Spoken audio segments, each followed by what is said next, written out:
large economies, I'm sure it'll also be because you have come forward. Second International Conference on Defence and Security in association with the Ministry of MSME Government of India. Ecom Trust Summit with the theme Product Trust and Consumer Safety in E-commerce. मेरा देश ऐसे ही विश्वगुरु नहीं बोला जाता रहा। मेरा देश सोने की चिड़िया था और आज भी है और रहेगा। वो सिर्फ सरकार के बल पर नहीं, आप जैसे ताकतवर लोगों के कारण, आप जैसे मेहनती लोगों के कारण। International Climate Summit 2021, powering India's hydrogen ecosystem. And I must acknowledge without hesitation that PhD Chamber has been always playing a leading role in the trade, development and growth journey of India, and always ready to promptly take up the new trends that emerge, which is also evident from the fact that we are today under one roof here to discuss the subject of startups. Jointly organized with Invest India and in partnership with Niti Aayog, TERI, NEERI, Ministry of Environment, Forest and Climate Change, and with the support of several ministries of Government of India and Innovation Norway as the country partner. The PhD CCI Air Cargo Summit 2022. Sustainable future growth of air cargo. Focus on Gati Shakti Master Plan. An interactive session with members of Parliament on ease of doing business in India.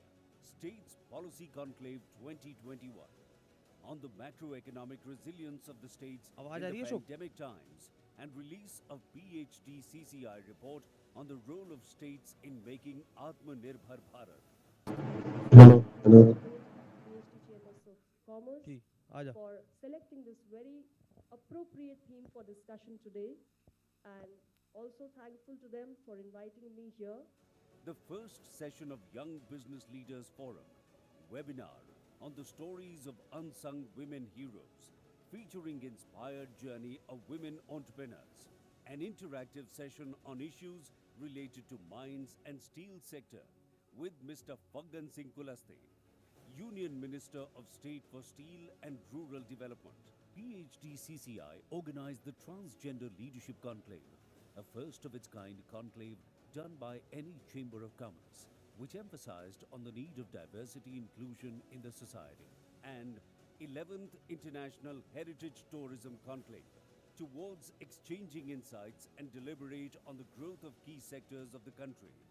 PhD CCI delegates had several call-on meetings, including meeting with Mr. Piyush Goyal, Honorable Minister of Commerce and Industry, Government of India, meeting with Mr. Hardeep Singh Puri, Union Minister of Housing and Urban Affairs, Government of India, an interaction with Dr. Syed Shahnawaz Hussain, Honorable Industry Minister of Bihar, call on Sri Bhagwant Singh Maan, Honorable Chief Minister Punjab, meeting with Mr. Sarbananda Sonowal, Honorable Minister, Ministry of Ayush, Government of India.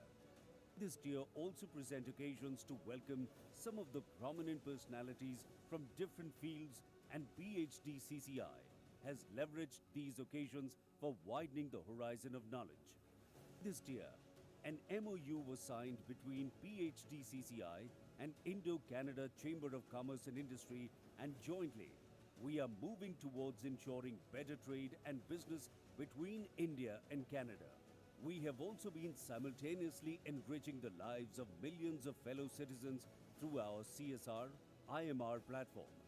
The two foundations, namely FWF and RDF, represent our deep dedication through their interventions for environment protection and well-being of marginalized population.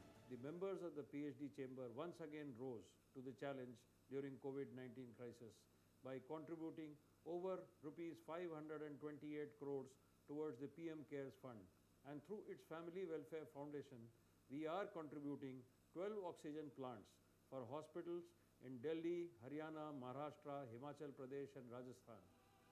Amidst recovering economy after pandemic and changing geopolitical situations, Make in India for the World is the mantra for the future. A webinar with a similar theme was organized by DPIIT, in which PhD Chamber was a participant.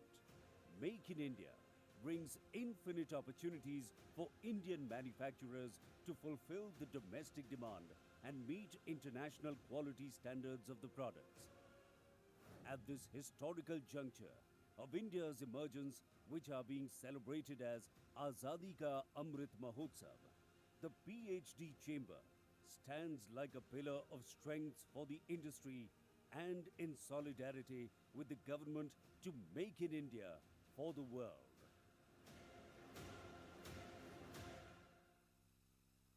PhD Chamber of Commerce and Industry symbolizes progress, harmony and development. For the last 116 years, PhD CCI has been serving the nation. PhD CCI reaches out to 150,000 companies with focus on the development of large, medium and small businesses. PhD CCI has co-opted national and international industry associations and organizations through over 151 global MOUs and more than 60 domestic MOUs. With access to governments and international forums, PhD CCI ensures that the voice of our members is heard by those who make decisions that ultimately affect their bottom line. The mission of the PhD CCI is to provide a proactive leadership role by providing quality services, to act as a catalyst for rapid economic development and prosperity through promotion of trade, industry and services, to strengthen technological advancement through effective industry-government research partnership, to emphasize productivity, improve work ethos, and encourage business ethics, to effectively project credibility and commitment of business to the society at large. To support its members, the Chamber has expert committees, state committees, and task force. PhD CCI brings together intense research, ideation, and advocacy to support businesses. They support the members proactively through intense research and advocacies. Not only members, they also support the government in formulating prominent policies that support economic growth. With this, the Chamber brings out a unique opportunity to network nationally and internationally. PhD at its headquarters in Delhi and its regional offices at Chandigarh, Jaipur and Lucknow provides unique facilities for conferences and business networking events to its members. The prominent services of the PhD CCI are ideation and research on topical issues through expert committees and task forces, advisory services to business on corporate affairs, taxation, finance, capital markets, etc. Certification services for origin of goods for exporters and other documents, capacity development through trainings and workshops, interface services with central and state governments, corporate social responsibility through voluntary organization. So, an association with PhD CCI would add value to your business. PhD CCI offers memberships under the categories Patron, Star, Ordinary, Association, and Professional. Benefits to Patron and Star members: get opportunities to be part of the Managing Committee, may get opportunity to be the chair or co-chair of various committees, opportunity to be a delegation member to meet government and statutory bodies, get branding and publicity, to avail the facilities of the library and business lounge of the PhD Chamber. The patron members and star members will have their logos displayed on the PhD website and PhD Bulletin. Additionally, special discounts to members availing PhD CCI's infrastructure facilities.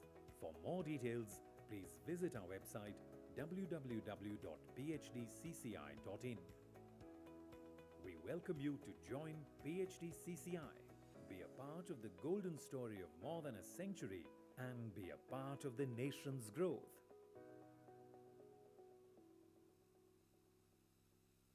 In the passage of time, intermittently, an era takes shape and attains eternal glory. That Amrit Kal, or immortal era of India, has blissfully arrived. propelled by the vision of the Honorable Prime Minister of India, standing at its 75th years of independence, is poised to shape its era of growth, greatness and preeminence.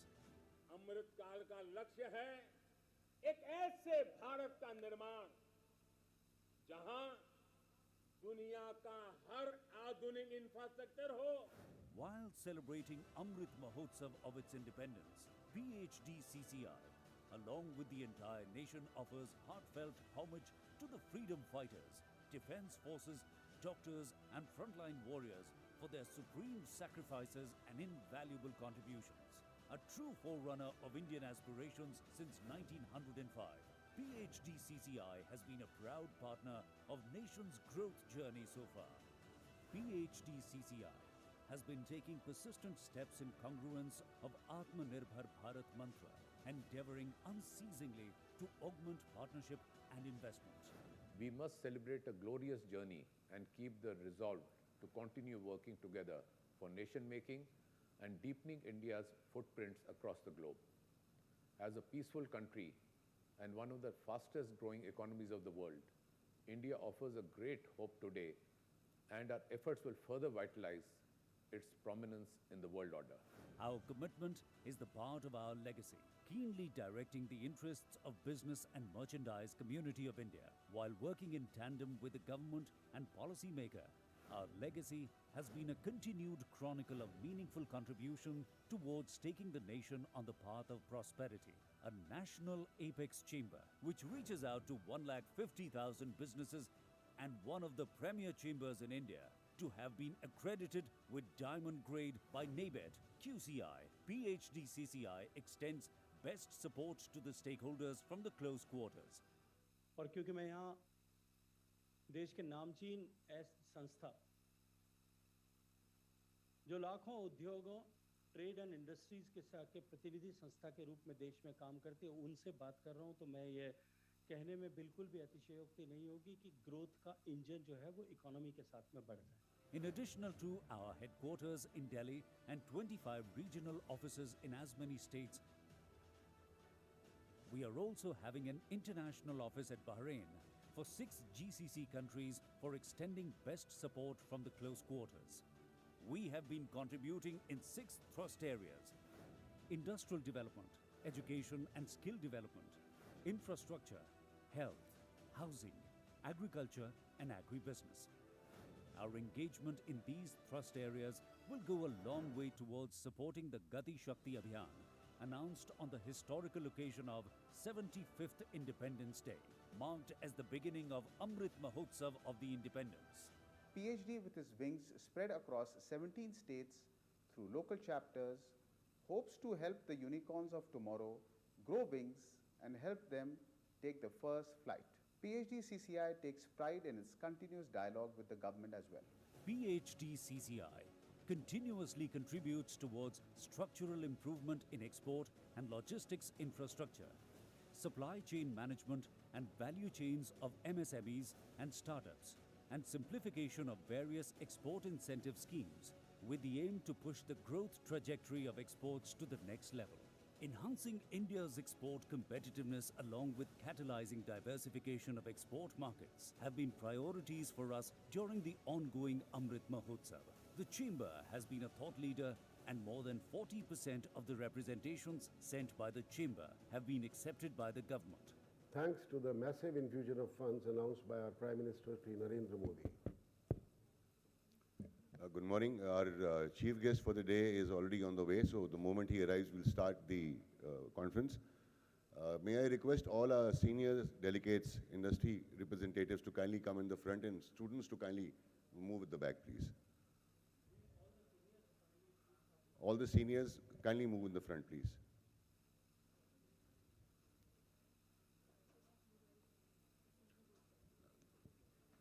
And I would also request every person in the auditorium to kindly put your mobiles either on the vibration mode or silent mode, please.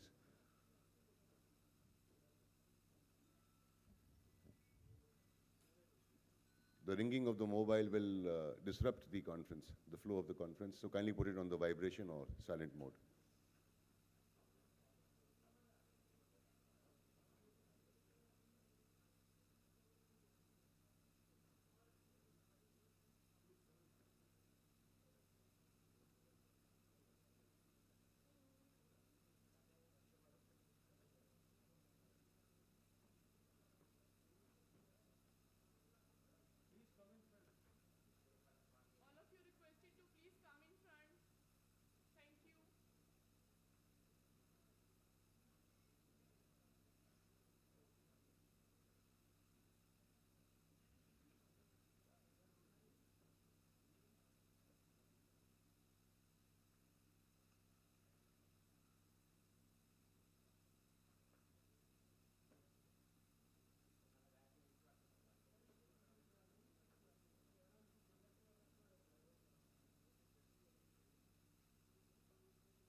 PhD Chamber of Commerce and Industry symbolizes progress, harmony, and development.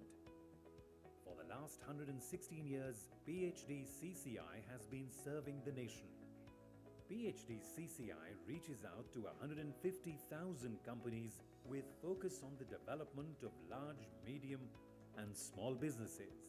PhD CCI has co-opted national and international industry associations and organizations through over 151 global MOUs and more than 60 domestic MOUs. With access to governments and international forums, PhD CCI ensures that the voice of our members is heard by those who make decisions that ultimately affect their bottom line. The mission of the PhD CCI is to provide a proactive leadership role by providing quality services, to act as a catalyst for rapid economic development and prosperity through promotion of trade, industry, and services, to strengthen technological advancement through effective industry-government research partnership, to emphasize productivity, improve work ethos, and encourage business ethics, to effectively project credibility and commitment of business to the society at large. To support its members, the Chamber has expert committees, state committees, and task force. PhD CCI brings together intense research, ideation, and advocacy to support businesses. They support the members proactively through intense research and advocacies. Not only members, they also support the government in formulating prominent policies that support economic growth. With this, the Chamber brings out a unique opportunity to network nationally and internationally. PhD at its headquarters in Delhi and its regional offices at Chandigarh, Jaipur, and Lucknow provides unique facilities for conferences and business networking events to its members. The prominent services of the PhD CCI are ideation and research on topical issues through expert committees and task forces, advisory services to business on corporate affairs, taxation, finance, capital markets, etc., certification services for origin of goods for exporters and other documents, capacity development through trainings and workshops, interface services with central and state governments, corporate social responsibility through voluntary organization. So, an association with PhD CCI would add value to your business. PhD CCI offers memberships under the categories Patron, Star, Ordinary, Association, and Professional.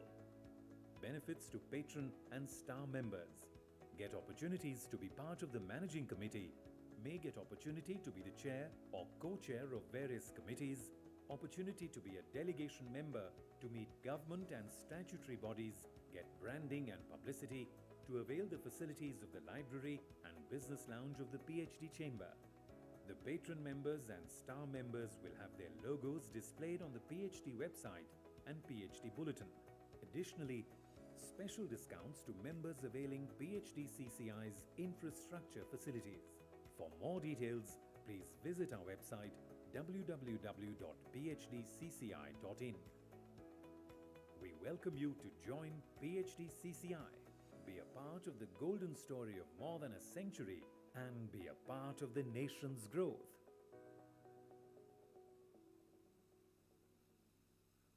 In the passage of time, intermittently, an era takes shape and attains eternal glory. That Amrit Kal, or immortal era of India, has blissfully arrived. Propelled by the vision of the Honorable Prime Minister of India, standing at its 75th years of independence, is poised to shape its era of growth, greatness and preeminence. अमृत काल का लक्ष्य है एक ऐसे भारत का निर्माण जहां दुनिया का हर आधुनिक इंफ्रास्ट्रक्चर हो. While celebrating Amrit Mahotsav of its independence, PhD CCI, along with the entire nation, offers heartfelt homage to the freedom fighters, defense forces, doctors and frontline warriors for their supreme sacrifices and invaluable contributions. A true forerunner of Indian aspirations since 1905, PhD CCI has been a proud partner of nation's growth journey so far. PhD CCI has been taking persistent steps in congruence of Atmanirbhar Bharat mantra, endeavoring unceasingly to augment partnership and investment. We must celebrate a glorious journey and keep the resolve to continue working together for nation making and deepening India's footprints across the globe. As a peaceful country and one of the fastest growing economies of the world, India offers a great hope today, and our efforts will further vitalize its prominence in the world order. Our commitment is the part of our legacy, keenly directing the interests of business and merchandise community of India while working in tandem with the government and policymaker. Our legacy has been a continued chronicle of meaningful contribution towards taking the nation on the path of prosperity. A national apex chamber which reaches out to 150,000 businesses and one of the premier chambers in India to have been accredited with diamond grade by NABED, QCI, PhD CCI extends best support to the stakeholders from the close quarters. और क्योंकि मैं यहाँ देश के नामचीन संस्था जो लाखों उद्योगों ट्रेड एंड इंडस्ट्रीज के प्रतिनिधि संस्था के रूप में देश में काम करते हैं उनसे बात कर रहा हूँ तो में बिल्कुल भी अतिशयोक्ति नहीं होगी कि ग्रोथ का इंजन जो है वो इकोनॉमी के साथ में बढ़ता है. In addition to our headquarters in Delhi and 25 regional offices in as many states,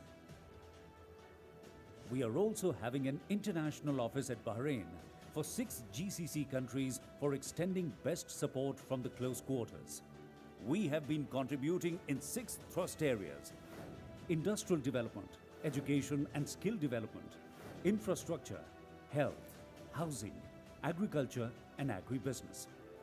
Our engagement in these thrust areas will go a long way towards supporting the Gati Shakti Abhiyan, announced on the historical occasion of 75th Independence Day, marked as the beginning of Amrit Mahotsav of the Independence. PhD with his wings spread across 17 states through local chapters, hopes to help the unicorns of tomorrow grow wings and help them take the first flight. PhD CCI takes pride in its continuous dialogue with the government as well. PhD CCI continuously contributes towards structural improvement in export and logistics infrastructure, supply chain management and value chains of MSMEs and startups, and simplification of various export incentive schemes with the aim to push the growth trajectory of exports to the next level. Enhancing India's export competitiveness along with catalyzing diversification of export markets have been priorities for us during the ongoing Amrit Mahotsav. The Chamber has been a thought leader and more than 40% of the representations sent by the Chamber have been accepted by the government. Thanks to the massive infusion of funds announced by our Prime Minister Shri Narendra Modi, rupees 30 lakh crores under the Atmanirbhar Bharat Abhiyan for various segments of the economy and rupees 100 lakh crores for infrastructure Gati Shakti master plan. The PhD CCI has organized more than 600 national and international events and conferences in virtual, physical as well as hybrid modes. Some of the flagship events organized by PhD Chambers includes Post-Budget Interactive Session on Implications of Union Budget 2022-23. If India shall be the fastest growing economy among the large economies, I'm sure it'll also be because you have come forward. Second International Conference on Defence and Security in association with the Ministry of MSME Government of India. Ecom Trust Summit with the theme Product, Trust and Consumer Safety in E-Commerce. मेरा देश ऐसे ही विश्वगुरु नहीं बोला जाता रहा। मेरा देश सोने की चिड़िया था और आज भी है और रहेगा। वो सिर्फ सरकार के बल पर नहीं, आप जैसे ताकतवर लोगों के कारण, आप जैसे मेहनती लोगों के कारण। International Climate Summit 2021, powering India's hydrogen ecosystem. And I must acknowledge without hesitation that PhD Chamber has been always playing a leading role in the trade, development and growth journey of India, and always ready to promptly take up the new trends that emerge, which is also evident from the fact that we are today under one roof here to discuss the subject of startups. Jointly organized with Invest India and in partnership with Niti Aayog, TERI, NEERI, Ministry of Environment, Forest and Climate Change, and with the support of several ministries of Government of India and Innovation Norway as the country partner. The PhD CCI Air Cargo Summit 2022. Sustainable future growth of air cargo. Focus on Gati Shakti Master Plan. An interactive session with members of Parliament on ease of doing business in India. States Policy Conclave 2021. On the macroeconomic resilience of the states in the pandemic times and release of PhD CCI report on the role of states in making Atmanirbhar Bharat. I once again congratulate PhD Chambers of Commerce for selecting this very appropriate theme for discussion today, and also thankful to them for inviting me here.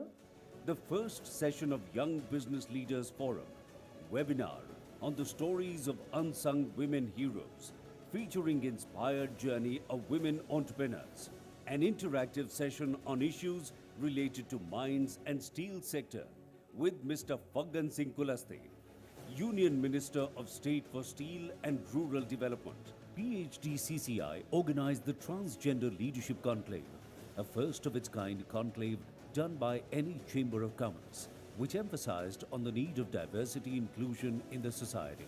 And 11th International Heritage Tourism Conclave, towards exchanging insights and deliberate on the growth of key sectors.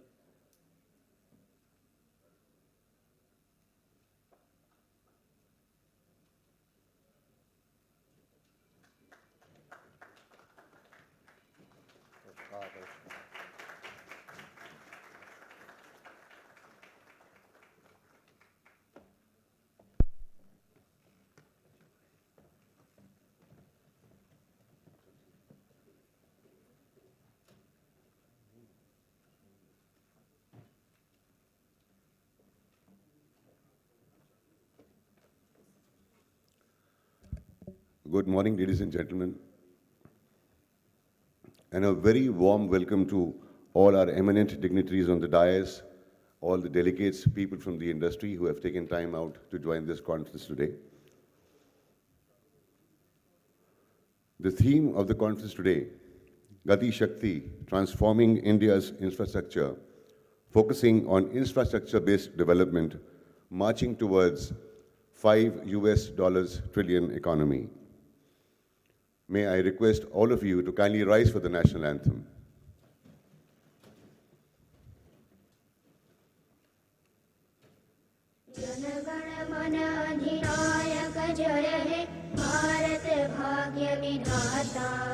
Punjab Sindh Gujarat Maratha Dravida Utkal बंग विंध्य हिमाचल यमुना गंगा उज्ज्वल जलधि तरंग तव शुभ नामे जागे तव शुभ आशीष मांगे गाहे तव जय गाथा जनगण मंगलदायक जय है भारत भाग्य विधाता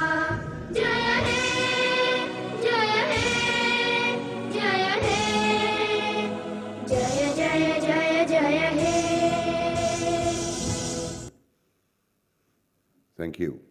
As is customary, that whenever you start something new, it is appropriate to seek the blessings of the Almighty. And to do that, I would now request our eminent dignitaries on the dais, invite them for the lamp lighting.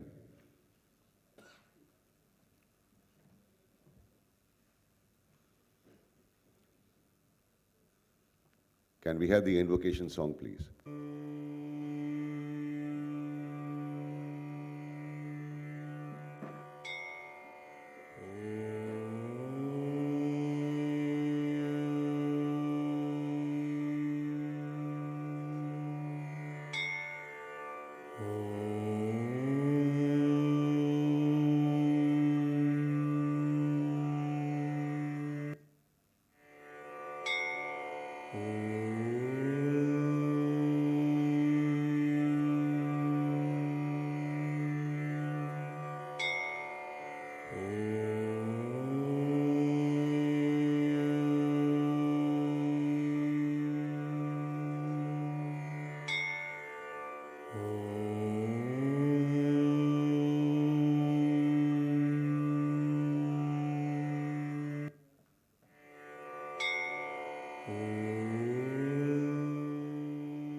To formally welcome our distinguished chief guest for the conference with PhD Chamber's Green Initiative for Prosperity, I would request our chair, Gati Shakti Development Forum, Mr. Ashish Vig, chair, Logistics Committee, Mr. Sandeep Wadhwa, and our Secretary General to welcome our chief guest with the plant.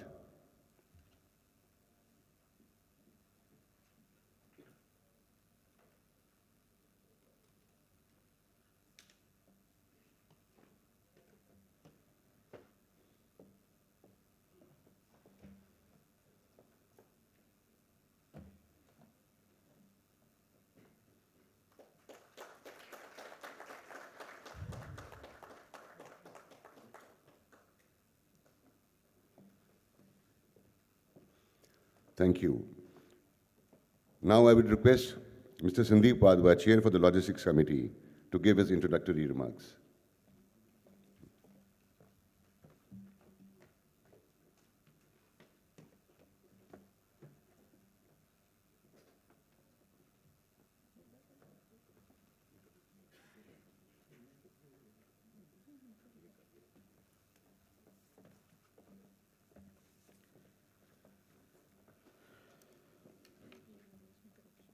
That's fine. That's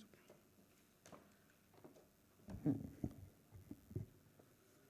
Respected General V.K. Singh, PVSM, AVSM, YSM, Honorable Minister of State for Road Transport and Highways and Civil Aviation, Government of India, Shri Ashish Vig, Chair, Gati Shakti Development Committee, PhD Chamber, Mr. Mohit Luthra, Assistant Secretary General, PhD Chamber, Mr. Saurabh Sanyal, Secretary General, PhD Chamber, Managing Committee members, friends from the media, and all participants.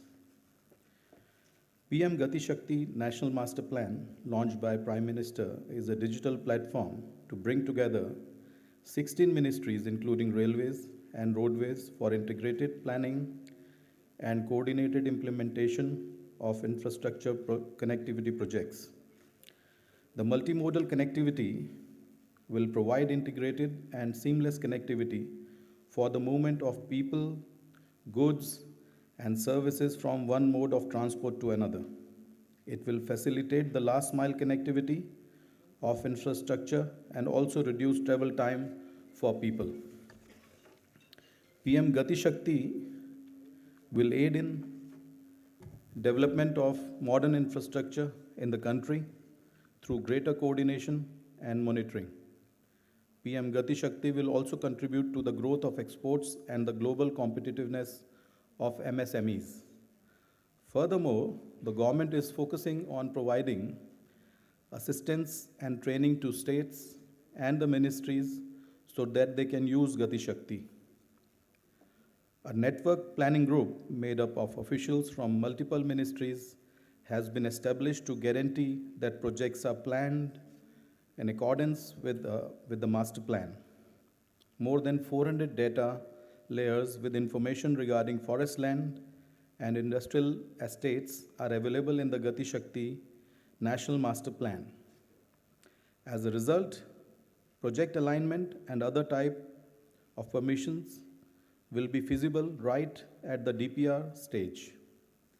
The Gati Shakti Infrastructure Plan is expected to synchronize the activities of each department, transform the infrastructure sector, and provide an integrated, seamless, and timely delivery of projects within the budgeted costs, which will motivate private companies to invest in various development plans and government projects to boost the Indian economy. With these notes, I would like to conclude my remarks and will look forward to meaningful and insightful deliberation with the industry's stakeholders. Thank you very much.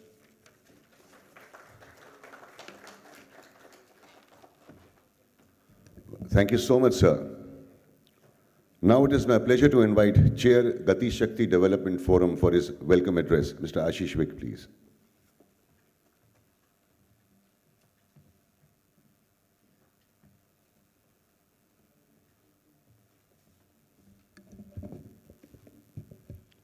Thank you, Rohit. General Dr. V.K. Singh, PVSM, AVSM, YSM, Honorable Minister of State for Road Transport and Highways and Civil Aviation, Government of India. Mr. Sandeep Wadhwa, Chair, Logistics Committee, PhD, Chamber of Commerce. Colonel Saurabh Sanyal, retired, Secretary General, PhD, Chamber of Commerce and Industry. Mohit Luthra, our very own Assistant Secretary General, PhD, Chamber of Commerce. Managing Committee members, friends from the media, and all participants.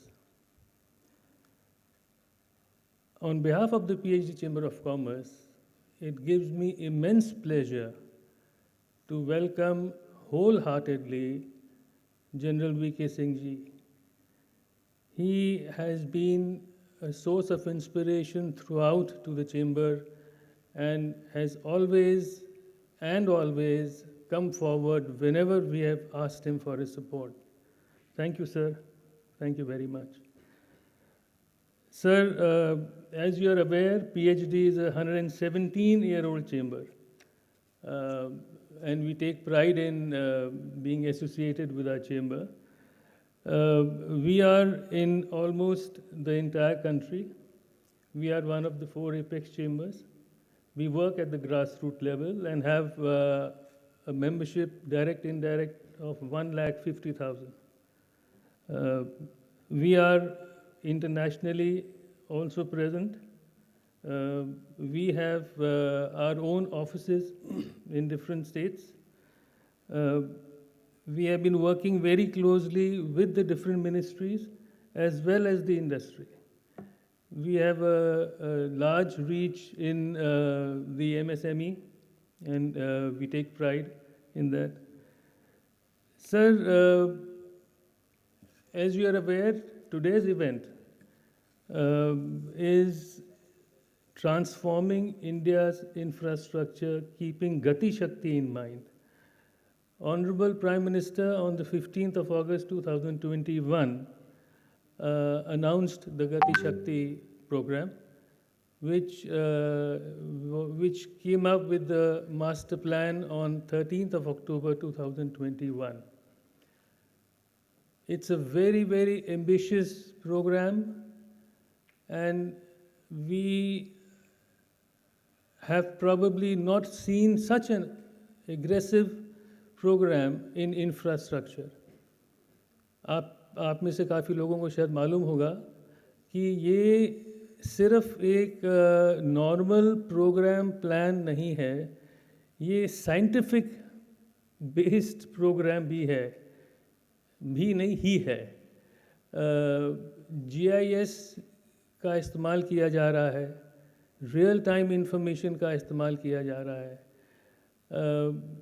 In one of our meetings, with a very, very senior government official, we saw how intensely the monitoring is taking place. It was amazing. He's a special secretary ranked official. Video conference,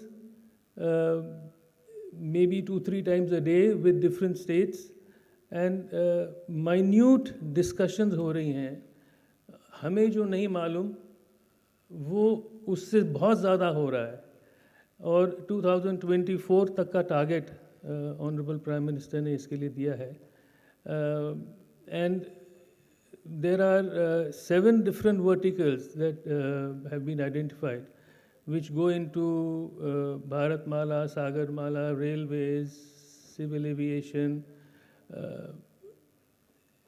The whole basic idea, as I see, is to cut the logistic cost, thereby making Indian goods very competitive in the international market. Number 2, it will be giving huge employment to the youth in coming years. Number 3, setting up of, अभी हम बात भी कर रहे थे general साहब से, end-to-end connectivity. And not only end-to-end or last-mile connectivity, also having the option of, if you want to move a good from point A to point B, you will be having the option of using the best mode in the best time, in the best cost. अब ये आज तक तो था नहीं, and work on this is already started. I'm sure General Saab will be able to throw much more light on this, because like I said, it's a very, very ambitious program. Sir, this is our main program. We'll be having 3 technical sessions in this.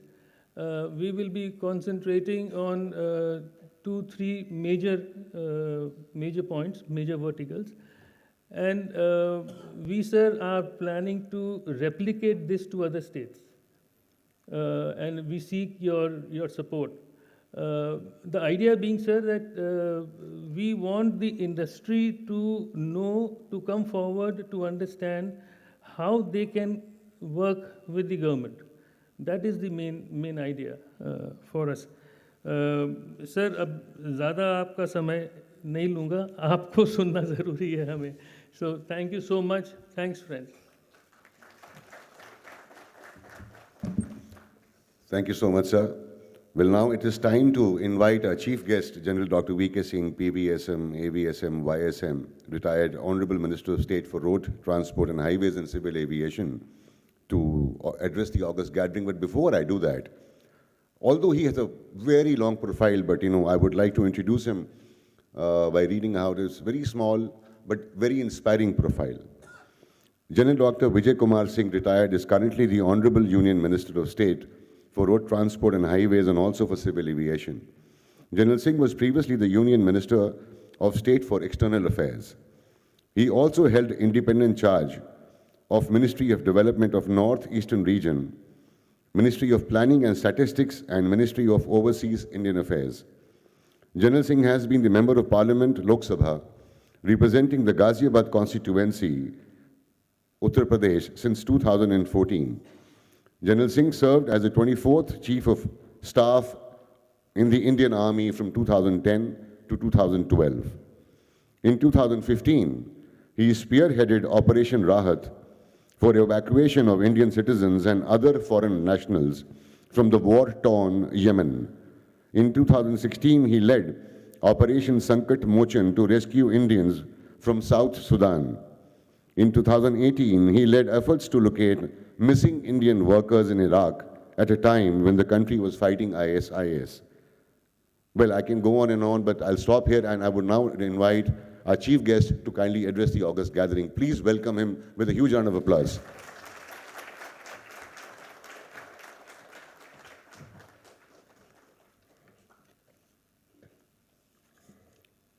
On the dais with me, Shri Ashish Vik, Chairman Gati Shakti, Development Committee, Shri Sandeep Wadhwa, Chair Logistics Committee, PhD Chamber, Shri Mohit Luthra, Assistant Secretary General, and Saurabh Sandal, the Secretary General, the ever-present face whenever I have come here to the PhD chambers for any interaction, and all our audiences who are here, a very, very good morning to each one of you. I've been told there is a very interesting cross-section of people who have come here. People who are studying, people who are experts, people who are in the business, which certainly makes for a very interesting mix of people who would be attending this program worked out by PhD Chamber. And I would like to compliment PhD Chamber that they are organizing this program so that there is greater awareness. And if I can leave a little task, that do seek opinion of people so that if we want to inject something better into the system, which we can do.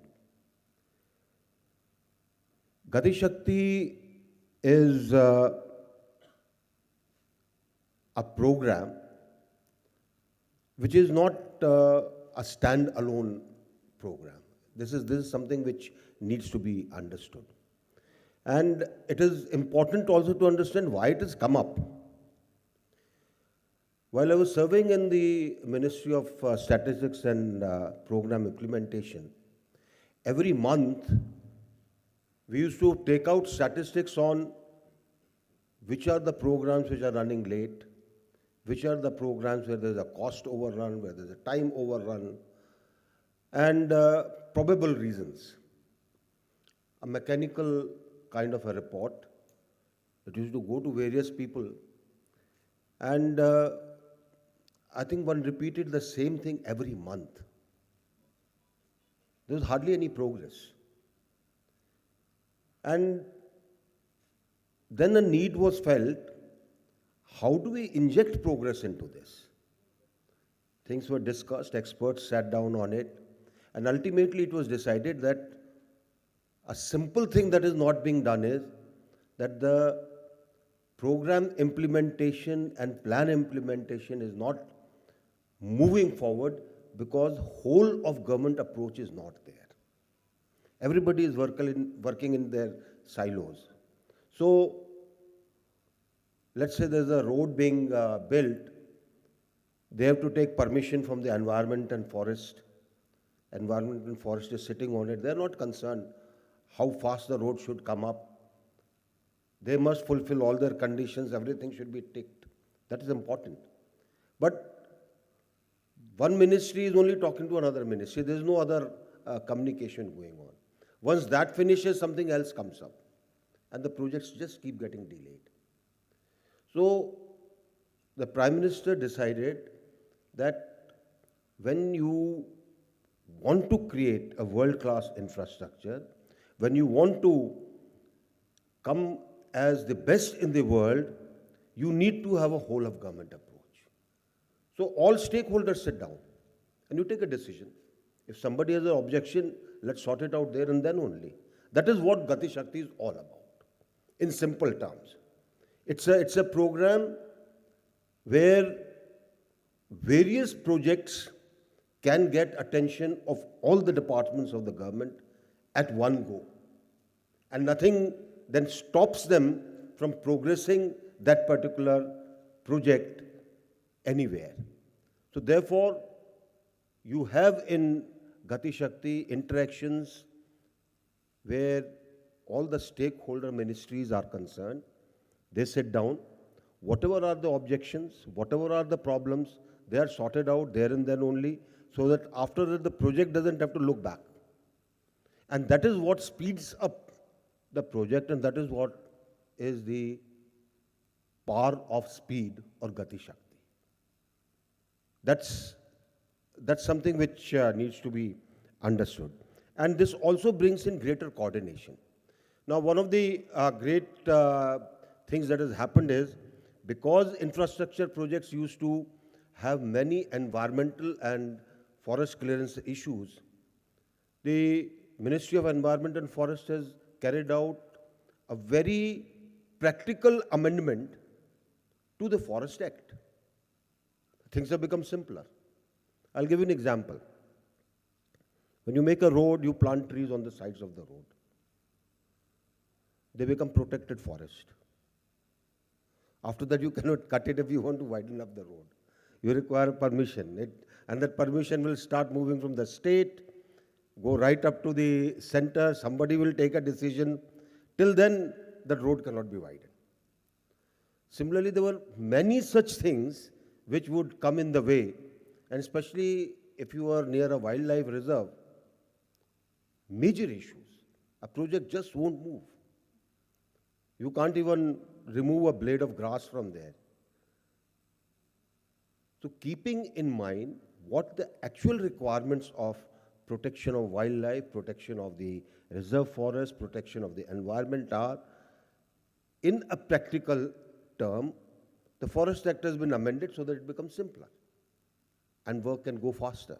So whether it is road, whether it is railways, whether it is airports, everything can be amalgamated into it to make things better. Today, I think we should be proud to know that where infrastructure is concerned, especially road infrastructure, we have the largest network after the US, and we rank almost third in the world in terms of the quality and the quantity part of the infrastructure. And it is going forward. And for a country which 75 years back had almost nothing, I think it is a great achievement. And infrastructure just doesn't stop at road and rail and air. Infrastructure is also schools. In 47, the literacy rate was 18%. The British thought that we are going to fail. In fact, the doomsday warning by Churchill, who was an India hater, by the way, he said, with so many languages, so many groups, so many sub-nationalities, very soon this nation will require the British to come back again.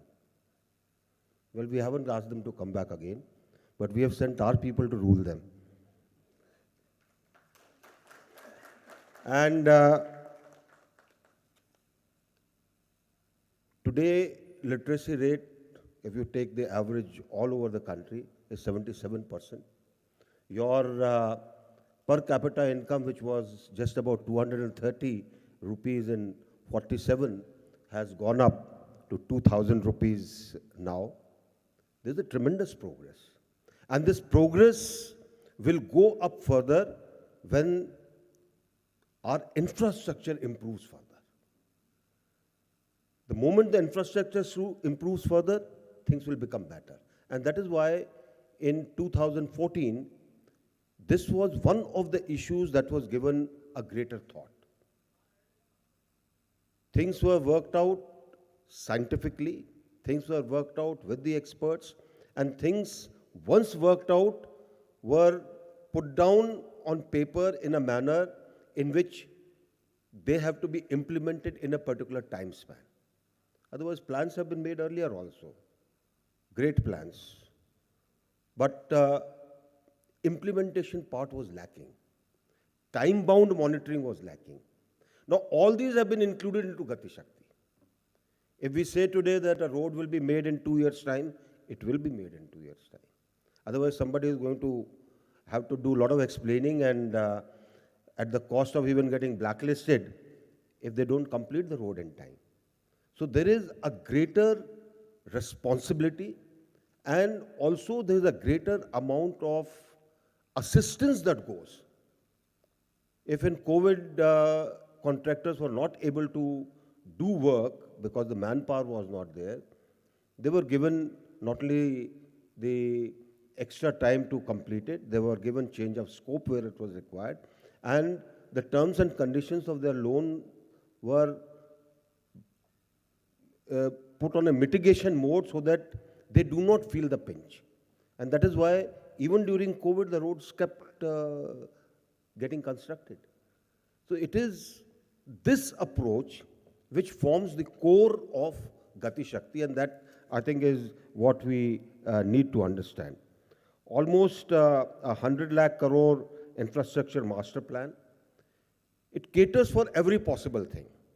When we took the larger picture, it caters for your connectivity with the borders, connectivity with the neighboring countries, connectivity to major economic hubs as economic corridors, from manufacturing hubs to the ports, all the ports getting connected, and ensuring that facilities which are required at various places, whether it is warehouses, whether it is railway yards, whether it is ensuring that the traffic which flows into that can be taken care of.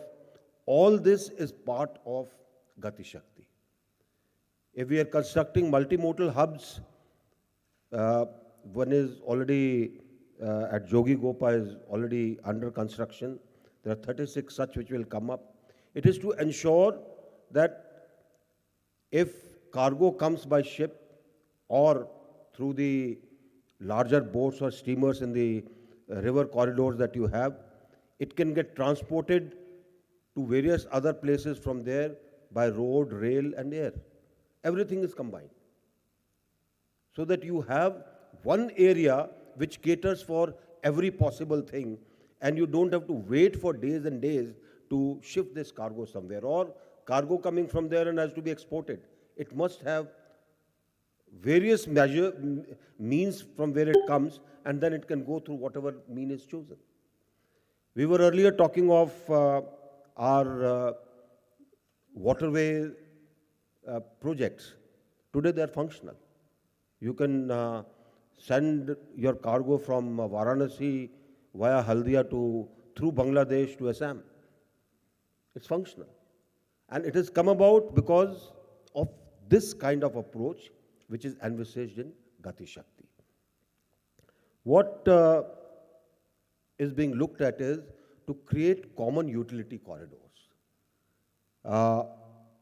which will ensure movement is faster, which will ensure lesser time is taken, and which will ensure that the fuel costs are lower, so that ultimately the benefit goes to the consumer. I'll give you an example. We are building an economic corridor from Bhatinda. It hugs almost the international border. When I say hug, it doesn't mean it is 5 kilometers away. Well, it is. When you look at the map, it is nearer. Goes through Haryana, goes through Rajasthan, goes through Gujarat, right up to Jamnagar, to make use of the port facilities out there. And it gets connected to various other ports by interchanges which are created, so that if it has to go to some other port, it can go out there. And effort is being made to put a system in place that if there is a congestion at one port, you can ensure that traffic gets diverted to another port for sending out this cargo. Similarly, this also entails how the ports are modernized. Some of our ports are old, they have older equipment. The throughput, if I can call it, is much lesser than what it is required. They need modernization, whether it is their internal last mile connectivity, whether it is the railway network which is in charge of the port but is run by the railways, and so there is a problem of coordination, whether it is the way the clearances are done, both custom and otherwise. All these things are being streamlined under the head of Gati Shakti. That is why if there is an increase in your exports today, it is all because of these measures. And mind you, the effort today is choose the shortest possible route to reach a particular place. I don't know if you have heard of our expressway that will come to Amritsar. Our aim is that you should be able to reach Amritsar in 4.5 hours, and maybe you will stop using the Shatabdi. You will also have the pleasure of visiting 4 important Gurdwaras before you reach Amritsar. You can reach Katra in about 6 hours, you can reach Srinagar in about 8 hours. That's saving time. And we have another one which comes from Ambala with connectivity to Chandigarh, coming from Ambala to Kurukshetra, and comes down in a straight line without touching a major town, right up to Mahendragarh, and from there to Kotputli on the National Highway 8. So anything in Punjab and Haryana which has to move right down to Rajasthan can flow on this. And this gets a lateral connectivity into UP through by crossing Yamuna and being connected to via Hardwar and Panipat and other places into Shamli, so that you can flow that way. And by end of next year, hopefully, you will be able to travel to Dehradun from Delhi in 2.5 hours. So aim is, it is not just for passenger traffic, it is also for the goods traffic mainly. So that lesser time it takes, the better it is. And these roads are being made to ensure that the heavier cargo can be carried.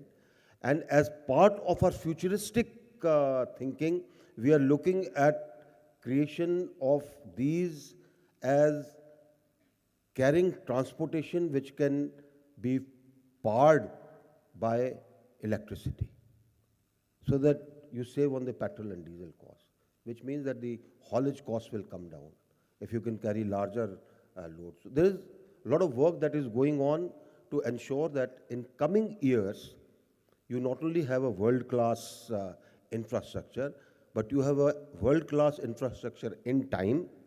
You have a world-class infrastructure which assists the economy.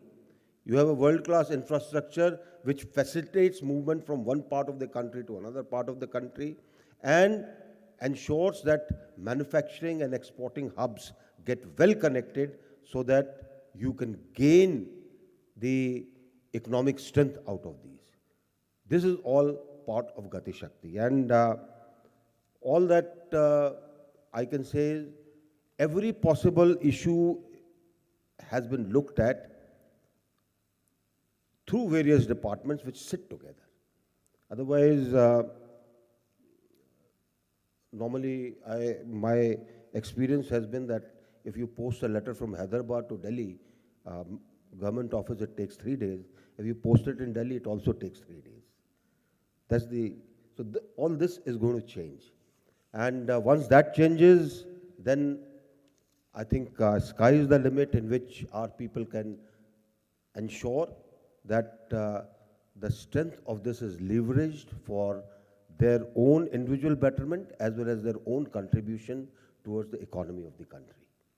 And that is what is going to take us further up to the target that is set for a 5 trillion economy, because if you want to be a 5 trillion economy, then you have to actually put more than 5 times that amount into the infrastructure. And that is what is happening. So this is all that I would say, because you're going to have technical sessions, you're going to debate this. Keep your minds open, keep your, it will really make us feel good. We get some suggestions from you all after the technical session so that it also makes us work to put in those new ideas to make things better. Thank you very much. Jai Hind.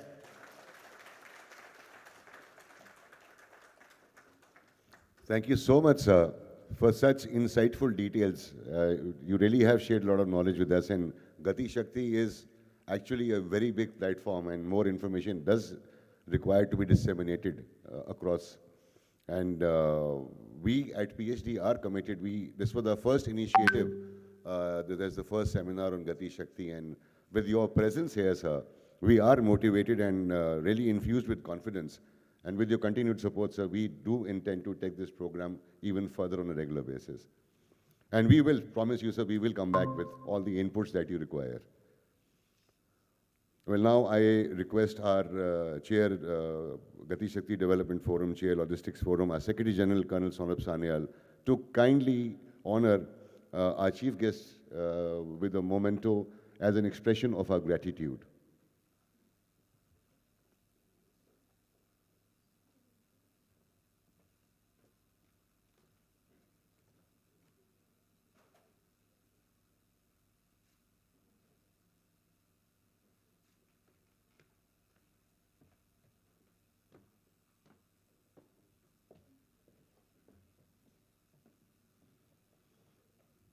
So we present to you a statue of unity in the hope that, we shall be unified in future in our attempts to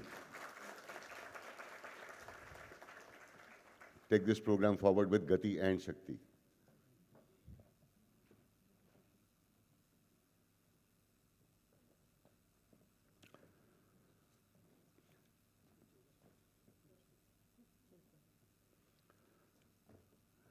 Now, we just have very little time for about a question or two in the audience if somebody would like to ask certain questions from our chief guest. Yeah, please.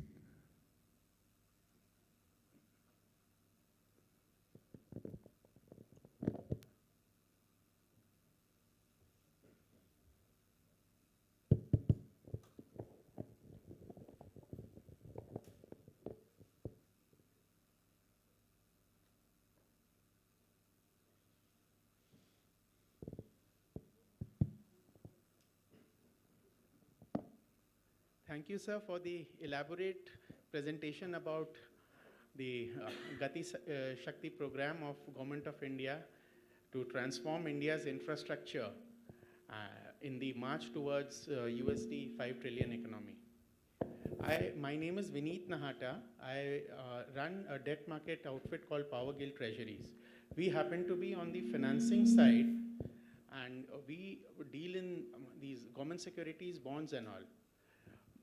Raising funds for the infrastructure projects, mainly for the PSUs, who happen to be at the helm of executing the infrastructure projects like NHAI, Power Grid, and IIFCL happens to be one of the nodal agencies to fund these infrastructure initiatives. There is a big challenge to fund, especially the long gestation projects, where the investment horizon happens to be more than 15 to 20 years. In the past, say 4 or 5 years back, we have seen the debacle of IL&FS, where short-term money was utilized to fund long-term projects. And then on the due dates, the funds did not arrive, the internal accruals were not adequate, and hence the collapse of IL&FS happened due to short-term funding of longer projects. InvIT happens to be one of the initiatives which the government has come out with, where investors are directly allowed to participate in the projects. They earn a higher rate of return, and where the objective is amply clear that the investors are going to stay invested till the end of the project. This happens to be a very novel initiative, and it has been well received by the market. The problem which we find practically now to attract more investors into this the scheme of InvITs is liquidity. The refinancing of InvITs is a big challenge. These InvITs are listed on the stock exchange, but if an investor already has invested in InvIT and he wants to pledge these InvITs and raise funds, that happens to be a big challenge. So the stock exchanges and the financial regulator, they need to be apprised that the liquidity in these instruments should be increased so that a wider acceptability of these InvITs amongst the common investors can take place.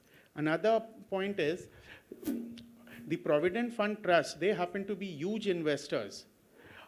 In the investment pattern of the Provident Fund Trust, there has been recent inclusion of 5% of investment into InvITs. this allocation can be increased, and there is a very less awareness. Almost all the exempted PF trusts and the Central Board of Trustees, they are not well aware of the benefits of the InvITs and the safety and security aspects. So they are shying away from investing in these InvITs. So a greater awareness needs to be created amongst the Provident Fund and the pension authorities. And my company can lend full support in encouraging in creating an awareness amongst these Provident Fund authorities and taking it further. Thank you. Thank you. Any other question? The Honorable Minister has to leave, so.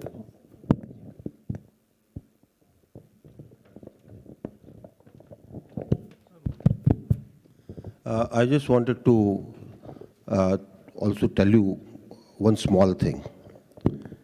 When does a human being fall? When you overstretch yourself. And that's what happens to large number of companies. ILFS fell because it overstretched itself. It took too many projects, started moving money of one project into another, and ultimately it became unsustainable. So till the time the financial discipline is there, and there is a coordination with the investor, the creditor, the person who is taking the credit, and the people who are executing the project, or under whom they are executing, things will run fine. Nobody is going to fail. ILFS could have got out of it. And it is not just ILFS. I can name a couple of real big names. Gammon has failed. Same problem. Sadbhav has failed. Same problem. So it is when you overstretch, and that's why I use the analogy of a human being, you will fall. So I think as somebody who is into the financial market and looking at InvIT and other issues, you need to advise them correctly, not to overstretch. Maintain their balance, and they will, not only they will prosper, the country will also prosper. Thank you, sir. Yes, ma'am. One last question. Right. Good afternoon, Honorable Minister. Such a pleasure to listen to you here. So we represent Rukmani Devi Institute of Advanced Studies. There are around 40 students who are here from the institute, and all of them have one question for you. You have been through a challenging lifetime. So every area of your profession has been full of challenges. Which one has been more challenging and more satisfying, whether as Chief of Staff or as Honorable Minister? And what recommendation would you give to the youth of today? Thank you. Ma'am, all things you do are challenging. Each one. Each one has got a different challenge, and comparing any challenge to another is like comparing apples to oranges. You don't know which one is better. And all that I can say is whatever you do it with all your zeal, and you will do extremely well. Thank you, sir. Thank you. So now I invite our Secretary General, Mr. Saurabh Sanyal, to propose a vote of thanks.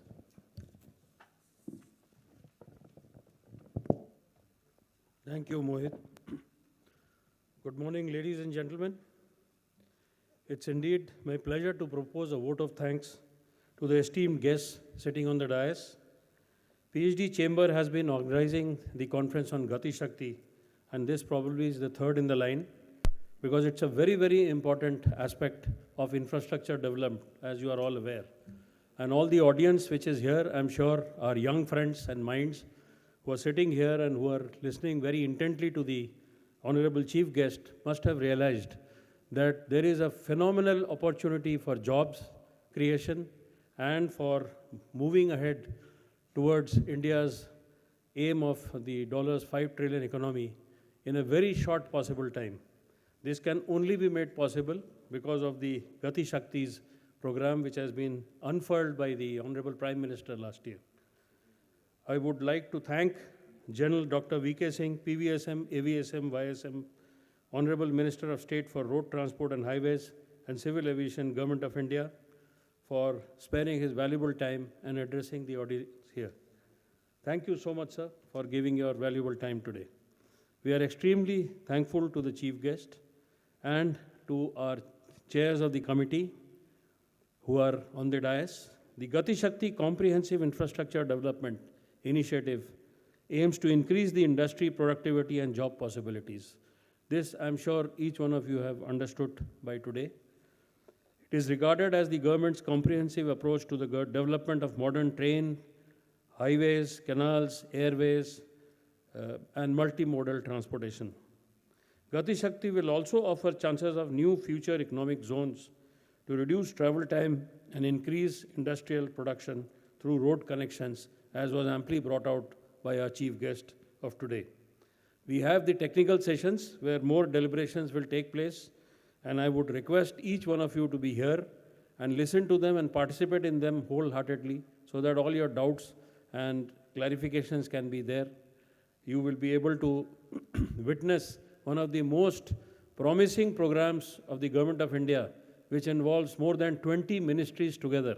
I mean, it has been virtually impossible to get these ministries together and move at such breakneck speed when in 2024, the Gati Shakti will not only be implemented in full, but we will start reaping the benefits out of it.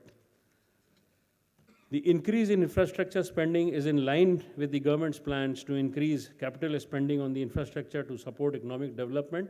The question which was asked by our star member, Mr. Vineet Nahata, and very amply clarified by our honorable chief guest, are very much in line. And I'm sure you must have understood that we should not overstretch ourselves on any initiative that we take, whether it is a simple program on logistics or a magnitude of Gati Shakti, where there are so many ministries involved.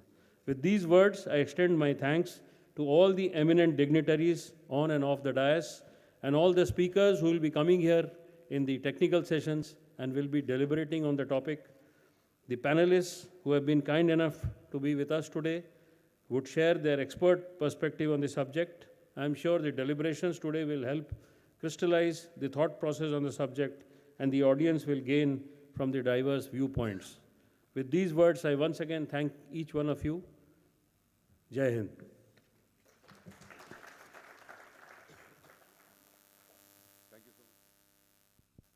Thank you so much, sir. Well, I would be failing in my duty if I do not express my gratitude to our event partners for the seminar today.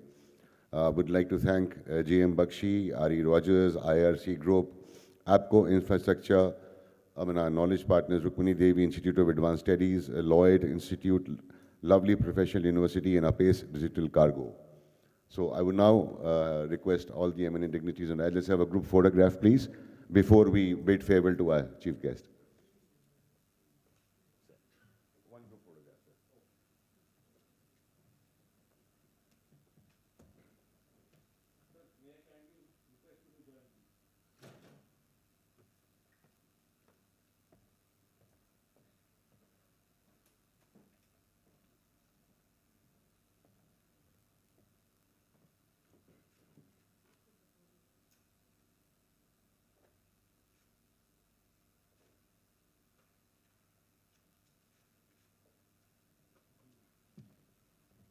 Thank you so much, sir.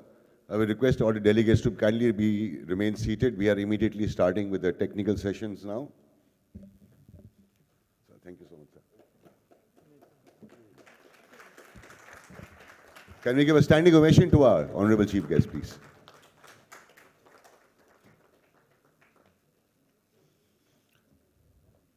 Thank you.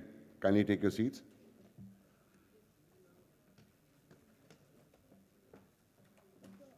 So the technical session 1, we start immediately forthwith, is empowering seamless transport infrastructure network in India. And we have amongst us eminent personalities to be a part of this technical session. The moderator is Mr. Abhishek Chaudhary, Vice President Corporate Affairs, HR and Company Secretary, National Industrial Corridor Development Corporation Limited, NICDC. May I request Mr. Abhishek Chaudhary to kindly come on the stage, please. Please welcome him with a round of applause. Well, Mr. Ashish Vig, our chair, Gati Shakti Development Forum, will join us in a few minutes. Mr. Sista Prasad, Executive Vice President, APCO Infratech Private Limited. Mr. Raji Talwar,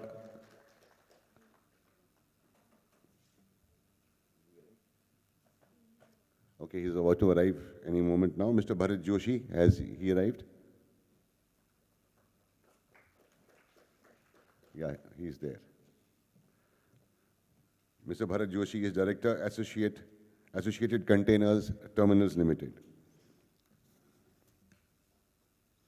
Well, just to give a brief introduction of our panelists today, Shri Abhishek Chaudhary is the Vice President, Corporate Affairs, NICDC. He is a fellow member of Institute of Company Secretaries and gold medalist in law. He has over 20 years of experience with over 12 years in the present job. He is the one responsible for creating PM Gati Shakti National Master Plan for providing multi-modal connectivity to economic zones from scratch, and he is now bringing the technology-based digital disruption by creating what we call the Unified Logistics Interface Platform. He is responsible for converting the DMIC into National Industrial Corridor from 1 corridor to 11 corridors now, and from 7 cities to 32 cities, from 6 states to 18 states, and he is bringing the National Industrial Corridor program to the national level.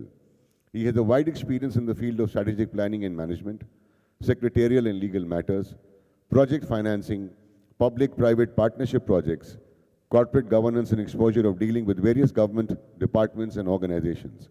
He has also been nominated as a director on behalf of the Government of India in various project SPVs.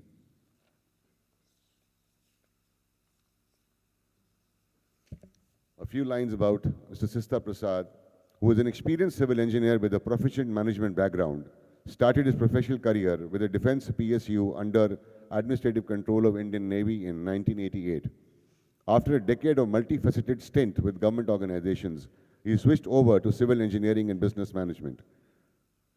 During his 3+ decades of total professional stint, headed most complex and prestigious projects like modern airports, underground metros, TBM tunneling, NATM tunnels, bridges, steel plants, highways, shipyards, and utility micro-tunneling, etc., has an established reputation as a taskmaster.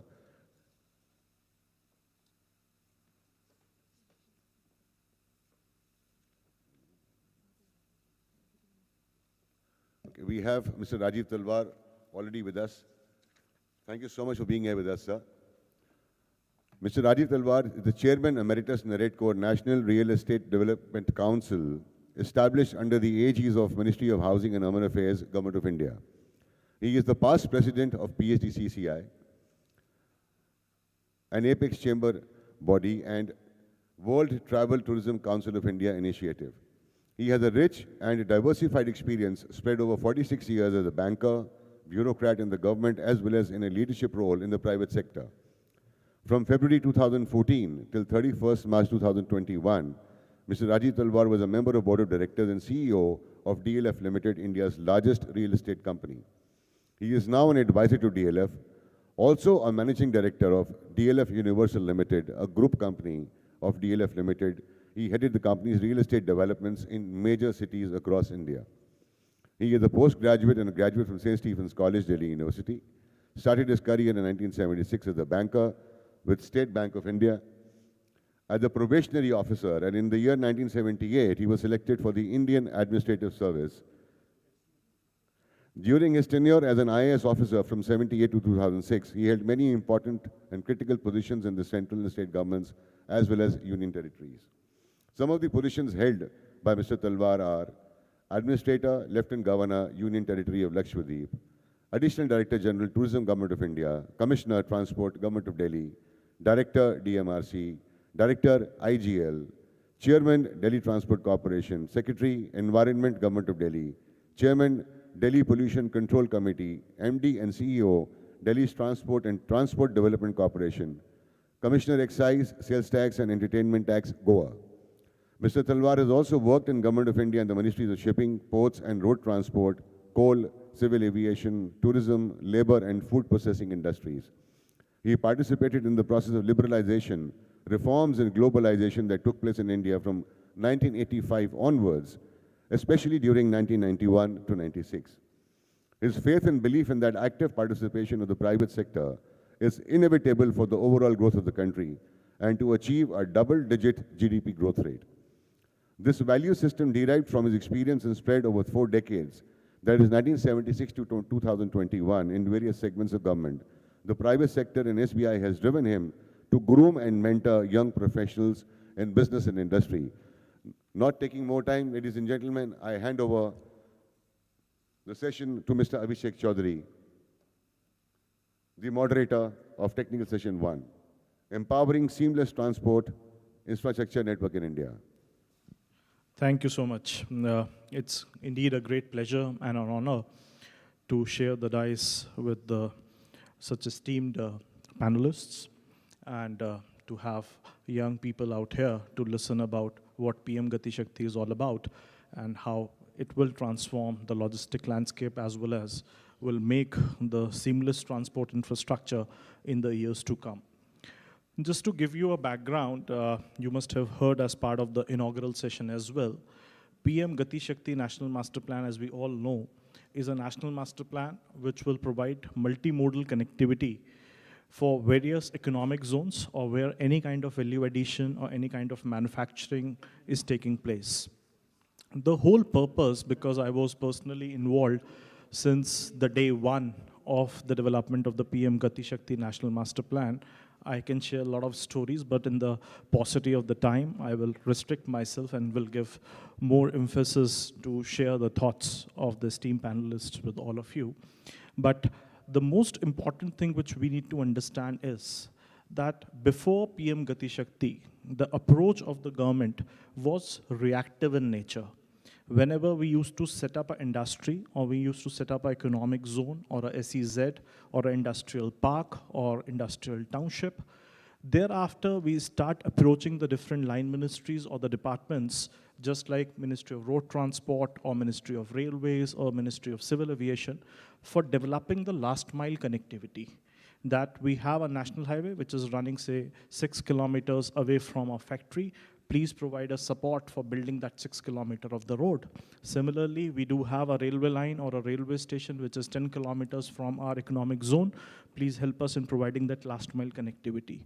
So that approach of having a reactive-based decision-making with PM Gati Shakti will change to a proactive-based decision-making support.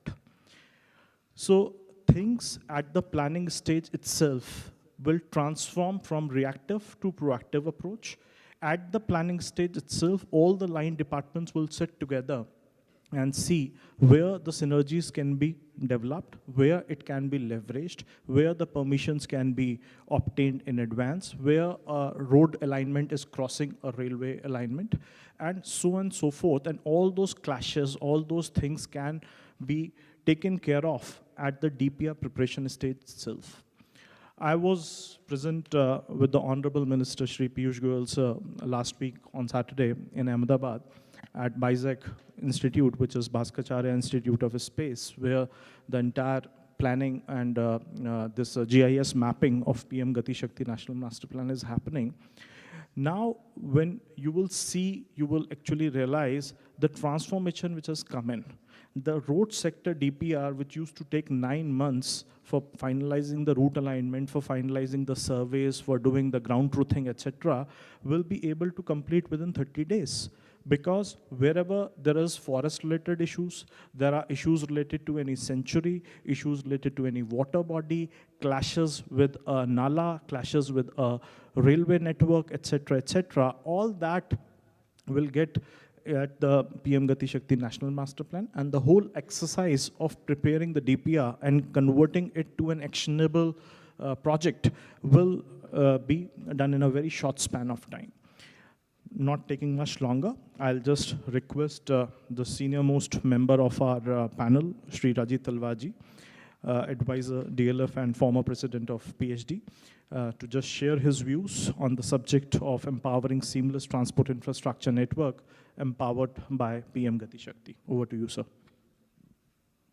Thank you, Abhishek, and thanks a lot to the audience and to PhD, of course, for hosting such a nice conference and such a meaningful conference. Actually, as we all know, the economy revolves on wheels, whether it's the wheels of the road transport sector, whether it's the railways, and also, of course, at sea, and the wheels which allow airlines to take off.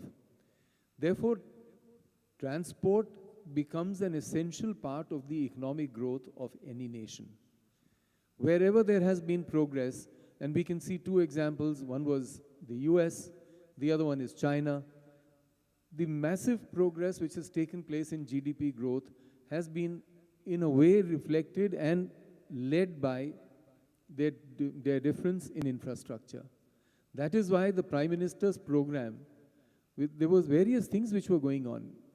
The present program, PM Gati Shakti program, is a great breakthrough, because that is the breakthrough which I'm sure Abhishek can, of course, enlighten us more and more, that probably where you went to Ahmedabad last time, and how will space capabilities get reflected in actually lessening the time?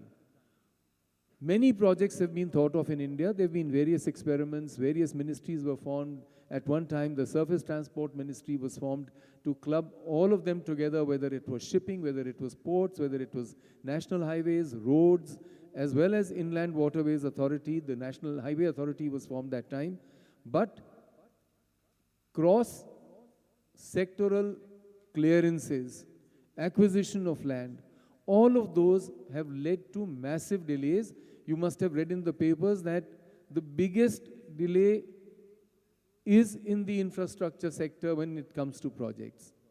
Therefore, the Prime Minister, with his constant attention to economic growth, has asked for this program, and it is a great opportunity for us to listen to Abhishek that what will happen, because there are programs which are well known. There was the quadrangle which was being made on all the four, east to west, west to east, and of course, right from Amritsar to Delhi to Calcutta, from Amritsar, Delhi to Mumbai, Mumbai to Bangalore, and then Chennai, and Chennai to Kolkata. But has it really come about? The number of ports which were there. There was a Sagarmala exercise which was taken when the Prime Minister began his tenure in 2014. But all these, and there has been a great infusion of funds and a great effort being made by the Government of India and some state governments to implement infrastructure projects. I, of course, would like to place before Abhishek, because he's the one who's going to collate all facts and figures relating to the Gati Shakti program. One, that yes, we must make use of ISRO data. I can only give you an example. More than 30 years back, when Baba Kalyani was making a project report for a small sector, which was the Bangalore sector, they actually used space photography then, which was available in India, to see what should be the route. Why? Because it should avoid forests. It should avoid villages and towns which are growing. Take the wastelands of villages and make your highway go through that. And also see where are the water bodies. Because that same national highway from Bangalore to Mangalore must go near the water bodies, because that is where industries will come up. So all these are linked, and I think the progress that we've made in space research and space capability right now, satellites, if we can do Navik, which is like the Google Maps, if we can be that good, then obviously we can use our capabilities in the space sector and space photography to make our planning go through. Because that tells you along the way where are the water bodies, where are the forests to be avoided, where are major agglomerations to be avoided, and where industries can come up. So that is a huge thing. Similarly for railway lines. Similarly for connecting various ports on roll-on, roll-off, ro-ro, as they are called. So these are massive, massive investments which will take place. Not only will it attract foreign investment, but they will also mean much greater employment for men, but more than that, women. Women who are capable of doing a lot of technical work, who are technically very well qualified, And in any case, when it comes to cash and handling of cash, you've also seen it in our toll booths, that most of them are now being taken up by women. Because number one, nobody dare misbehave with a woman. Very often you know that various people in the state tend to ride roughshod over men who are collecting toll booth and create a scene. It's damn good for having WhatsApp messages, but it's very bad for either the culture or in fact the morale of the person who's running a toll road. FASTag has come in, there'll be similar packages coming in which will make it faster to move over there. Railways, you must have seen Anaconda, you must have seen larger trains, you must have seen double-decker trains coming up. Now private railway lines are coming up. There's a huge outburst of activity. To give you a small example, I think the first DMRC metro rail was opened in 2002. We are just 20 years ahead, and look what has happened. There's been a flowering of and a blossoming of DMRCs or metro rail networks in various cities in the country. Look at the amount of investment. Today, the National Capital Region Transport Corporation has come up, and they will be the ultra-fast metro network, Delhi to Alwar, Delhi to Meerut, and probably reach you there in half an hour to 40 minutes. So that is the change coming up. These signal projects which take place, they have a huge multiplier effect. They have a multiplier effect in terms of technology, in terms of technical personnel, in terms of markets, in terms of industries, and the general growth of this nation. Because all of us are set. It was a $250 billion economy in India in 1992. Today we are reaching $3.2 trillion. 28 years, you've grown more than 12 times. So you can very well imagine if from 3.2 we were to grow 12 times or more, we would be reaching a $40 trillion economy. That is the hope for the country. And of course, one would like to add a suggestion to Abhishek, since he would be preparing all the paperwork for Government of India to work. I think we waste a lot of money, a lot of time, when we keep on carving out new and newer alignments for national highways. I see no reason, and we've discussed it over the years, in fact, with the Prime Minister himself, that why are elevated national highways not coming up? What is the reason? You don't need an environment clearance. You only need expansion of capacity for steel, for cement, which is always available. It has to grow further if India has to progress faster. So why not have alignments which are elevated? We keep on making newer and newer corridors, but wherever possible, we should be using elevated. Please see the example of Delhi-Chandigarh. Wherever the national highways are elevated, traffic moves the fastest. And plus, at the same time, you also guarantee a free road, which is the right of every Indian. Whatever be the economic level, it can be a rich man, it can be a poor man, it can be a farmer, and everyone has a right to a free road while traveling, maybe from his house, from his village, to the field. It may be on the other side of the highway. Will you be expected that, yes, there is a new alignment, and therefore a person should travel 20 kilometers in the morning, take back and make a U-turn, come back 20 kilometers to his field on the other side of the road? No, it's not to be done. I think we need to provide elevated places where people who are living on either side of the national highways are able to cross over. And in any case, I think it's a much safer thing.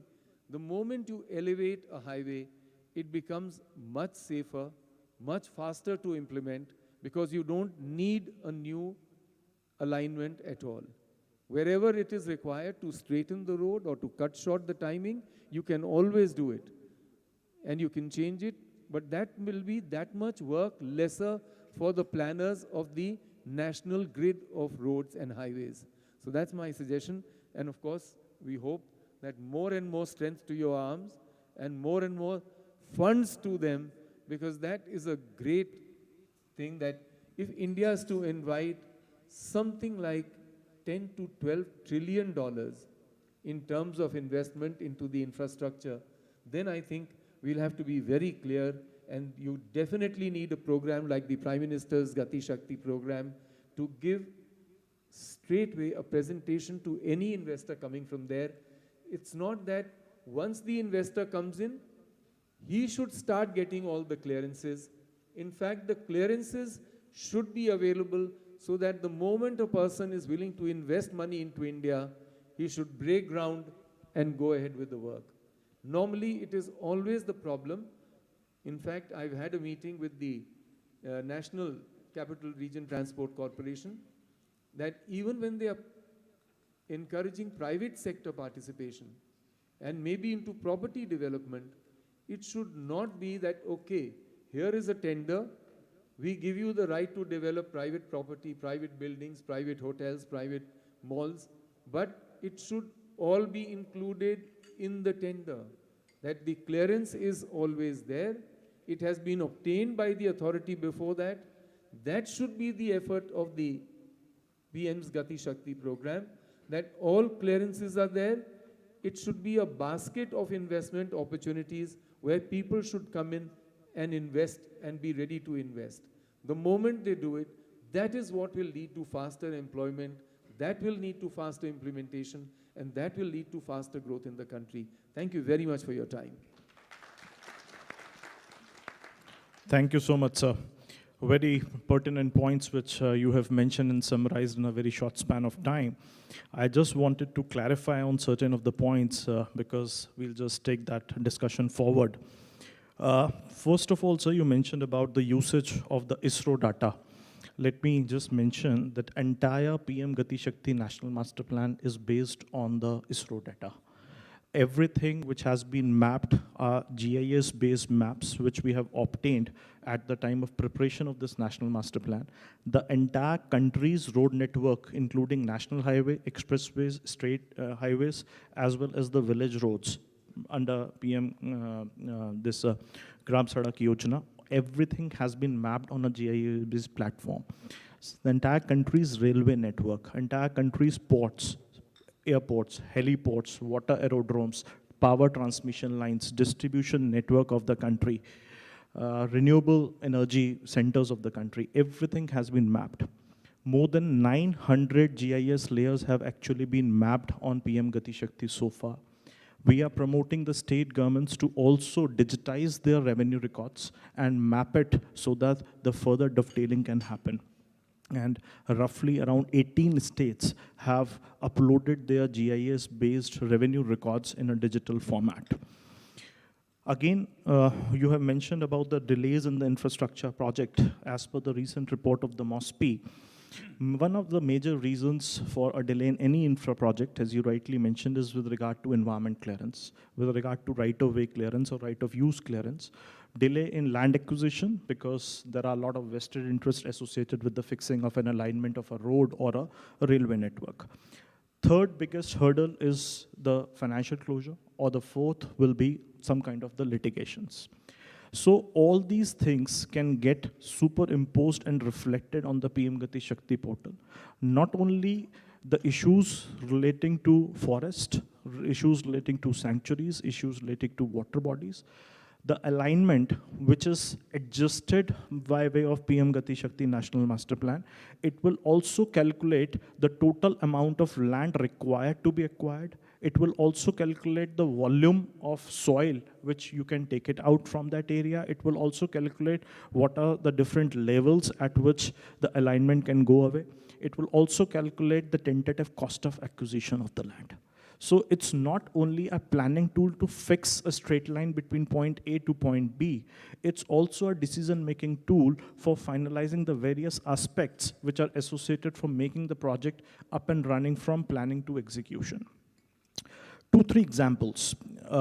Recently, for laying down the 5G telecom network, the Department of Telecom has utilized PM Gati Shakti National Master Plan in a very beautiful manner. to identify where exactly the additional towers have to be installed by different telecom companies. The entire country's telecom network as well as the tower network was mapped onto PM Gati Shakti National Master Plan. Wherever the land was available, wherever the bandwidth was available, or wherever it is required that you need to augment the 5G tower out here, the locations were identified and given to the telecom ministry. And this exercise was completed only in 3 days. So that is the volume as well as the speed at which this National Master Plan is working and helping the different infrastructure ministries as well as the economic zones ministries to plan out their activities in advance. You sir spoke about RORO. For that, I'll request my friend Bharat to speak at a later date.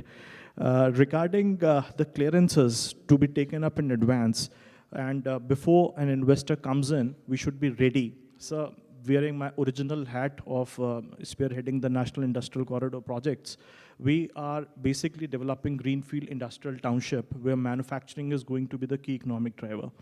Under NICDC and the Industrial Corridor program, we provide completely plug-and-play infrastructure for any industry or investor to come in. You have to just come in, take the land, which is completely online process, no human intervention. You need not to meet any official.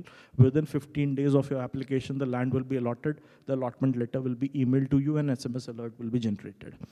In that case, we take all clearances not only before investing or before inviting an investment for manufacturing or setting up an industry, but also, sir, before appointment of an EPC contractor. We ensure that 100% land is transferred to the joint venture company, which is 50% owned by Government of India, represented by us, and 50% by the state government, which has contributed the land. All clearances, like environment clearances, building permissions, etc., is obtained and housed in the SPV, then only the first EPC contract is rolled out. What it has transpired in, that normally a EPC contract of a size of say 3,000 crore rupees or so, which is an average size in our projects, usually takes close to 6 years or 5 years for completion. In our case, the benefit given to the contractor is not about the LD impositions or the penalties, it's 10% bonus clause. That if you finish the work well before the time, you can get 2% bonus on a monthly basis, and which, to my surprise also and for the benefit of all I'm telling, many contracting companies have actually availed that benefit of completing the project before time.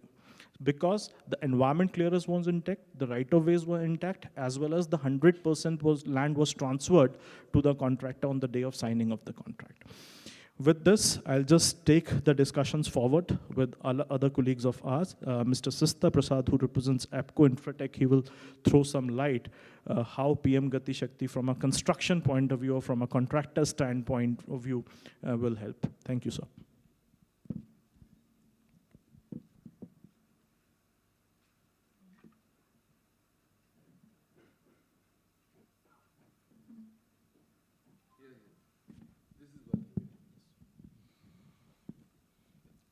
Good afternoon.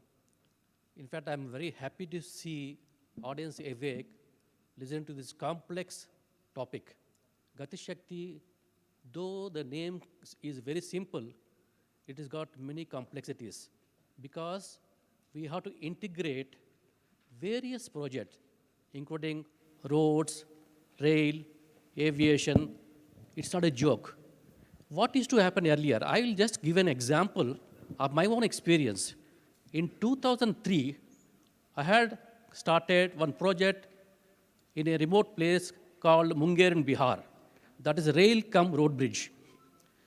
Now, I heard just last year it got commissioned. Imagine how many years it took. Why that kind of zeal was not there? Is it a political will? Is it a financial problem? Is it a technological problem? Let us keep it aside. Now, after hearing this, Gati Shakti program aiming at seamless integration of all the sectors of transportation, okay, I was very enthralled and happy, and I am representing construction industry. Whenever I talk on behalf of construction industry and contracting fraternity.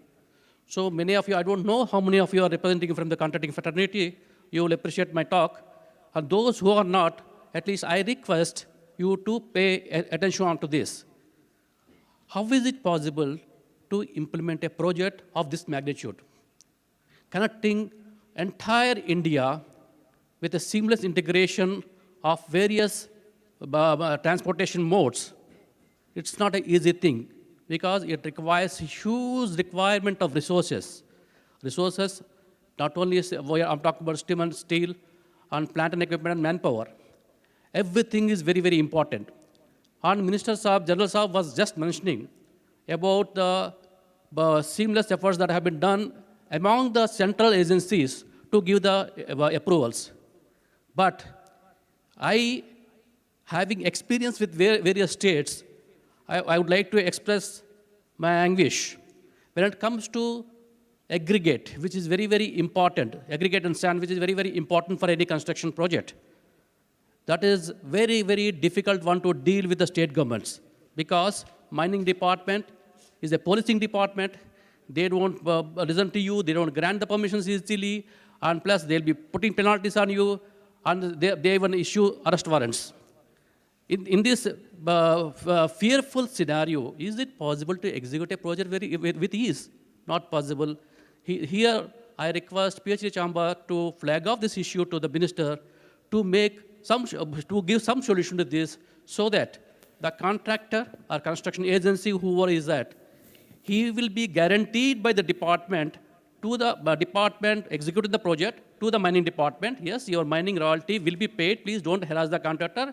If contractor doesn't pay, we will pay and we'll recover from him. This helps our life very easy, and we can execute the project without any nightmares. This one area. Second area is that, for example, we are executing, Rajiv Talwar was mentioning about metros. First of all, metros require high-skilled workmen, high-skilled technicians, high-skilled engineers.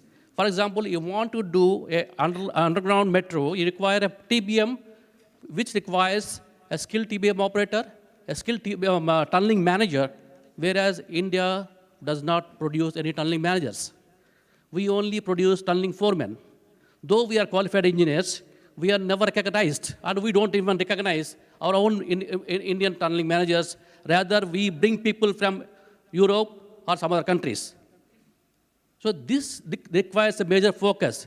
Why not we promote our people, give a special training? If needed, we can send them abroad and get them trained there and bring them back and employ them.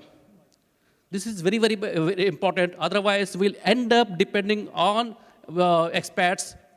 Okay, and plus we will not be recognizing our own internal talents. At the same time, Government of India has been focusing, but first of all, everything should be Indianized. Indianization will happen provided you develop the environment. This requires a special focus in this area. Next comes to how do you attract good talent and good workmen, good pool of people to remote projects. Many of the projects, what connectivity they're talking about are remote projects. For example, we are executing projects in Kashmir, Jammu and Kashmir. We are executing projects somewhere in China border. How do I attract people? How many of you will come there and work?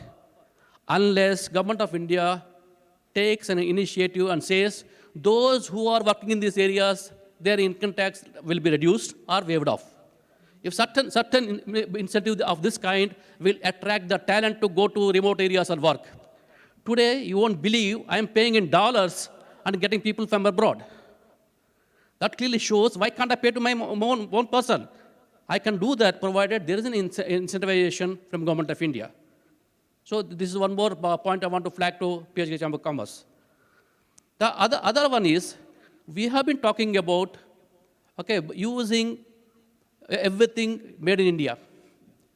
For example, if you are doing a tunneling, you are doing a hydro project, every equipment is being imported.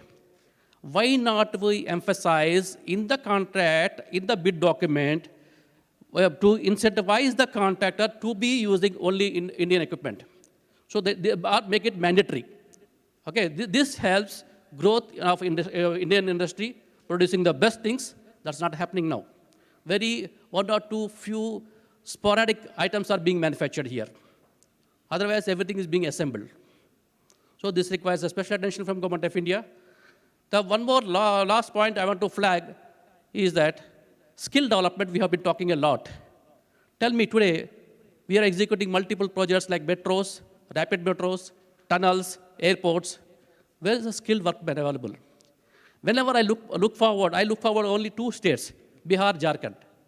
Now today, Bihar, Jharkhand is flushed with works, flushed with projects. They don't come here. Why should they come here? Because earlier they were not having any projects. There is no scope of employment. That's why they were coming up outside. Now nobody is turning up. So other states never focus on skill development.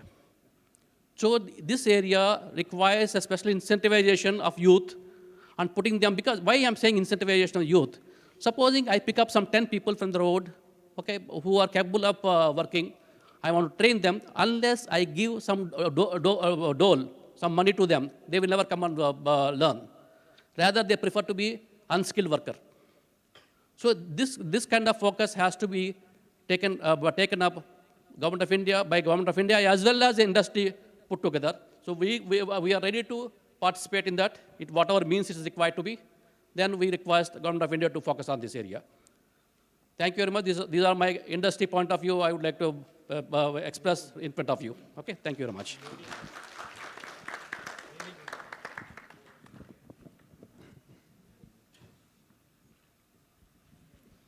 Thank you, Mr. Prasad. The very valid points I think you have highlighted. First, with regard to the mining-related issues which happens at the state level and the local level, and support which is required by any contracting or an implementing agency for executing the project. It's a very valid point. Secondly, you highlighted about the skilling requirement as well as the capacity building requirement which is required by the industries. If India is aiming of creating so much amount of mammoth infrastructure in all the sectors put together, then definitely the skilling as well as the capacity building of the youth as well as the people who are at the middle level management is absolutely critical. Just to mention a very small point associated with it, that for the purpose of, because the topic is about PM Gati Shakti, more than 5,000 officers at different levels in the Government of India and the state government has already been given the training about usage of National Master Plan PM Gati Shakti. Department of Higher Education has identified close to 102 universities in India whereby separate courses of teaching how PM Gati Shakti National Master Plan can be used, how the logistic efficiencies can be improved, and specific courses on logistic improvement of logistic efficiencies improvement are being articulated as of now. The third important point which you have mentioned about the use of Indian manufactured equipments and the mention of that as part of the tender conditions. To the best of my understanding, as part of the Make in India order issued by my own department, which is DPIIT, in most of the cases, there has been insistence on the part of the government to promote the usage of Make in India manufactured goods or services, but I do not know exactly that about the contracting part of it, whether it is applicable on the usage of equipments or not, but definitely I can take this message and deal with the concerned officer who is looking after this subject. Now, taking this session forward, I'll request Mr. Bharat Joshi, Director of Associated Container Terminals, who is associated with the logistic industry and for the movement of goods from one place to another from a decade now, to share some thoughts on this topic.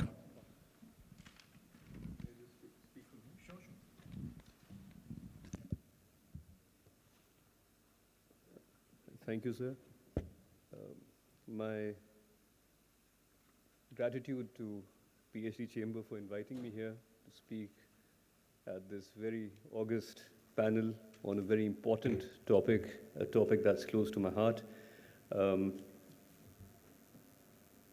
It's very difficult to speak after stalwarts who've already spoken, but I'll try and add a little bit of our own perspective to the deliberations. Thank you to Ashish Vidji who invited me here. Thanks again to both speakers who've spoken, our chairman of the session, dear friend Abhishek ji, Rajiv ji, of course, who's been always a mentor to me. The way I look at Gati Shakti is essentially in many ways, a magic bullet which simultaneously addresses many of the challenges we've faced with for the longest time and at every level of governance. And some of this has been alluded to, so it's not terribly original. I think Abhishek ji mentioned how we have a multiplicity of, or a multitude of ministries that all deal with logistics. So unlike many other countries, we don't have a single transport ministry. But we do have the Ministry of Railways, which is so enormous that till recently it had its own budget. We have the Ministry of Civil Aviation, Ministry of Road Transport and Highways, Ministry of Shipping and Indian Waterways, and you know, I'm sure I'm leaving out a couple which also deal with logistics. Under the Ministry of Commerce, under which, of course, very sensibly, the National Industrial Corridors Corporation is domiciled, this also in some ways deals as sort of a logistics ministry in some ways. There is a department of logistics in this ministry, and also, perhaps by no coincidence, the Prime Minister's Gati Shakti program is also driven out of the logistics, or by the logistics ministry. The way I look at this is, for a long time, or at least for some time in the future, we will remain deficient in infrastructure. And as Rajiv ji pointed out, himself being very much on the developer side, early on the policy and then on the development side of infrastructure, the very many challenges that one faces. So if we want to continue to develop infrastructure and we don't make it easier for developers and private sector, and of course also government, it's going to be extremely hard for us to have this enabling ingredient of our own growth. The second is that Gati Shakti, while it connects various line ministries, it doesn't quite stop there. It also then drills down, not only at the central level, but also at the federal structure, and integrates both state and central arms of governance. DX, or digital transformation, is a huge piece of Gati Shakti program. And within this, the 2 or 3 things that I must point out, one is the LDB, or Logistics Data Bank, which only this month, if I'm not mistaken, achieved a landmark of tracking over 50 million EXIM containers. So more than 5 crore export or import containers have already been, have gone through this. The ULIP, or the United Logistics Interface Program, again, is so hugely ambitious. It brings together 29 systems of 7 ministries. So some 102 APIs were developed, covering 1,600 fields to roll this out. And the Gati Shakti, I think, also, in addition to all of these, it covers, I think, another very critical component, which is it serves, or it enables unified thinking, a national blueprint or a national master plan on logistics infrastructure. So you don't have a national waste of resources. So we don't really want clustering or oversaturation of infrastructure in some pockets, and then you have vast areas which are completely devoid of much needed infrastructure. So to my mind, these are some of the very impactful features of the PM Gati Shakti. Some of these we've been personally involved with, including the LDB, or Logistics Data Bank. I'm again very thankful to be invited here, and I'll hand this over back to the chairman. Thank you. I want to inform everyone, this is not a young man who's just speaking out of business experience. Bharat is a very well-educated and a very meaningful entrepreneur who's written books, actually. We read his books to steal some ideas from him. So Bharat is I know his father very well. In fact, I think we are the same age, his father and I. And we never talk as seriously as we have to talk to Bharat, because he's the one who's actually been running the show. So lots of practical ideas, like Mr. Sista said right now. See, Sista Prasadji. I mean, in fact, I wanted the chairman's permission to intervene, but no, but you please carry on. Whenever you give time, I'll do that. Please carry on, sir. Sir, one thing which you must all have seen, that there is a good WhatsApp which says that it's not a deer who's crossing or a tiger who's crossing a road in the sanctuary. It's actually the road which is crossing the path of the animals. So I think, just that is only for one, stressing one point, that wherever we need, we must elevate our roads and highways, because they must not interfere, just like with animals. Similarly, much more for humans. We need actually movement possibility across the highways for humans, as well as ladies and children who are going to study. Then their schools could be on various sides of the highway, but they need easy access. We don't want those stories that I had to cross 5 rivers, 10 mountains, and go for miles to collect either a bucket of water or to go to a school. Those days are gone. I think we should be looking much more futuristic. The second one, I think the problems raised by Mr. Prasad was so meaningful. Mining is a racket, you know that. Many state governments, how many illegal mining goes on in those state governments? It becomes damn good news. It becomes very good, material for making criminal cases. But the fact is that, yes, hopefully, the PM Gati Shakti program, by seeing where stones, aggregates, where crushers can be placed, where sand can be mined, will provide a ready-made glossary that, okay, you can go and take legally from there. No one minds paying the state governments and make them very rich. But the fact is that before you get permission, they make you sweat and how. So that's something which needs to be done. Similarly, we were suggesting to Abhishek that please note down, there is a very genuine problem which Mr. Prasad has said about tunneling managers. Technical people to run metro systems, to run rails which are now the railways, civil aviation. If there had been no private sector academies for just cabin crew, how could we have had so many flights? And today India is planning the largest orders for civil aviation will come out of India now. And it has led to what? We are planning something like 1,100 to 1,500 planes on order. Imagine the amount of money which we are going to spend abroad, either with Boeing or with Airbus. The latest entrants are being Japan, and China is making their own planes now.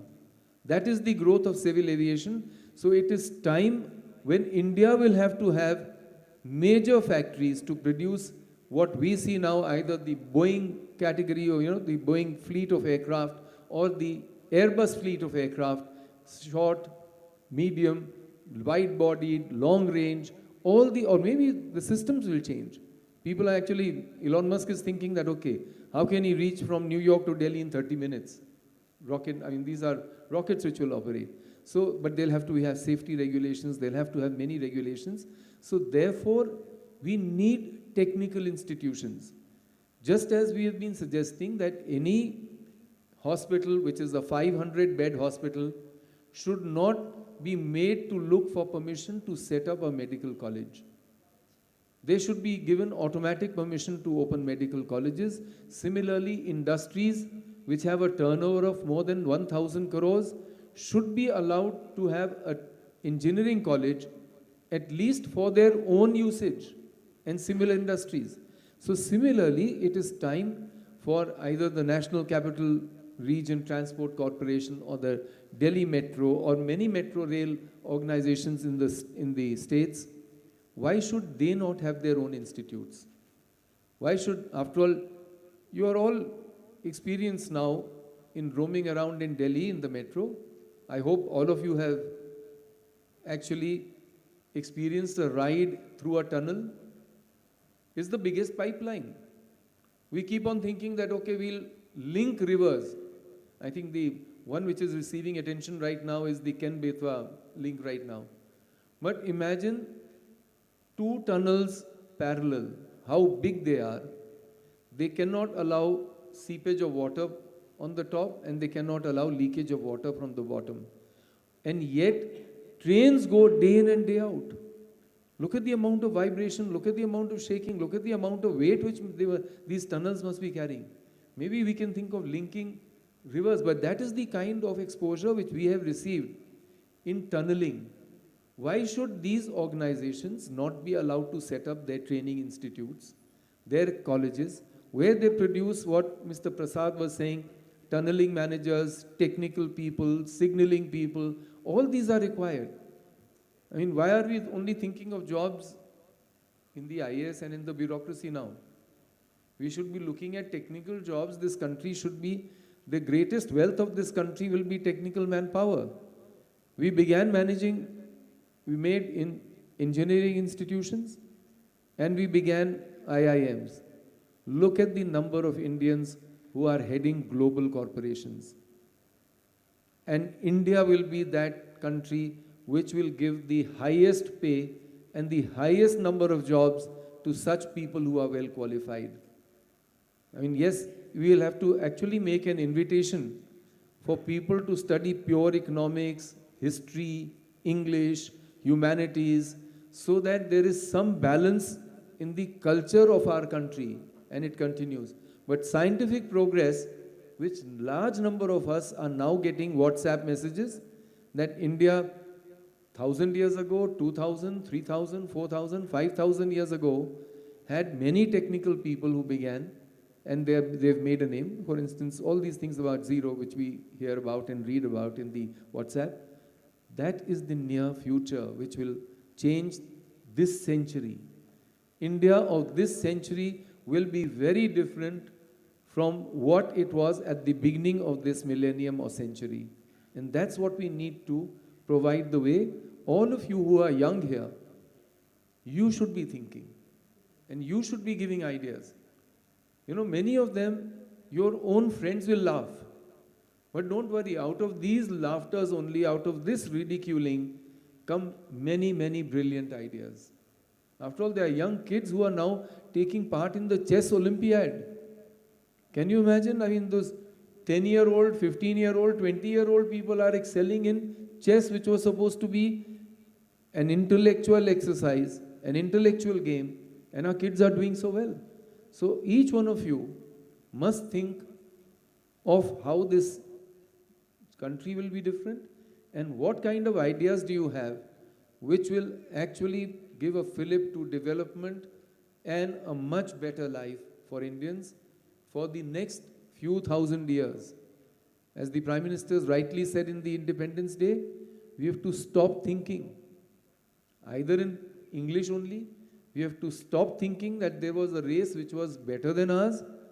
We have to make sure that we as Indians have the greatest pride, but we also use the best brains in the world and make the best brains in us. Otherwise, imagine US, their management experience and their highest paid are the immigrant communities. So it's not what Mr. Prasad rightly said, that we should not be looking at expats only.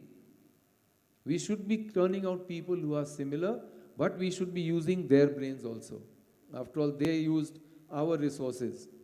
If $45 trillion were taken away from India in the last 2 centuries or 3 centuries, imagine what we've lost.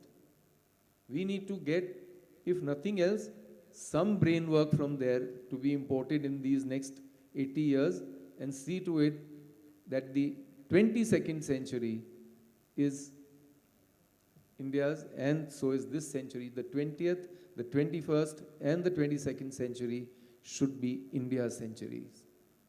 Thank you, Abhishek. Thank you so much, sir, for sharing your thoughts, and thank you, Bharat, for your kind address. I'll now request, in the paucity of time, Mr. Ashish Vik, the chair of Gati Shakti Development Forum, to share his thoughts and also to share the industry's perspective on the subject.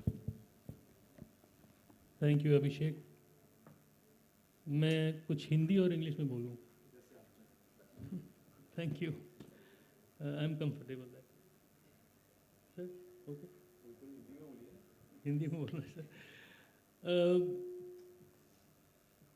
एक तो पहले sister ने जो बोला, I will just give you another example कि एक married accommodation project Indian army का है, उनके डीजी मैप हमने यहाँ इनवाइट किए थे. बहुत ही एम्बिशियस प्रोग्राम था उनका, फेज़ 1, फेज़ 2, फेज़ 3. सर आपको इसके बारे में मालूम होगा. And he came here and said कि इतना अच्छा प्रोग्राम और प्रोजेक्ट तो हो गया कंसीव, ब्रिक्स नहीं. You see, from a DG map level, a Director General level, he is saying कि मेरा all over India project आ गया, अब मेरे पास bricks नहीं है. Lakhs and lakhs of bricks. So this is a perennial problem. Now, Abhishek ji, seamless transport, हम बात कर रहे हैं काफ़ी देर से. हम मेट्रो की बात कर रहे हैं, हम दिल्ली मेट्रो की बात कर रहे हैं. मेरे मन में ख्याल आया कि दिल्ली मेट्रो में हम लोग लास्ट माइल कनेक्टिविटी की बात कर रहे थे, लेकिन हुआ नहीं अभी तक. उसके बारे में क्या सोच रहे हैं, क्यों नहीं हो रहा है? There has to be a reason. It cannot be कि हम लोग ऐसे ही चलते रहेंगे. 10 साल से, I think 2002, like Rajiv ji mention, 20 साल हो गए अभी तक हम लोग लास्ट माइल कनेक्टिविटी नहीं कर पाए. सो आई थिंक सोचना चाहिए, वी मस्ट सी कि क्या वहाँ पर, और लास्ट माइल कनेक्टिविटी अगर प्राइवेट एंटरप्राइजेज नहीं कर पा रही हैं तो government should come in. That is what this topic is, which we have mention today, seamless connectivity. Because seamless connectivity is not just कि आपने कहा कि मैं ट्रक से कर लूँ या ट्रेन से कर लूँ या फ्लाइट से कर लूँ. मैं तो कहता हूँ बेसिक तो देखिए हम, जो हमारे बिल्कुल सामने है. जो हम लोग बात करते हैं, भरत ने भी बहुत अच्छा बताया about the seamless connectivity. I would like to say that row as we mention, ये और क्यों नहीं हम लोग कर रहे हैं? See my only point to ponder would be कि हम आगे क्यों नहीं करते? प्रॉब्लम क्या है? हम एक चीज़ शुरू कर देते हैं, फिर शुरू करके आगे क्यों नहीं करते उसको? हम गति शक्ति हमारा इतना बड़ा जो है प्लान, प्रोग्राम बनाया है, मास्टर प्लान बनाया है. आप अभी गए भी थे अहमदाबाद, आपने बताया. Don't you think that this aspect also needs to be studied, that where we start or where we have done something, it should be replicated in a much faster way. वो एक आसान चीज़ हो जाएगी हमारे लिए. नए के लिए तो करेंगे ही, अप्रूवल जो हम बात कर रहे हैं, क्लियरेंसेज, वो तो सब है ही. अब आपने कहा कि इंडस्ट्री पर्सपेक्टिव, तो मैं टेम्प्टेड हूँ कहने के लिए, inland waterways. PhD chamber has been taking up this particular vertical of infrastructure very aggressively in the past. और 100 rivers identified हैं, और कितनों में काम हो रहा है? 4, 5. तो सिर्फ ये कहना कि हम लोग इंडियन वाटरवेज में भी काम कर रहे हैं, how many rivers are we actually targeting? So this is all I feel. You have more rivers, you target more rivers, then the connectivity comes in. You are connecting many more states together. So that is another point. In fact, if I recollect correctly, John F. Kennedy, you remember, sir? John F. Kennedy ने कहा था, America is not rich because it has good roads, but because it has good roads is America rich. अब ये good roads का मतलब obviously last mile connectivity के साथ है.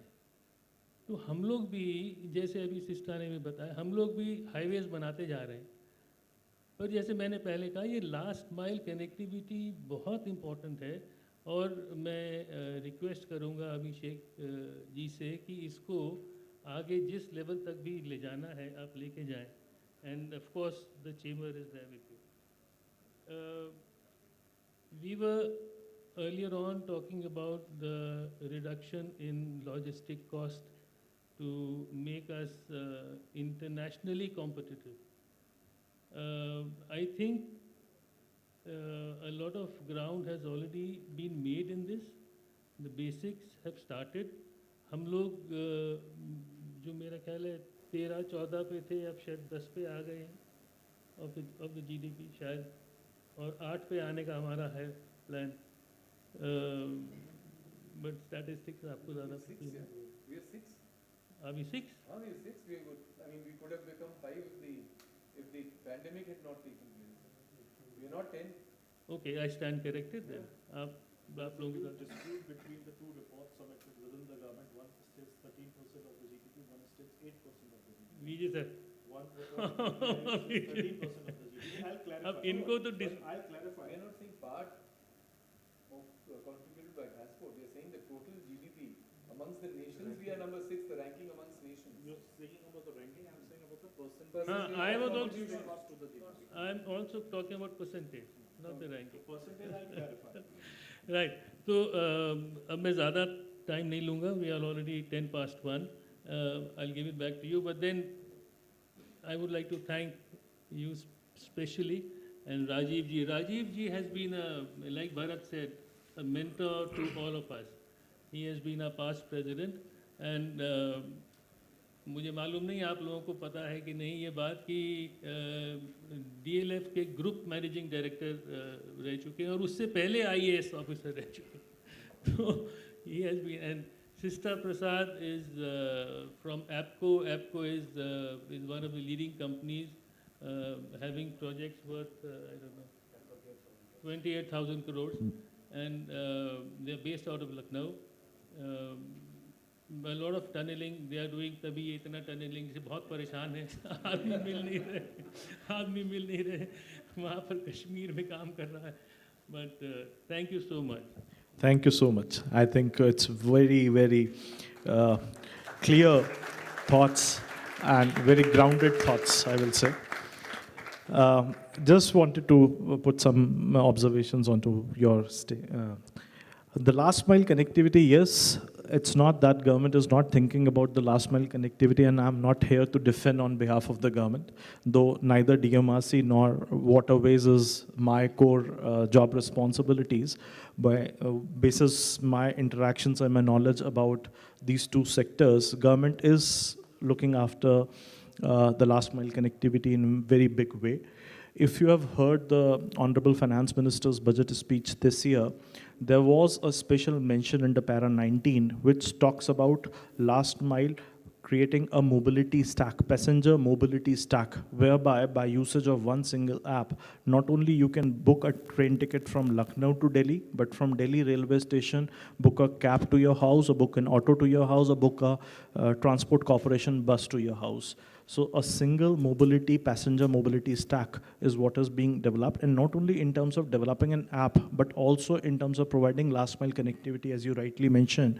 That's been 20 years since Delhi Metro is operational, but still we are relying on e-rickshaws, or we are relying on all unorganized means of transportations. Though there was an attempt to start the buses by DMRC, but I do not know what has happened to it. Relating to the inland waterways, yes, 100 rivers has been identified, but there are a lot of issues we need to understand and appreciate, issues relating to the marine life, issues related to the river species, issues being raised by different NGOs, NGTs, etc., issues relating to environment, the investment which is required for the purpose of dredging. Based on my limited understanding, we were working on National Waterway 1 and National Waterway 2 when this whole program of inland waterway development for the movement of goods was started. The target is that we will reach out to 12 waterways project in the next 2 to 3 years time frame, and that has been mapped, and the work on all those 12 projects is presently underway, which has been given to us as part of PM Gati Shakti National Master Plan. About the percentage of logistic cost to the overall GDP, I have written a separate paper on this. There are two thoughts. One is 13% logistic cost as a percentage of the GDP, and the second is 8%, which is a report, I think, by CREA. The difference between the two is that actually our logistic cost to the GDP percentage is 7 to 8%. I can share the paper with the chamber for circulation. The balance 5%, 6% is basically the inventory holding cost. And if you add the inventory holding cost to the overall transportation and the logistic cost, then it becomes 13% or greater than 13%. But actually, we are not standing at 13%. And it's a misnomer that we keep on saying because nobody has read the fine print of the Niti Aayog report. If you read the fine print of the Niti Aayog report, it gives a complete clarity and a bifurcation of each and every single component which is added up to become a 13% number. But actually, we are standing between 7 to 8% as a country. And it's the whole emphasis of PM Gati Shakti or LDB project we are doing or ULIP or massive infrastructure creation which is happening in the country is basically to make India globally cost competitive by improving the logistic efficiencies of the country. Now, I'll request the august gathering to raise some question and answers for our panelists. I'll just request you to kindly pronounce your name and the organization you belong to and where you want to ask the question, to whom panelists you is addressed to. Good afternoon. Thank you for such a wonderful, in transforming India infrastructure. I am Kashyap Kapadia from Integral Shipping and experienced 35-year-old multimodal logistics in India, which was never before 94. But having said this, the whole seminar what you all have based, I would like to emphasize on what Ashish ji told, that yes, definitely the government has to play the commercial role, not the people. The times have changed. I'll give you a live example. Last month, FICCI had invited me in Mumbai to discuss the Deen Dayal Road project show. I had to emphasize them that they gave me a 7 heaven, that Deen Dayal port is so and so, so and so, so and so. Everything's perfect, yes, that's the way it works. But where's the commercial viability or for me to bring investors? How do I run my show? Now, if ROPAX is a situation which I've already submitted to Bhushan Kumar and it's not working out, how do we expect Abhishek to move forward? From the top, the strings are not being pulled. How will he move? It's only paperwork, it's only infrastructure, it's only IT. And all these kids are only following that. There's no practical solution on the road. If you are talking about 36 multimodal transport, which Nitin Gadkari discussed in 2014, till date nothing is on grounds. So I, being a practical road transporter or a multimodal transporter, I am doing my job, I am running my show. But then I'll do it at my cost and my advantage, not at government's fault. Why should they not come into the picture to become an equal partner? You want me to be joint venture partner, but you don't want to shell money? What about land? It's got no value. I want you to come with the ROPEX idea, which is the evolving idea, when the rivers will be connected. Now, rivers may not be connected for the next 10 years. But if ROPEX is coming into the picture, I can connect Hooghly to Kandla, every hop and stop. And a family of 4 can travel for 1,500 rupees in a car. And they can enjoy the picnics. There is the scenario. Where is that going on? There's no scene of that. What are the pictures you all are giving? It's all about doing all this ideas connectivity, but nothing is happening. I am doing about ELR on railways. Railways is running ELR, but there's no road ELR. Not a single logistics ministry has responded to this. So if at my level things are not working, what about these kids? It's nothing going to work. We are only talking air. That's my view. So if you can put that message to the last mile to your level, then this should come out.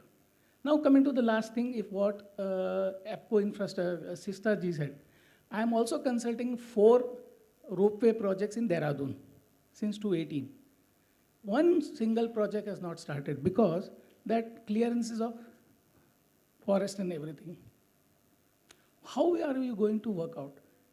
Ropeway is the biggest mode to move goods into hilly regions or to move into fast. So in fact, public transportation, what you're talking about, cargo transportation and ambulances can be operated. I've submitted N number of projects to these governments or to the CMs. They only take it lip service and all that. Why I'm talking at this forum, because PhD can, make an impact that somebody is going all around and nothing is happening. For me, my job was to bring the awareness to the people at large that what is happening. It may happen or not happen, I don't know.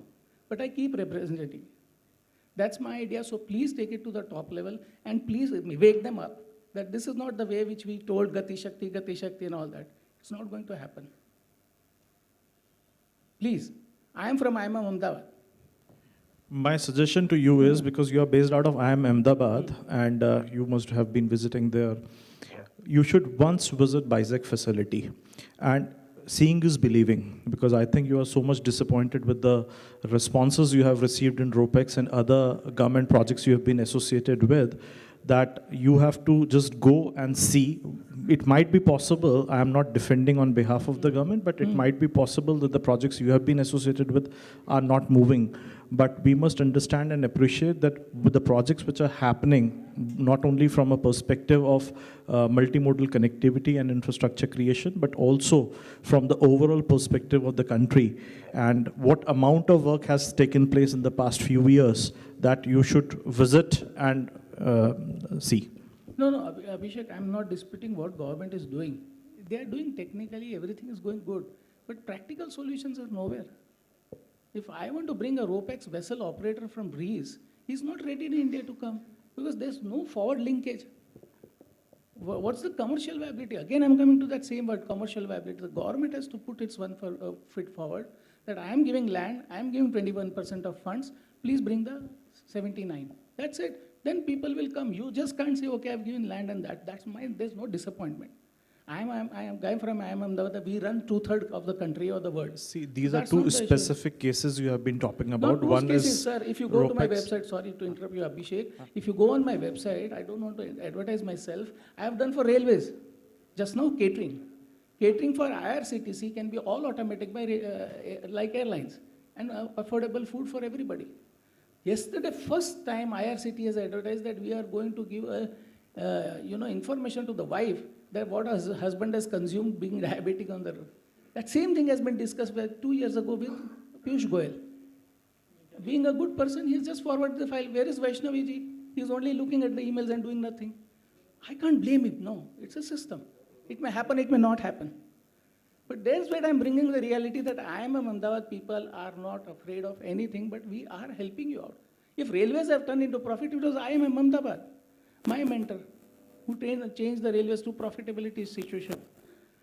We have got people like these people who are talking about infrastructure, but how are they also going to do it? There's nothing happening. I want you to only be aware that this is where we need to come in. Government has to come in for commercial.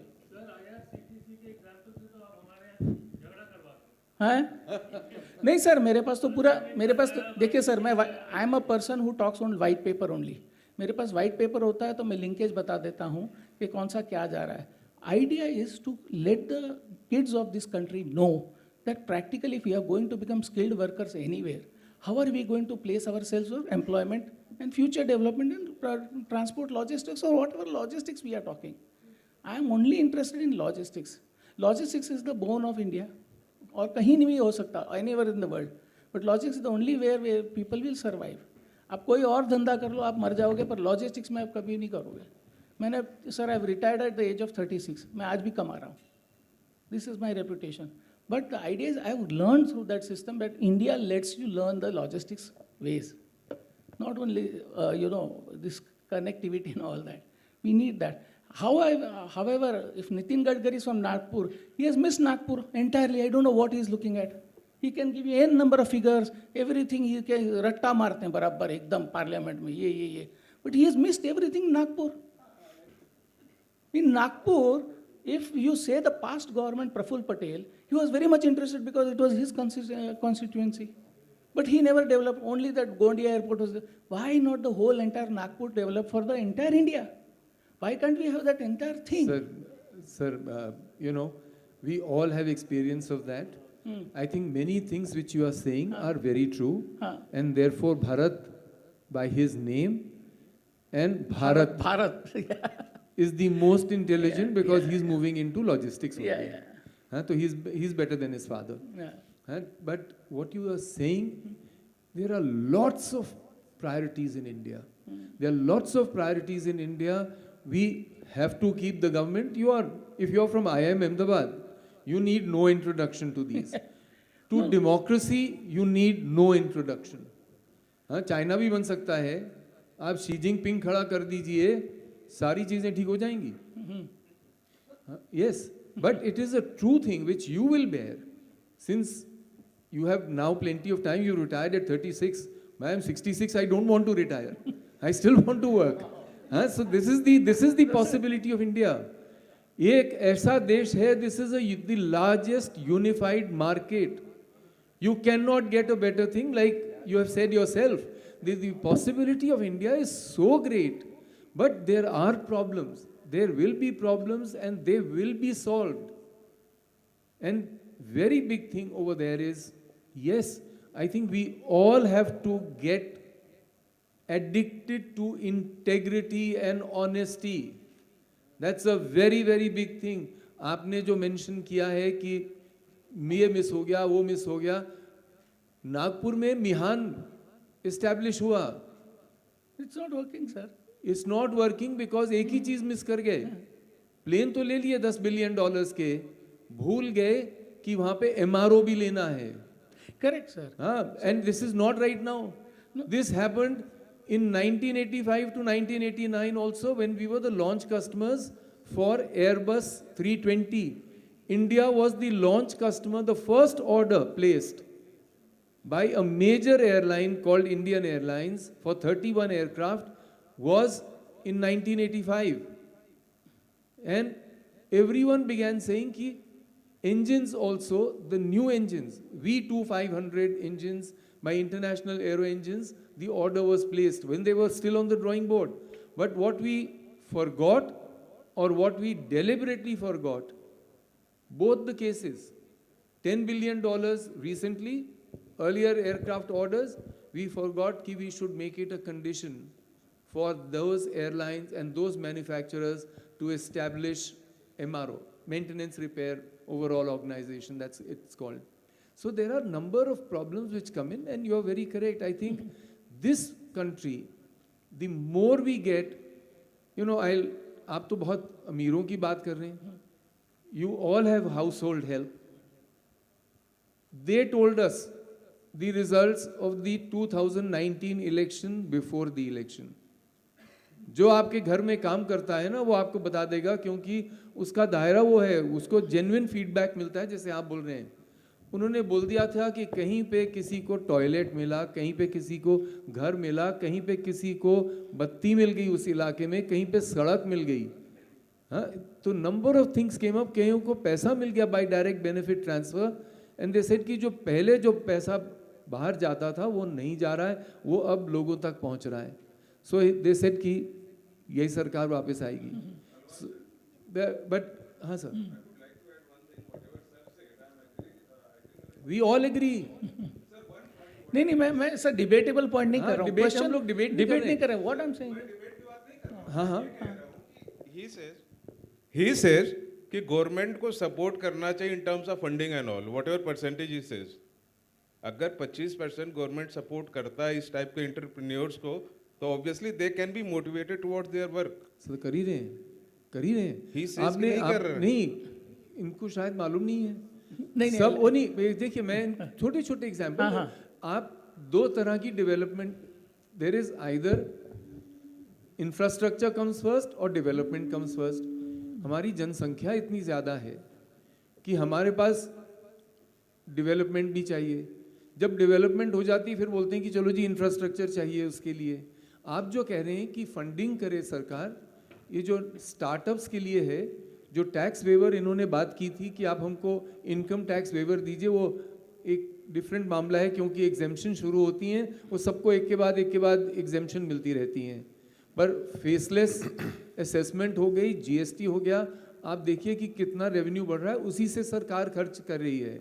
जो आपका जब 2014 में हम लोग जब वित्त मंत्री के पास जाते थे from PhD chamber of commerce, तो वो अरुण जेटली साहब पूछते थे कि क्या होना चाहिए हमारा राजस्व, रेवेन्यू कितना होना चाहिए। सो वी यूज्ड टू से it should be 80 lakh crore. He said इस वक्त डायरेक्ट टैक्सेस का भी 8 लाख है और इनडायरेक्ट का भी 8 लाख है। जिस दिन 30 लाख हो गया ना, मेरा फिस्कल डेफिसिट चले जाएगा। But the fact is that today we are going to cross 30 lakh crore, and that is how investments are being made, that is how startups are being given कि 100 करोड़ तक अगर आपको कमाई हो जाए तो उसमें 3 साल में अगर हो जाए तो वो not any 3 year period which you choose, आपको इनकम टैक्स की उसमें एग्जेम्पशन मिलेगी। Corporate tax has been lower to one of the lowest in the world. So these are changes which are taking place. Corporate funding and government funding will come in, but you don't have that kind of money.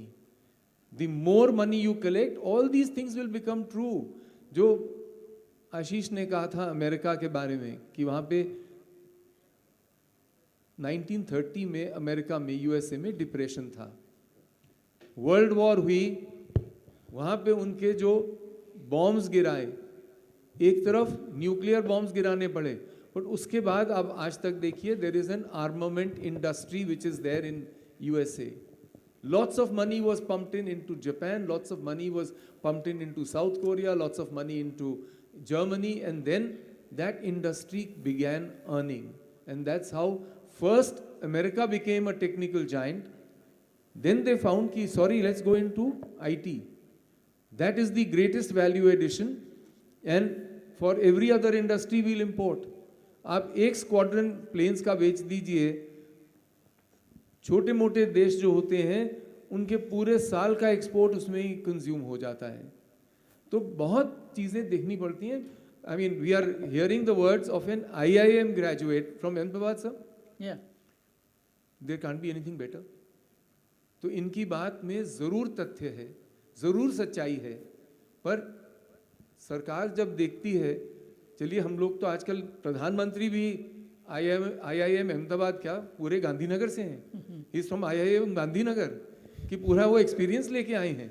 हाँ, सो बहुत चीज़ें देखनी पड़ती हैं, पर हाँ एक चीज़ ज़रूर है, बहुत फर्क दिखता है, बहुत फर्क दिखता है कि जितनी ईमानदारी है उसकी संख्या इतनी अधिक हो गई है कि आज गति शक्ति में भी हम लोग बोल सकते हैं कि गति ज़रा बढ़ाइए। पहले लोग यही कहते थे, सरकार के पास आते थे, मैं अपने आप खुद सरकारी नौकर रह चुका हूँ, हाँ, तो वहाँ पे बोलते थे कि भाई सरकार बड़ी बढ़िया चल रही है, आप भी बहुत बढ़िया काम कर रहे हैं, हाँ, और जाके एंड में जब मिलते थे, sorry I didn't know your name, Kashyap, हाँ, तो उनको बाहर जाके मिलते थे, वो बोलते थे यार तुम क्या वहाँ पे गप्पे मार के आ रहे हो, हाँ, यहाँ पे तो कुछ नहीं हो रहा है, मेरी इतनी प्रॉब्लम्स हैं। Today it is a genuine thing कि yes, change is taking place, direct beneficiary transfer is taking place। अच्छा, आपका जो ये डिजिटल है, पेमेंट इससे होती है। I mean, आपको cheque issue, in fact you'll be surprised, मैं अपने आप, मुझे चेक पे करना है कहीं पे मेंटेनेंस का, वो आदमी भेज रहा है, because I am missing out somewhere कि मैं कैसे भेजूँ, but it's my fault. So we are still use to cheques, but by and large people don't use a chequebook any more. वो सारी चीज़ें ठक ठक ठक फोन पे हो जाती हैं। India is really changing, it's not IT alone sir, his future is going to be made on logistics. आप केवल ध्यान रखिए, मैं आपको यहाँ पे दो चीफ इंजीनियर रह चुके हैं म्यूनिसिपल कॉरपोरेशन ऑफ दिल्ली के। क्या किया है उन्होंने? They have invested into land, and वहाँ पे वेयर हाउसेस बनाने के लिए उनको पैसा नहीं निवेश करना पड़ा। ये जो कंपनीज हैं आपकी, which are multinational, sometimes Indian companies, उन्होंने वो प्लॉट ले लिए, बोलते हैं आप किराया लीजिए, आप घर बैठ के किराया लीजिए, बाकी हम सब प्लानिंग कर लेंगे, हम सब क्लियरेंसेस ले लेंगे, because our need is greater. So money is coming in. I'm talking to you, there was a small instance 2014 के बजट में एक आपने लाइन सुनी होगी, it was only one line कि India will permit REITs and InvITs. REIT is a real estate investment trust and InvITs are an infrastructure investment trust. What does it become? It makes buildings which are given on rentals and highways which are given on tolls, उनके एक paper बन जाता है, paper currency बन जाती है कि you can buy like you could by units earlier, वैसे ही आप उनके रीट के यूनिट्स खरीद सकते हैं और इनविट्स के यूनिट्स खरीद सकते हैं. Sir, I can tell you on behalf of DLF and the construction real estate industry, $100 billion have been invested. By one company, $40 billion have been invested. It's called Blackstone. And the chairman of Blackstone has promised the Prime Minister that I am going to raise it by another 60. I want to invest $100 billion into India. And it's not into the IT industry. He is actually investing into such projects, infrastructure projects, or such real estate projects which are given on lease. That is coming up. So these are changes which will take place. But what you are saying, Kashyap Sahab, is very correct. That where does government need? You can give ideas, and I'm sure Abhishek's job will be that to take it back. ये जाके वही बताएंगे वहाँ पे कि these are genuine things, because you are a person who cannot be disbelieved.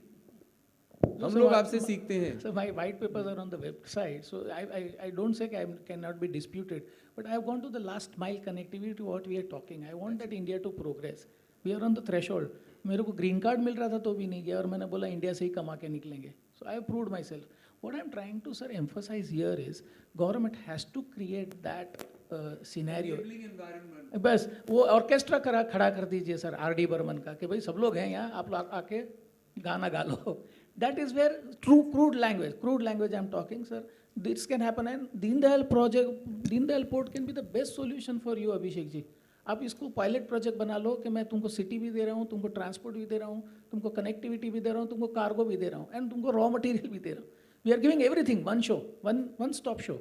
And then Hooghly can be replicated, Paradip can be replicated. And these giants are there, Vedanta and everybody are there on that shots. I'm talking right from the, connectivity issues and the employment issue. These two things only, sir, आप लोग करोगे तो ही होगा, नहीं तो it is again 2024 election. I am waiting for that. Many elections will take place. Thank you, sir. Thank you. Thank you so much, sir. Thank you so much. It was not a debate. It was not a debate, please. It was not a debate. I just wanted to bring out the point that Abhishek has No, sir, I appreciate your valuable input, sir, but while you were giving your inputs, you gave another valuable input, something called food. And we are already, running into the lunch time. So, we have delegates who must be feeling a little hungry. Thank you so much. Thank you so much. So, and our gratitude to our eminent panelists on the dais. And we would like to, as a token of appreciation, recognize their presence on the dais for sparing valuable time and being with us today. May I request our chair, Gati Shakti Development Forum, Ashish Vik ji, to kindly welcome our guests in gratitude. Abhishek ji.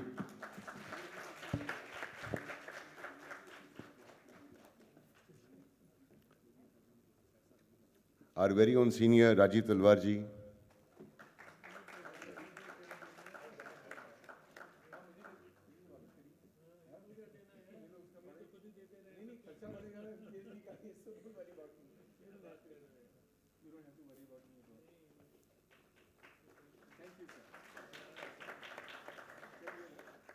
Mr. Bharat Joshi ji.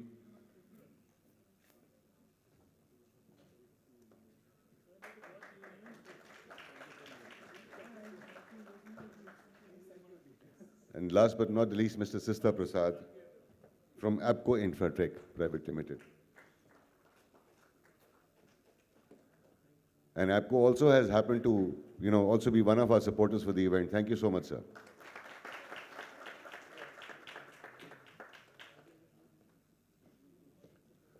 Thank you so much for, can we have a group photograph, please, sir? I request all the eminent dignitaries to kindly have a group photograph.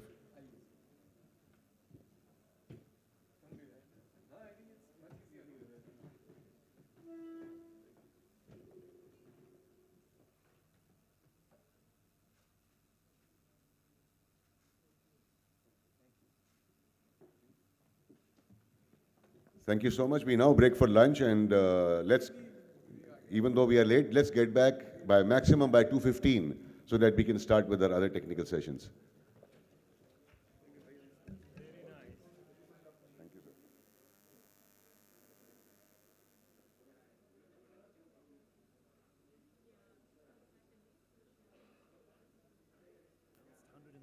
Years, PhD CCI has been serving the nation.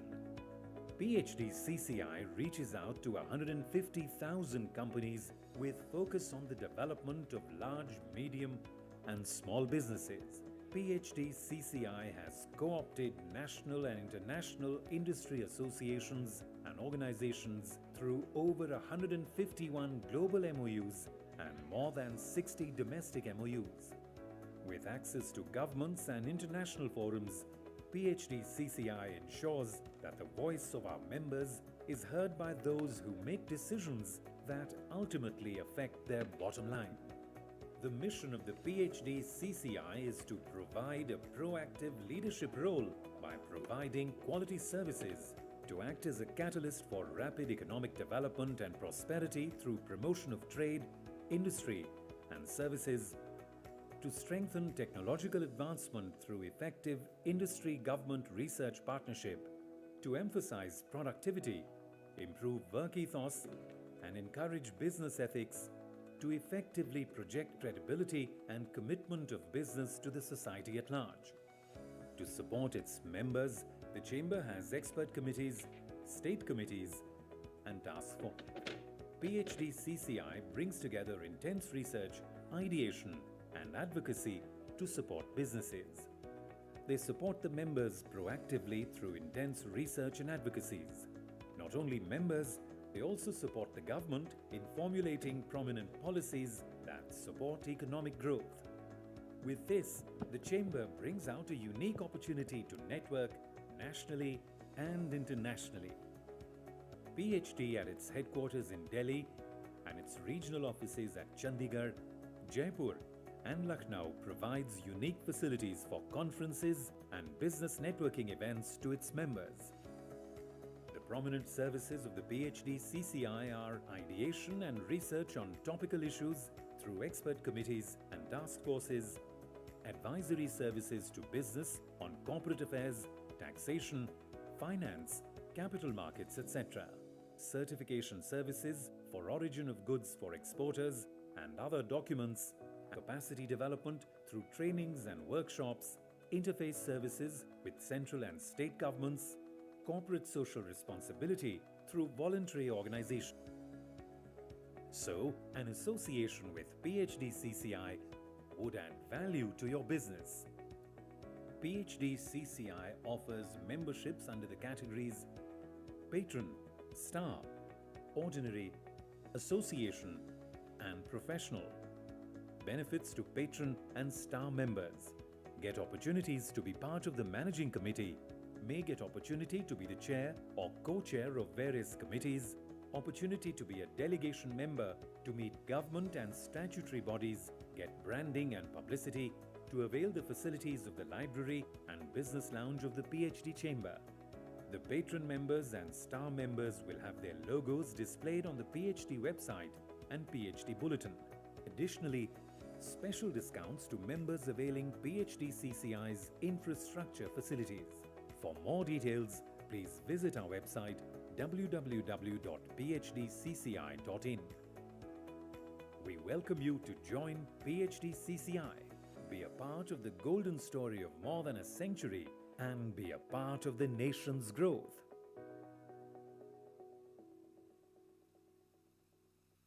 In the passage of time, intermittently, an era takes shape and attains eternal glory.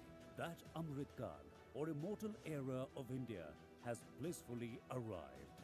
propelled by the vision of the Honorable Prime Minister of India, standing at its 75th years of independence, is poised to shape its era of growth, greatness and preeminence.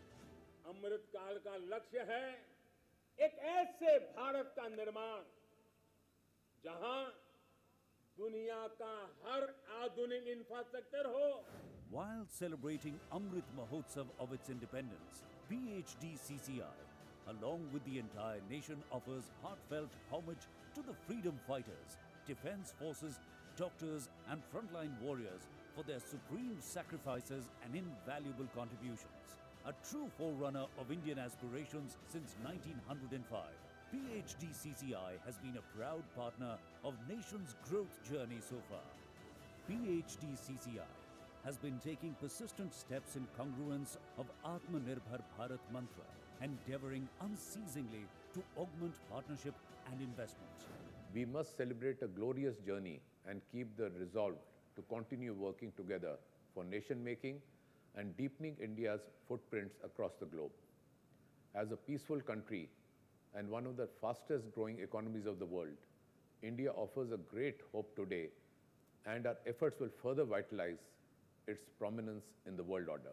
Our commitment is the part of our legacy, keenly directing the interests of business and merchandise community of India while working in tandem with the government and policymaker. Our legacy has been a continued chronicle of meaningful contribution towards taking the nation on the path of prosperity. A national apex chamber which reaches out to 150,000 businesses and one of the premier chambers in India to have been accredited with diamond grade by NABED, QCI. PhD CCI extends best support to the stakeholders from the close quarters.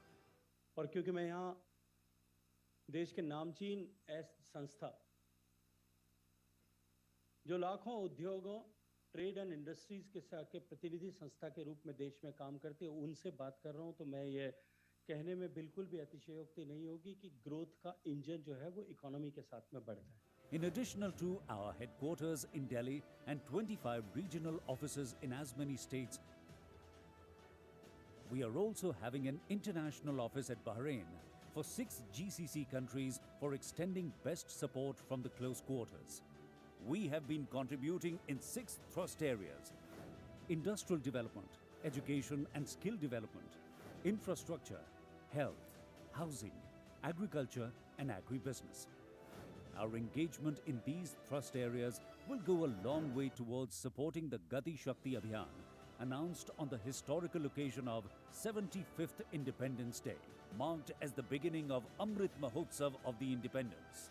PhD with its wings spread across 17 states through local chapters, hopes to help the unicorns of tomorrow grow wings and help them take the first flight. PhD CCI takes pride in its continuous dialogue with the government as well. PhD CCI continuously contributes towards structural improvement in export and logistics infrastructure, supply chain management and value chains of MSMEs and startups, and simplification of various export incentive schemes with the aim to push the growth trajectory of exports to the next level.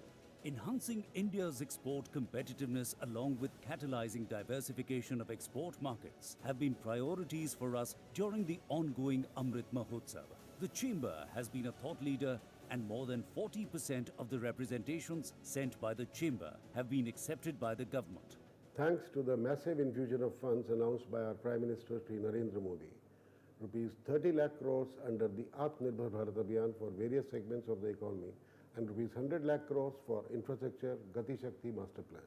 The PhD CCI has organized more than 600 national and international events and conferences in virtual, physical as well as hybrid modes. Some of the flagship events organized by PhD chambers includes Post-Budget Interactive Session on Implications of Union Budget 2022-23. If India shall be the fastest growing economy among the large economies, I'm sure it'll also be because you have come forward. Second International Conference on Defence and Security in association with the Ministry of MSME Government of India. Ecom Trust Summit with the theme product trust and consumer safety in e-commerce. मेरा देश ऐसे ही विश्वगुरु नहीं बोला जाता रहा। मेरा देश सोने की चिड़िया था और आज भी है और रहेगा। वो सिर्फ सरकार के बल पर नहीं, आप जैसे ताकतवर लोगों के कारण, आप जैसे मेहनती लोगों के कारण। International Climate Summit 2021, powering India's hydrogen ecosystem. And I must acknowledge without hesitation that PhD Chamber has been always playing a leading role in the trade, development and growth journey of India, and always ready to promptly take up the new trends that emerge, which is also evident from the fact that we are today under one roof here to discuss the subject of startups. Jointly organized with Invest India and in partnership with Niti Aayog, TERI, NEERI, Ministry of Environment, Forest and Climate Change, and with the support of several ministries of Government of India and Innovation Norway as the country partner. The PhD CCI Air Cargo Summit 2022. Sustainable future growth of air cargo. Focus on Gati Shakti Master Plan. An interactive session with members of Parliament on ease of doing business in India. States Policy Conclave 2021. On the macroeconomic resilience of the states in the pandemic times, and release of PhD CCI report on the role of states in making Atmanirbhar Bharat. I once again congratulate PhD Chambers of Commerce for selecting this very appropriate theme for discussion today, and also thankful to them for inviting me here. The first session of Young Business Leaders Forum, webinar on the stories of unsung women heroes, featuring inspired journey of women entrepreneurs. An interactive session on issues related to mines and steel sector with Mr. Faggan Singh Kulaste, Union Minister of State for Steel and Rural Development. PhD CCI organized the Transgender Leadership Conclave, a first of its kind conclave done by any Chamber of Commerce, which emphasized on the need of diversity inclusion in the society. And 11th International Heritage Tourism Conclave, towards exchanging insights and deliberate on the growth of key sectors of the country. PhD CCI delegates had several call-on meetings, including meeting with Mr. Piyush Goyal, Honorable Minister of Commerce and Industry, Government of India, meeting with Mr. Hardeep Singh Puri, Union Minister of Housing and Urban Affairs, Government of India, an interaction with Dr. Syed Shahnawaz Hussain, Honorable Industry Minister of Bihar, call on Sri Bhagwant Singh Maan, Honorable Chief Minister Punjab, meeting with Mr. Sarbananda Sonowal, Honorable Minister, Ministry of Ayush, Government of India. This year also present occasions to welcome some of the prominent personalities from different fields, and PhD CCI has leveraged these occasions for widening the horizon of knowledge. This year, an MOU was signed between PhD CCI and Indo-Canada Chamber of Commerce and Industry, and jointly, we are moving towards ensuring better trade and business between India and Canada. We have also been simultaneously enriching the lives of millions of fellow citizens through our CSR, IMR platform. The two foundations, namely FWF and RDF, represent our deep dedication through their interventions for environment protection and well-being of marginalized population. The members of the PhD Chamber once again rose to the challenge during COVID-19 crisis by contributing over rupees 528 crores towards the PM CARES Fund, and through its Family Welfare Foundation, we are contributing 12 oxygen plants for hospitals in Delhi, Haryana, Maharashtra, Himachal Pradesh and Rajasthan. Amidst recovering economy after pandemic and changing geopolitical situations, Make in India for the world is the mantra for the future. A webinar with a similar theme was organized by DPIIT, in which PhD Chamber was a participant. Make in India brings infinite opportunities for Indian manufacturers to fulfill the domestic demand and meet international quality standards of the products. at this historical juncture of India's emergence, which are being celebrated as Azadi Ka Amrit Mahotsav, the PhD Chamber stands like a pillar of strength for the industry and in solidarity with the government to make in India for the world.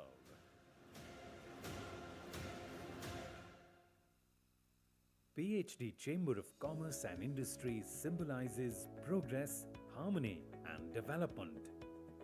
For the last 116 years, PhD CCI has been serving the nation. PhD CCI reaches out to 150,000 companies with focus on the development of large, medium and small businesses. PhD CCI has co-opted national and international industry associations and organizations through over 151 global MOUs and more than 60 domestic MOUs. With access to governments and international forums, PhD CCI ensures that the voice of our members is heard by those who make decisions that ultimately affect their bottom line. The mission of the PhD CCI is to provide a proactive leadership role by providing quality services, to act as a catalyst for rapid economic development and prosperity through promotion of trade, industry and services, to strengthen technological advancement through effective industry-government research partnership, to emphasize productivity, improve work ethos, and encourage business ethics, to effectively project credibility and commitment of business to the society at large. To support its members, the Chamber has expert committees, state committees, and task force.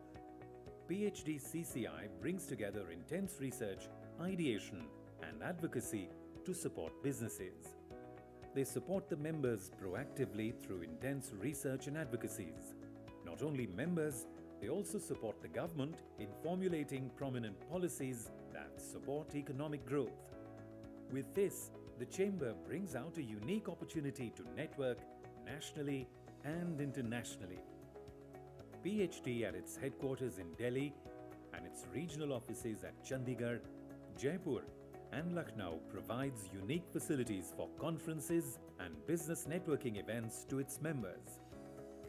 The prominent services of the PhD CCI are ideation and research on topical issues through expert committees and task forces, advisory services to business on corporate affairs, taxation, finance, capital markets, etc. Certification services for origin of goods for exporters and other documents, capacity development through trainings and workshops, interface services with central and state governments, corporate social responsibility through voluntary organization. So, an association with PhD CCI would add value to your business. PhD CCI offers memberships under the categories Patron, Star, Ordinary, Association, and Professional. Benefits to patron and star members: get opportunities to be part of the managing committee, may get opportunity to be the chair or co-chair of various committees, opportunity to be a delegation member to meet government and statutory bodies, get branding and publicity, to avail the facilities of the library and business lounge of the PhD Chamber. The patron members and star members will have their logos displayed on the PhD website and PhD bulletin. Additionally, special discounts to members availing PhD CCI's infrastructure facilities. For more details, please visit our website www.phdcci.in. We welcome you to join PhD CCI, be a part of the golden story of more than a century, and be a part of the nation's growth.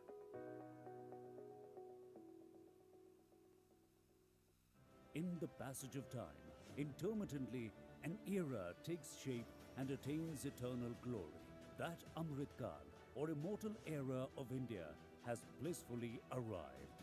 Propelled by the vision of the Honorable Prime Minister of India, standing at its 75th years of independence, is poised to shape its era of growth, greatness and preeminence. अमृत काल का लक्ष्य है एक ऐसे भारत का निर्माण जहां दुनिया का हर आधुनिक इंफ्रास्ट्रक्चर हो।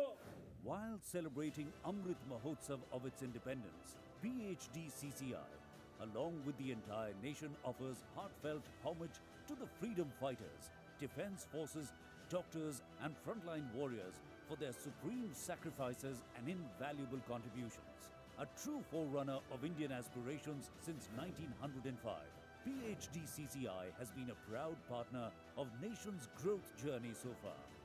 PhD CCI has been taking persistent steps in congruence of Atmanirbhar Bharat mantra, endeavoring unceasingly to augment partnership and investment. We must celebrate a glorious journey and keep the resolve to continue working together for nation-making and deepening India's footprints across the globe. As a peaceful country and one of the fastest growing economies of the world, India offers a great hope today, and our efforts will further vitalize its prominence in the world order. Our commitment is the part of our legacy, keenly directing the interests of business and merchandise community of India while working in tandem with the government and policymaker. Our legacy has been a continued chronicle of meaningful contribution towards taking the nation on the path of prosperity. A national apex chamber which reaches out to 150,000 businesses and one of the premier chambers in India to have been accredited with diamond grade by NABET, QCI, PhD CCI extends best support to the stakeholders from the close quarters. और क्योंकि मैं यहाँ देश के नामचीन संस्था जो लाखों उद्योगों ट्रेड एंड इंडस्ट्रीज के प्रतिनिधि संस्था के रूप में देश में काम करती है उनसे बात कर रहा हूँ तो मैं ये कहने में बिल्कुल भी अतिशयोक्ति नहीं होगी कि ग्रोथ का इंजन जो है वो इकोनॉमी के साथ में बढ़ता है. In addition to our headquarters in Delhi and 25 regional offices in as many states, we are also having an international office at Bahrain for 6 GCC countries for extending best support from the close quarters. We have been contributing in 6 thrust areas: industrial development, education and skill development, infrastructure, health, housing, agriculture and agribusiness. Our engagement in these thrust areas will go a long way towards supporting the Gati Shakti Abhiyan, announced on the historical occasion of 75th Independence Day, marked as the beginning of Amrit Mahotsav of the Independence. PhD, with its wings spread across 17 states through local chapters, hopes to help the unicorns of tomorrow grow wings and help them take the first flight. PhD CCI takes pride in its continuous dialogue with the government as well. PhD CCI continuously contributes towards structural improvement in export and logistics infrastructure, supply chain management and value chains of MSMEs and startups, and simplification of various export incentive schemes with the aim to push the growth trajectory of exports to the next level. Enhancing India's export competitiveness along with catalyzing diversification of export markets have been priorities for us during the ongoing Amrit Mahotsav. The Chamber has been a thought leader and more than 40% of the representations sent by the Chamber have been accepted by the government. Thanks to the massive infusion of funds announced by our Prime Minister Shri Narendra Modi, rupees 30 lakh crores under the Atmanirbhar Bharat Abhiyan for various segments of the economy and rupees 100 lakh crores for infrastructure Gati Shakti master plan.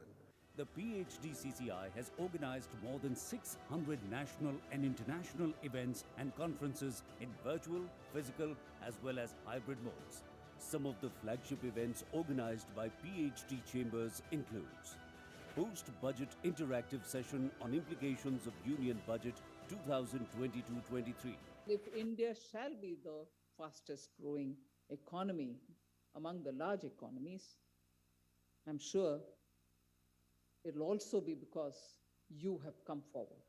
Second International Conference on Defence and Security in association with the Ministry of MSME Government of India. Ecom Trust Summit with the theme Product, Trust and Consumer Safety in E-Commerce. मेरा देश ऐसे ही विश्वगुरु नहीं बोला जाता रहा. मेरा देश सोने की चिड़िया था और आज भी है और रहेगा. वो सिर्फ सरकार के बल पर नहीं, आप जैसे ताकतवर लोगों के कारण, आप जैसे मेहनती लोगों के कारण. International Climate Summit 2021, powering India's hydrogen ecosystem. And I must acknowledge without hesitation that PhD Chamber has been always playing a leading role in the trade, development and growth journey of India, and always ready to promptly take up the new trends that emerge, which is also evident from the fact that we are today under one roof here to discuss the subject of startups. Jointly organized with Invest India and in partnership with Niti Aayog, TERI, NEERI, Ministry of Environment, Forest and Climate Change, and with the support of several ministries of Government of India and Innovation Norway as the country partner. The PhD CCI Air Cargo Summit 2022, Sustainable Future Growth of Air Cargo, focus on Gati Shakti Master Plan, an interactive session with members of Parliament on ease of doing business in India. States Policy Conclave 2021, on the macroeconomic resilience of the states in the pandemic times, and release of PhD CCI report on the role of states in making Atmanirbhar Bharat. I once again congratulate PhD Chambers of Commerce for selecting this very appropriate theme for discussion today, and also thankful to them for inviting me here. The first session of Young Business Leaders Forum, webinar on the stories of unsung women heroes, featuring inspired journey of women entrepreneurs.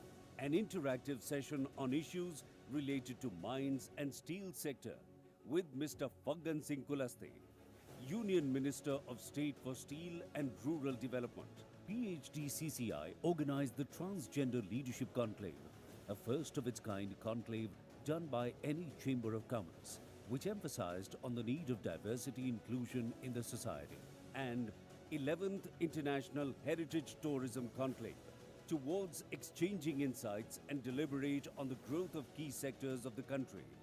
PhD CCI delegates had several call-on meetings, including meeting with Mr. Piyush Goyal, Honorable Minister of Commerce and Industry, Government of India, meeting with Mr. Hardeep Singh Puri, Union Minister of Housing and Urban Affairs, Government of India, an interaction with Dr. Syed Shahnawaz Hussain, Honorable Industry Minister of Bihar, call on Sri Bhagwant Singh Maan, Honorable Chief Minister Punjab, meeting with Mr. Sarbananda Sonowal, Honorable Minister, Ministry of Ayush, Government of India. This year also present occasions to welcome some of the prominent personalities from different fields, and PhD CCI has leveraged these occasions for widening the horizon of knowledge. This year, an MOU was signed between PhD CCI and Indo-Canada Chamber of Commerce and Industry, and jointly, we are moving towards ensuring better trade and business between India and Canada. We have also been simultaneously enriching the lives of millions of fellow citizens through our CSR, IMR platform. The two foundations, namely FWF and RDF, represent our deep dedication through their interventions for environment protection and well-being of marginalized population. The members of the PhD Chamber once again rose to the challenge during COVID-19 crisis by contributing over rupees 528 crores towards the PM CARES Fund, and through its Family Welfare Foundation, we are contributing 12 oxygen plants for hospitals in Delhi, Haryana, Maharashtra, Himachal Pradesh and Rajasthan. Amidst recovering economy after pandemic and changing geopolitical situations, Make in India for the world is the mantra for the future. A webinar with a similar theme was organized by DPIIT, in which PhD Chamber was a participant. Make in India brings infinite opportunities for Indian manufacturers to fulfill the domestic demand and meet international quality standards of the products. At this historical juncture of India's emergence, which are being celebrated as Azadi Ka Amrit Mahotsav, the PhD Chamber stands like a pillar of strength for the industry and in solidarity with the government to make in India for the world.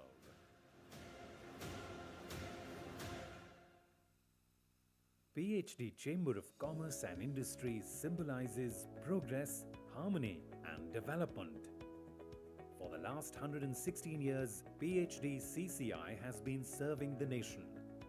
PhD CCI reaches out to 150,000 companies with focus on the development of large, medium, and small businesses. PhD CCI has co-opted national and international industry associations and organizations through over 151 global MOUs and more than 60 domestic MOUs. With access to governments and international forums, PhD CCI ensures that the voice of our members is heard by those who make decisions that ultimately affect their bottom line. The mission of the PhD CCI is to provide a proactive leadership role by providing quality services, to act as a catalyst for rapid economic development and prosperity through promotion of trade, industry, and services, to strengthen technological advancement through effective industry-government research partnership, to emphasize productivity, improve work ethos, and encourage business ethics, to effectively project credibility and commitment of business to the society at large. To support its members, the Chamber has expert committees, state committees, and task force. PhD CCI brings together intense research, ideation, and advocacy to support businesses. They support the members proactively through intense research and advocacies. Not only members, they also support the government in formulating prominent policies that support economic growth. With this, the Chamber brings out a unique opportunity to network nationally and internationally. PhD at its headquarters in Delhi and its regional offices at Chandigarh, Jaipur, and Lucknow provides unique facilities for conferences and business networking events to its members.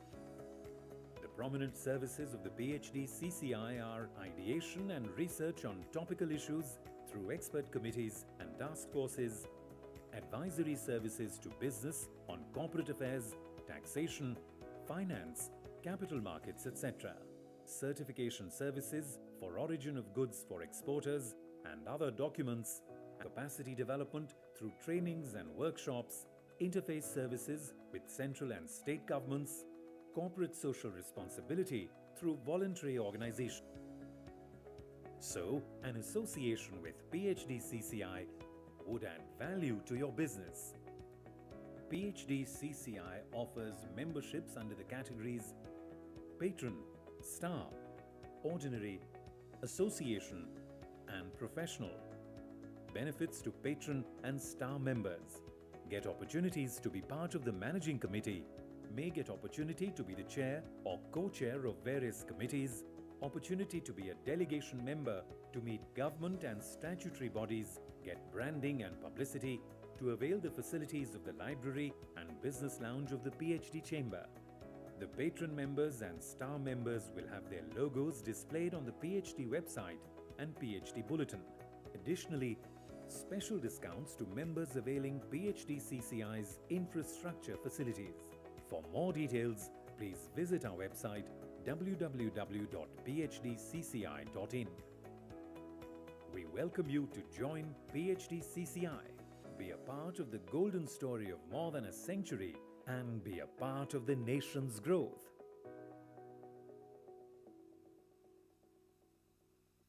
In the passage of time, intermittently, an era takes shape and attains eternal glory. That Amritkal, or immortal era of India, has blissfully arrived. Propelled by the vision of the Honorable Prime Minister of India, standing at its 75th years of independence, is poised to shape its era of growth, greatness and preeminence. अमृत काल का लक्ष्य है एक ऐसे भारत का निर्माण जहां दुनिया का हर आधुनिक इंफ्रास्ट्रक्चर हो. While celebrating Amrit Mahotsav of its independence, PhD CCI, along with the entire nation, offers heartfelt homage to the freedom fighters, defense forces, doctors and frontline warriors for their supreme sacrifices and invaluable contributions. A true forerunner of Indian aspirations since 1905, PhD CCI has been a proud partner of nation's growth journey so far. PhD CCI has been taking persistent steps in congruence of Atmanirbhar Bharat mantra, endeavoring unceasingly to augment partnership and investment. We must celebrate a glorious journey and keep the resolve to continue working together for nation-making and deepening India's footprints across the globe. As a peaceful country and one of the fastest-growing economies of the world, India offers a great hope today, and our efforts will further vitalize its prominence in the world order. Our commitment is the part of our legacy, keenly directing the interests of business and merchandise community of India while working in tandem with the government and policymaker. Our legacy has been a continued chronicle of meaningful contribution towards taking the nation on the path of prosperity. A national apex chamber which reaches out to 150,000 businesses and one of the premier chambers in India to have been accredited with diamond grade by NABED, QCI, PhD CCI extends best support to the stakeholders from the close quarters. और क्योंकि मैं यहाँ देश के नामचीन संस्था जो लाखों उद्योगों ट्रेड एंड इंडस्ट्रीज के प्रतिनिधि संस्था के रूप में देश में काम करते हैं उनसे बात कर रहा हूँ तो मैं ये कहने में बिल्कुल भी अतिशयोक्ति नहीं होगी कि ग्रोथ का इंजन जो है वो इकोनॉमी के साथ में बढ़ता है. In addition to our headquarters in Delhi and 25 regional offices in as many states, we are also having an international office at Bahrain for 6 GCC countries for extending best support from the close quarters. We have been contributing in 6 thrust areas: industrial development, education and skill development, infrastructure, health, housing, agriculture and agribusiness. Our engagement in these thrust areas will go a long way towards supporting the Gati Shakti Abhiyan, announced on the historical occasion of 75th Independence Day, marked as the beginning of Amrit Mahotsav of the Independence. PhD, with its wings spread across 17 states through local chapters, hopes to help the unicorns of tomorrow grow wings and help them take the first flight. PhD CCI takes pride in its continuous dialogue with the government as well. PhD CCI continuously contributes towards structural improvement in export and logistics infrastructure, supply chain management and value chains of MSMEs and startups, and simplification of various export incentive schemes with the aim to push the growth trajectory of exports to the next level. Enhancing India's export competitiveness along with catalyzing diversification of export markets have been priorities for us during the ongoing Amrit Mahotsav. The Chamber has been a thought leader and more than 40% of the representations sent by the Chamber have been accepted by the government. Thanks to the massive infusion of funds announced by our Prime Minister Sri Narendra Modi, rupees 30 lakh crores under the Atmanirbhar Bharat Abhiyan for various segments of the economy and rupees 100 lakh crores for infrastructure Gati Shakti master plan. The PhD CCI has organized more than 600 national and international events and conferences in virtual, physical as well as hybrid modes. Some of the flagship events organized by PhD chambers includes post-budget interactive session on implications of Union Budget 2022-23. If India shall be the fastest growing economy among the large economies, I'm sure it'll also be because you have come forward. Second International Conference on Defence and Security in association with the Ministry of MSME Government of India. Ecom Trust Summit with the theme Product, Trust and Consumer Safety in E-Commerce. मेरा देश ऐसे ही विश्वगुरु नहीं बोला जाता रहा. मेरा देश सोने की चिड़िया था और आज भी है और रहेगा. वो सिर्फ सरकार के बल पर नहीं, आप जैसे ताकतवर लोगों के कारण, आप जैसे मेहनती लोगों के कारण. International Climate Summit 2021, powering India's hydrogen ecosystem. And I must acknowledge without hesitation that PhD Chamber has been always playing a leading role in the trade, development and growth journey of India, and always ready to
Good afternoon, ladies and gentlemen.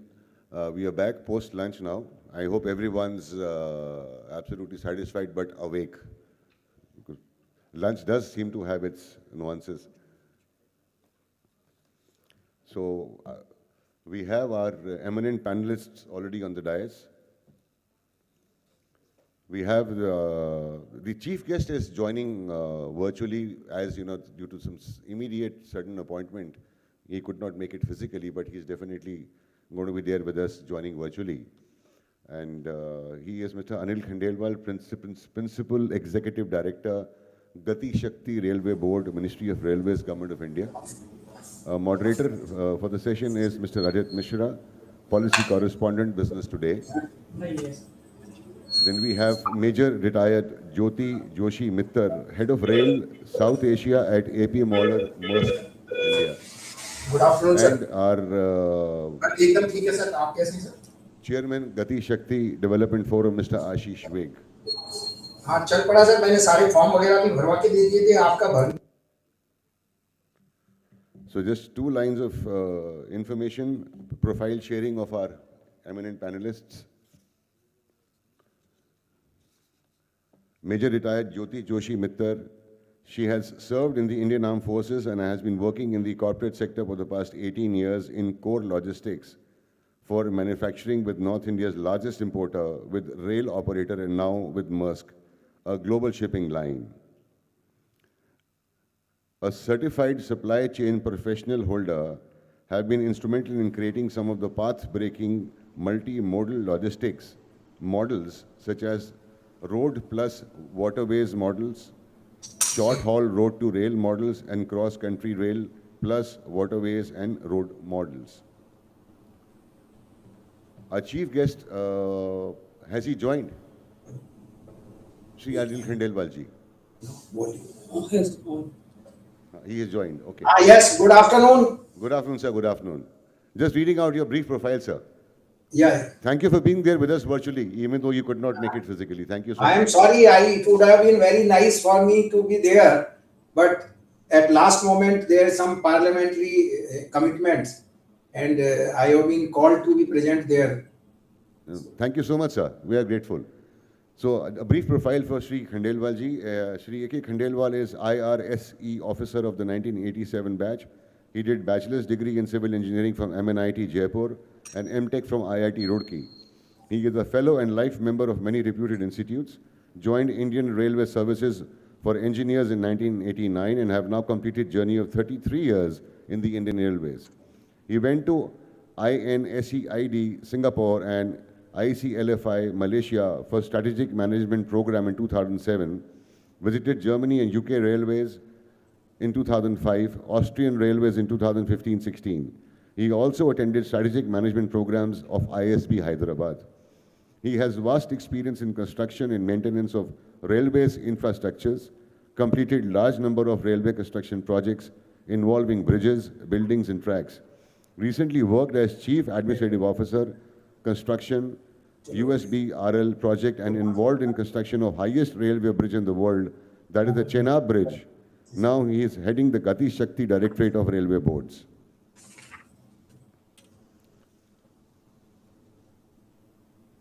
Good afternoon, friends. So I request our chief guest, Anil Khandelwal ji, to kindly open the session, please. Good afternoon, friends. I am sorry I could not reach there. I am missing all of your company and the conference in person. But I am happy that I am able to talk to you on video conference. So as all of us know, PM Gati Shakti National Master Plan for transforming the approach of economic and sustainable development was launched by Honorable Prime Minister in October 2021. The purpose was integrated infrastructure and network planning. Earlier, as we know that one department and ministry is doing some work, then other ministry coming and breaking the road and laying cables. Same way we are constructing the road, and after some time we have to pass some bridge or cables there. So all those things now integrated through PM Gati Shakti National Master Plan. The aim of this master plan is to bring in transformative approach in planning and execution of infrastructure, transportation projects. The National Master Plan aims to bring synergy in all infrastructure sectors, railways, shipping, roadways, telecommunication, pipeline, and all those things. This will avoid duplication and wastage of the work.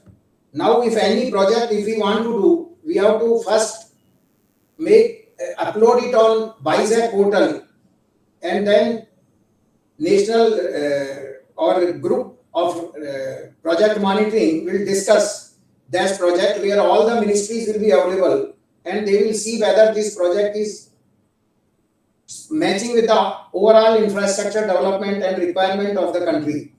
And then we will take it forward. All projects costing more than 500 crore are discussed with network planning group before taking it forward and sanctioning the project. So with that, multi-modal connectivity aim will be reduced and add to the reduction in logistic cost for the country. Reduced cost along with this will also improve Make in India initiative and sustainable development of infrastructure. The Indian Railway has immediately taken action on Gati Shakti master plan. We are first to upload all our network, all fixed and infrastructure over the portal. Around 209 projects were uploaded, and then whatever other projects, whatever we are sanctioning, all are getting uploaded. We were the first to upload 5 projects which were sanctioned after this PM Gati Shakti portal was launched, discussed with all the interministerially, and then projects are implemented. So railway, as all of us know, is the cheapest and safe mode of transportation of goods and passengers. Out of the total about 5,000 million ton logistic market of India, we are moving only 14 million tons, which is about 27-26%. Being the lowest, cheapest, and fastest mode, we are not able to capture more market, which is good for India economic development, because it is the cheapest mode and environmental friendly. Now, Indian Railway is starting our program for network expansion. We want to reach to the customer industries ahead of the requirement. So we made some master plan, Vision 2030, by increasing this 14 million ton to 3,000 million ton by 2030. Then recently we have issued Vision 3000. Take this, how to take it, what are the projects are required to take it. So our aim is to gain our share, railway share, to 45%, which has reduced to 25%. Originally, if we go back in 1951, we were carrying about 80% of the logistic market. And slowly there was network expansion of railway, there were certain constraints. So it got reduced, and now it is on 27-28%. So railway has planned massive network infrastructure program, and we are sure that by 2030 we will be again able to regain our share, and it will improve our logistics in our cost in our country. The present logistic cost in India is around 14% of GDP, whereas in emerging economies and economic countries it is about 8%. So as railway will develop, we will be able to reduce our logistic cost, and in the same direction we are working. I urge the industry to build up the capacity to execute more and more infrastructure work, so that we achieve the same, to achieve the 5 trillion economy for the India. So thank you very much. I am fortunate and privileged to be connected with all of you. If any question anybody want to ask, I will be happy to answer. Any questions? No, sir, there doesn't seem to be any question, sir. So you were so clear and knowledgeably insightful in your address to all of us. Thank you so much. Thank you very much. Thank you for coming, sir. Thank you for joining us, sir. But next time, sir, we would look forward to having you in physical, sir. Yeah. It may be possible only on Sundays and Saturdays, because other days difficult to get time the way we are working in this scenario. We'll keep that in mind, sir. Thank you so much. We'll keep that in mind. Thank you. So since he had to leave for the parliament, so therefore, I had to invite him to speak and address us right at the beginning. We have two more eminent panelists on the dais, whom I would like to introduce. Mr. Rajat Mishra, who is the moderator for the session, is the policy correspondent at Business Today, India Today Group. He is an experienced business correspondent with a demonstrated history of working in the best media organizations in the country. Before Business Today, Mr. Mishra had also worked with some prominent media houses like CNN, News 18, The Print, The Quint, etc. Mr. Mishra has completed his communication professional with a degree in convergent journalism focused on broadcast journalism, print journalism, photojournalism, and digital journalism from Jamia Millia Islamia. And last but not the least, Mr. Prakash Gaur, who is also on the dais with us, is the CEO of National Highways Logistics Management Limited, in short NHLML, which has a 100% owned SPV of NHI under Ministry of Road Transport and Highways. He has a rich educational background in planning, economics, and transport from India and Europe, with over 2 decades of professional experience in urban and transport projects. He worked with various institutions like School of Planning and Architecture, Delhi, CEPT Ahmedabad, International Consulting Organizations, and International Finance Corporation, the World Bank Group in the past. So ladies and gentlemen, I hand over the session to Mr. Rajat Mishra, moderator for the session of Technical Session 2.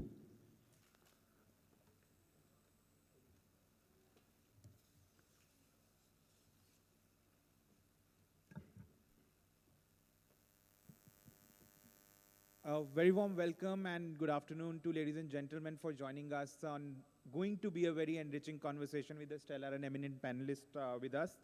So without wasting much time, just to give you an overview, we are meeting and discussing the theme of convergence of railway infrastructure at a very interesting time, when the export targets put forward by the government by 2030 is going to be 1 trillion, when manufacturing exports is also going to be, as the target set by the government, is going to be 1 trillion by 2024.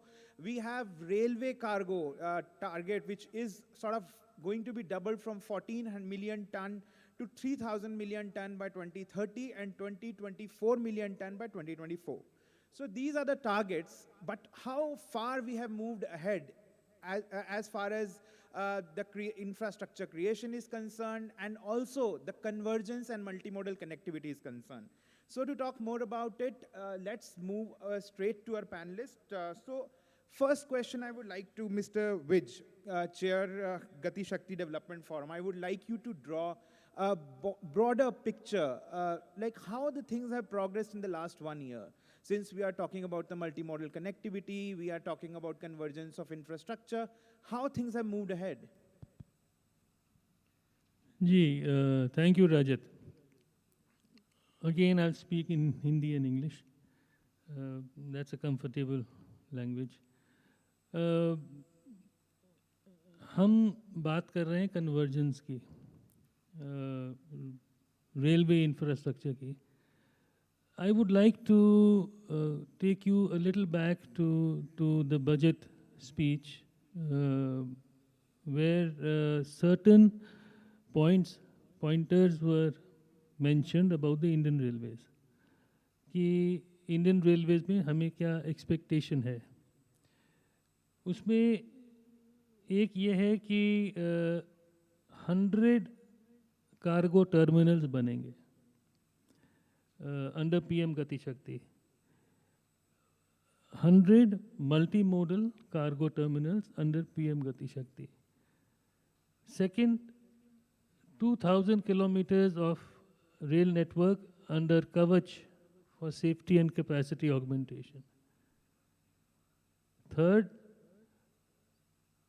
there would be 400 new generation Vande Mataram trains. I can go on and on. Just these 3-4 examples. Where are we? After nearly a year or whatever. I mean, where are we? Are we anywhere near getting those cargo terminals? You see, अभी इससे पहले जो हमारा session था, अगर आप उसमें रहे हों, हमने ये चर्चा करी थी कि प्रॉब्लम क्या है.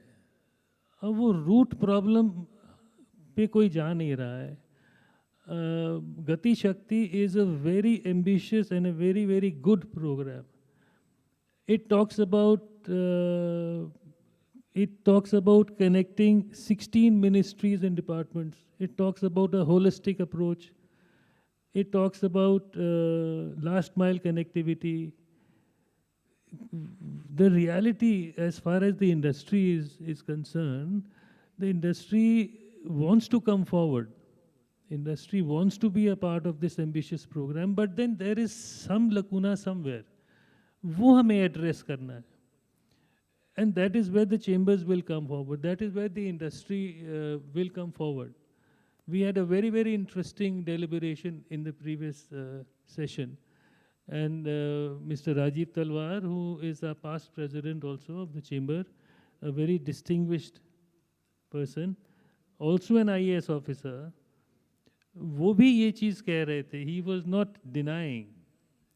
But he said there are challenges, and I also say there are challenges which we must address. It's very important to address. तो convergence की मैं बात तो तब करूँगा ना जब कुछ चलेगा. तो बाकी हमारे यहाँ पर बताएंगे तो फिर मैं आगे उस पर चर्चा करूँ. So, Mr. Vij, since you talked about and you touched upon the lacunas and loopholes, and you're trying to say that there is bridge is missing between the government and the industry. So I would like to just flag 2-3 points as far as lacuna and loopholes are concerned. Then I will take this question to Mr. Gaur and we will ask where the bridge is missing.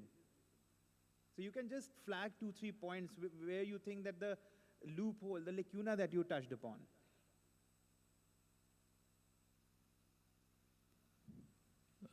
2-3 points की जगह एक ही बोलूं तो शायद वो काफ़ी होगा कि how many of us are really aware of what is happening under Gati Shakti.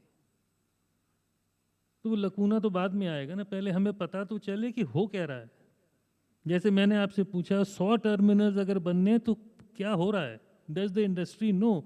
So the industry should know, and like I'm saying, our industry is very robust. You see in any vertical that you want to see, it's very, very robust. But then they should know ना, पता तो लगे. तब तो आगे आएंगे हम भी अपने, हम आपको बताएंगे कि क्या challenges हैं. आप हमसे पूछो अब तुम यार challenge बता दो. अब challenge क्या बता दे जब हमें कुछ पता ही नहीं है क्या challenge बताए. Okay. So, Mr. Gaur, you want to add something? So, yeah, please. So basically he touched upon the various aspects. He said that the bridge is missing between the government and the industry. The industry is not getting the information how things are moving forward. So since you are at the helm of National Highway Logistic Management Limited Special Purpose Vehicle or National Highway Authority of India, you will be a better person to tell us, like how will you assure the industry that things are happening? Because he's saying that we are not getting to know how things are moving ahead. So I think I'm sure in the morning, first of all, good afternoon, everybody. I'm sure in the morning must have talked about the PM Gati Shakti, but I still see some things to be demystified. The kind of discussion is happening here. So before I move to the what is happening, let me just throw more light on PM Gati Shakti. As I was told that I am a planner. This was my dream in my college days in 90s, late 90s, कि ऐसा कुछ बने. PM Gati Shakti. And when last October, it was Durga Ashtami day, I think 9th or 12th October, 13th October when the Honorable PM and launched the PM Gati Shakti, I was one of the as a professional very thrilled कि हाँ कुछ बनने जा रहा है, क्या है। तो आपने शायद अनिल जी को सुना होगा, कह रहे थे अभी हम लोग सब, इसके पहले तक हम लोग सब साइलोज में काम करते थे, हर मिनिस्ट्रीज, स्टेट गवर्नमेंट, मैंने अपना हाईवे बनाया, उन्होंने अपना रेलवे बनाया, IWI ने अपना टर्मिनल बनाया, इंडस्ट्री ने कहीं इंडस्ट्रियल पार्क बनाया, एंड सो फोर्थ। तो अगर ये 16 लाइन मिनिस्ट्रीज देखेंगे तो इसमें आप इंफ्रास्ट्रक्चर मिनिस्ट्रीज भी हैं एंड इकोनॉमिक मिनिस्ट्रीज भी हैं, बोथ हैं। तो सबसे पहला ऑब्जेक्टिव इसका ये था कि इन सारी मिनिस्ट्रीज के साइलोस को तोड़िए और एक प्लेटफॉर्म पर लेके आइए। उसमें जैसे बताया था अनिल जी ने, 3 लेवल ऑफ सिस्टम है। एक है टेक्निकल लेवल का, जहाँ पर कोई भी प्रोजेक्ट 500 करोड़ का ऊपर का होता है, हम लोगों को प्रोजेक्ट उस प्लेटफॉर्म पे डालने का है, NNPG को प्रेजेंट करने का है। तो सारी ministries and concern states participate in that. तो एक तो ये है कि वहाँ पर सबसे बड़ा एडवांटेज मेरा क्या है, जैसे सपोज मैं कोई प्रोजेक्ट कर रहा हूँ तो मैं बता सकता हूँ कि सर ये प्रोजेक्ट में ये चैलेंजेस मेरे हैं, with concern line ministries they can address that. दूसरा, जब मैं ये बताता हूँ तो ये भी बताता हूँ कि ये प्रोजेक्ट हो रहे हैं, तो अगर ये ट्रांसमिशन लाइन डाल रहे हैं, ये रेलवे लाइन डाल रहे हैं, मैडम अगर कुछ और यहाँ पर इकोनॉमिक डेवलपमेंट लेके आ रहे हैं, तो दे ऑल नो कि यहाँ पर ये आने वाला है, तो उसीलिए वर्ड यूज़ किया कन्वर्जेंस का। तो सबसे बड़ा एडवांटेज PM गति शक्ति का जो हम लोगों को मिला है करने के लिए, वो ये है कि हम सारी मिनिस्ट्रीज एक कॉमन प्लेटफॉर्म पे आ गए। एंड इसका शायद आपको रिजल्ट कुछ महीने बाद दिखेगा, बट पिछले 6-8 महीने में I can see the difference. And अभी तो बड़ा आसान हो गया है, मगर दूसरी भाषा में बोलो, which not to be said on the platform. Issue है, कल गति शक्ति पे लगा दो, दूसरी मिनिस्ट्री भी देखेगी। तो एटलीस्ट आपको, वैसे हम 1-to-1 ऐसा नहीं है कि 1-to-1 डिस्कशंस नहीं होते हैं मिनिस्ट्रीज में, लेकिन क्या कॉमन प्लेटफॉर्म मिलता है तो आपके लिए बड़ा आसान हो जाता है चीज़ों को आगे लेके जाना। इसका जो देखिए इंफ्रास्ट्रक्चर का लॉन्ग स्टेशन इंडस्ट्री है, अक्टूबर में हुआ है और मैं सोचूं इस अक्टूबर तक मुझे ग्राउंड पर इसके जो इससे देखिए टाइम डिले होता है जो प्रोजेक्ट का, कॉस्ट ओवररन जो होता है प्रोजेक्ट का, वो बहुत कम होगा। इसका क्या, अभी जैसे मेरे the company which I represent, national highway logistics management, word itself logistics, and logistics आज के डेट में बज़वर्ड है। क्यों बज़वर्ड है? Because if India has to become competitive, if India has to become $5 trillion economy, if India has to achieve $1 trillion exports, our product has to become competitive. And one of the major component of cost competitiveness is the logistics cost. Mr. Anil throws some data, 14% to 9%. If you see 14%, 9%, meaning we are 50% costlier in logistics cost in the world. How can you compete with a country like China and other places where logistics cost is 50% more? And what the logistic cost is all about this? Scale and scope. So what we are doing is, this 100 cargo terminal which you mentioned, this was announced in recent budget, last budget, and I'm sure railway is working for that, which will also come surely to the market. But before that, under Bharatmala Pariyojana, which I'm sure all of you are aware, which has seen about the Delhi-Mumbai expressways, all major highways and expressways, greenfield highways are being built. Under that Pariyojana, which is almost 5 lakh crore plus Pariyojana, 34,000 kilometer network, I'll not throw data, but I'm sure you're seeing our express highways which are being built on ground. Along with that, to provide the logistics efficiencies, the ministry has taken a study in 2018 itself called LEAP program, Logistic Efficiency Improvement Program, Efficiency Program. In that program, 35 multimodal logistics parks were identified, and they were real multimodal logistics parks.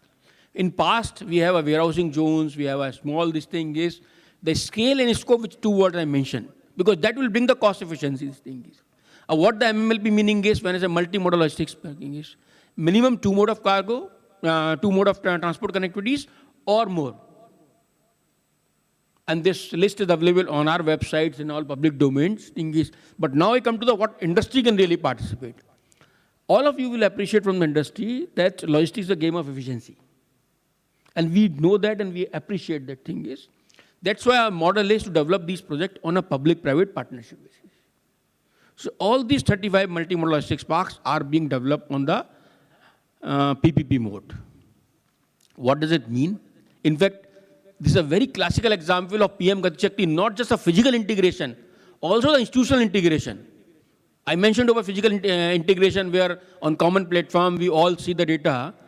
But in the MMLP, we are looking forward, now we are developing the project with a common special purpose vehicle. So suppose the example which I can give you, Chennai Multimodal Logistics Park.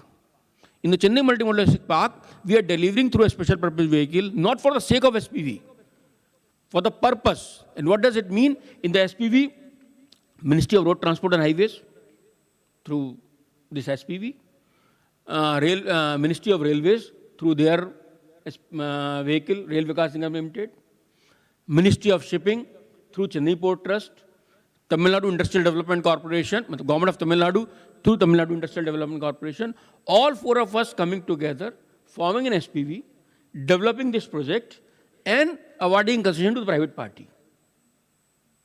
So till now, for developing our MMLP, which Madam will appreciate coming from the private sector now, that the kind of, if she has to develop a multi-launch specs, how many windows she need to go. And we call single window, but this is a real single window because you are only talking to one SPV where state is there, all central agencies, concerned agencies there. You don't need to go run out for approval clearances. What we do is, we develop the land, we provide the rail connectivity, we provide the highway connectivity, we provide the water, power, all external infrastructure. Within the park, the development has to be done by the private sector on a 45-year concession. And he becomes real partner to us because he does not on a revenue sharing basis. So there is no direct upfront load on the industries. That's all. Because when I say we are targeting to reduce the logistics, we mean it. So if you take any logistics park, for example, if 2,000 crore is the project cost to develop that project, upfront more than 1,000 crore project cost is taken care by the government, which is land cost, which is a very long gestation to get railways, highways, all this external infrastructure, which if you have to start even the smaller, you need to have a similar kind of investment. And we allow private sector to develop in phases. So total phases, and since we have 45-year concessions, up to 15 years. What we expect from private sector, two. Number one, within 24 months, 30% of the investment should be made in the project. And we are giving a full flexibility to private sector to develop, to improvise on the master. We are giving a basic master plan. But if a private sector wants to improvise as per its business needs, it can improvise the master plan. So we are not controlling the technical part, but we are calling the financing point of view that 30% investment has to be made into the project, which will bring. And we are monitoring the KPIs for the operations, because our objective is to improvise the efficiency in logistics and bring down the cost. And for that, just to give you an update, this budget, Honorable FM announced the 4 will be awarded. For 3 tender has already been out, which is Chennai, Bangalore, and Nagpur. The 4th one, which is Indore, by month end we will be releasing the tender. And not just releasing the tender, immediately after that we release the tenders after the budget speech. And on 25th we are receiving the tender for the Chennai.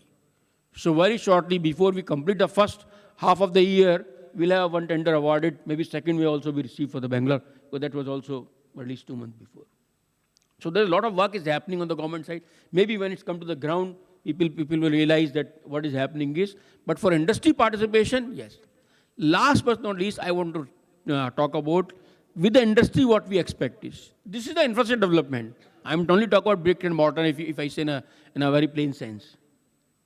But if you have to really improve the logistics efficiency, industry, when I say industry, especially manufacturing sectors, who will be the real user of these parks, they really need to come forward and utilize these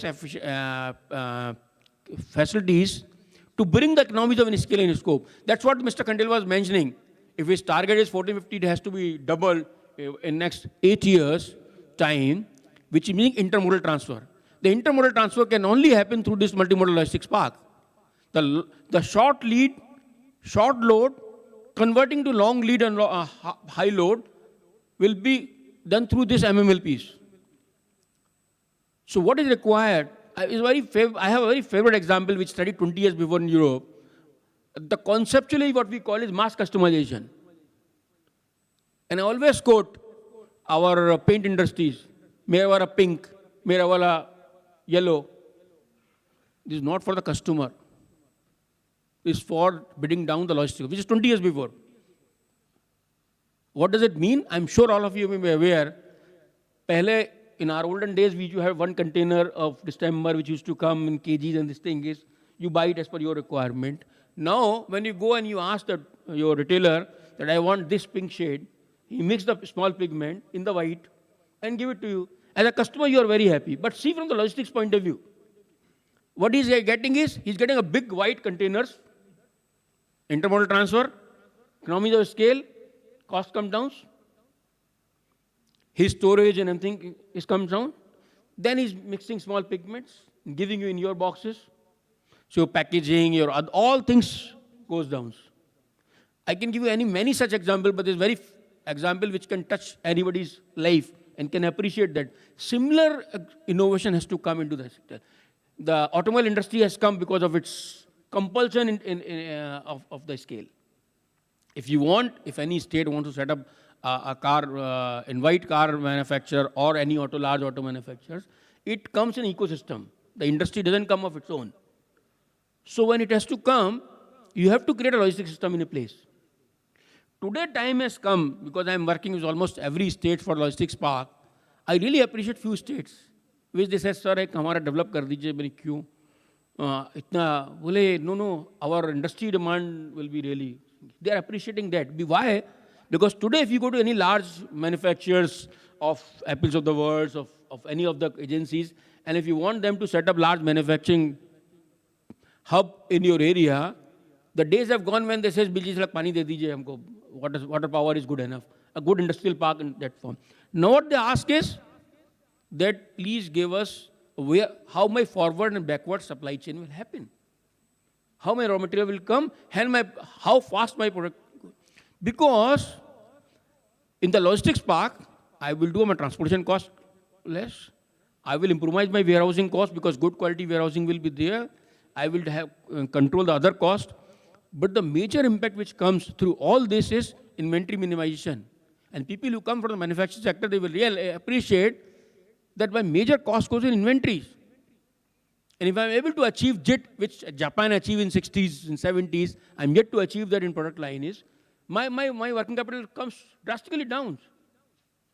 And this is what we are expecting when this large logistics facility will come, which will really improvise. There what I see in this bridge, the two way. One is helping in developing the park, and second is utilizing those facilities in this manner. We really take the industries further. Thank you, Mr. Gore, for taking us through what is happening on various fronts. And I think before going to Mr. Vij, it's the right time to bring in the discussion Major Jyoti Joshi Mittal, Head of Rail, as an industrial voice. So, Major Mittal, I want to ask you one thing. Do you feel the same as Mr. Vij is talking about? Do you feel the same as Mr. Vij is talking about, that there is a bridge is missing between the government and the industry? So what's your take on that? And what is your idea of convergence of infrastructure? So, first of all, I agree with him. Government is taking a lot of steps, whether it is Gati Shakti, whether it is the LEAP program, whether it is Sagarmala, Bharatmala, and they are trying to build infrastructure which has been long lacking in India, and they are doing it holistically. However, I would like to bring your attention and everybody's attention to is, we all know out of the 100% cargo that moves, 79% moves on road, right? You made the highways well with whichever program, Bharatmala program, or right? 29% moves on rail. I'm not talking about the 71. I'm talking about the 5% of the 29%, which is the containerized cargo. When we look at Gati Shakti plan, when we look at other plans also, a lot of thrust is on bulk cargoes, whether it is coal, whether it is cement, whether it is the iron-related cargo which is there. I think somewhere we also need to build in our focus, how do we move, because this 5% containerized cargo contributes to 21% of port volumes. So 1/5 of cargo that moves into or out of ports is containerized.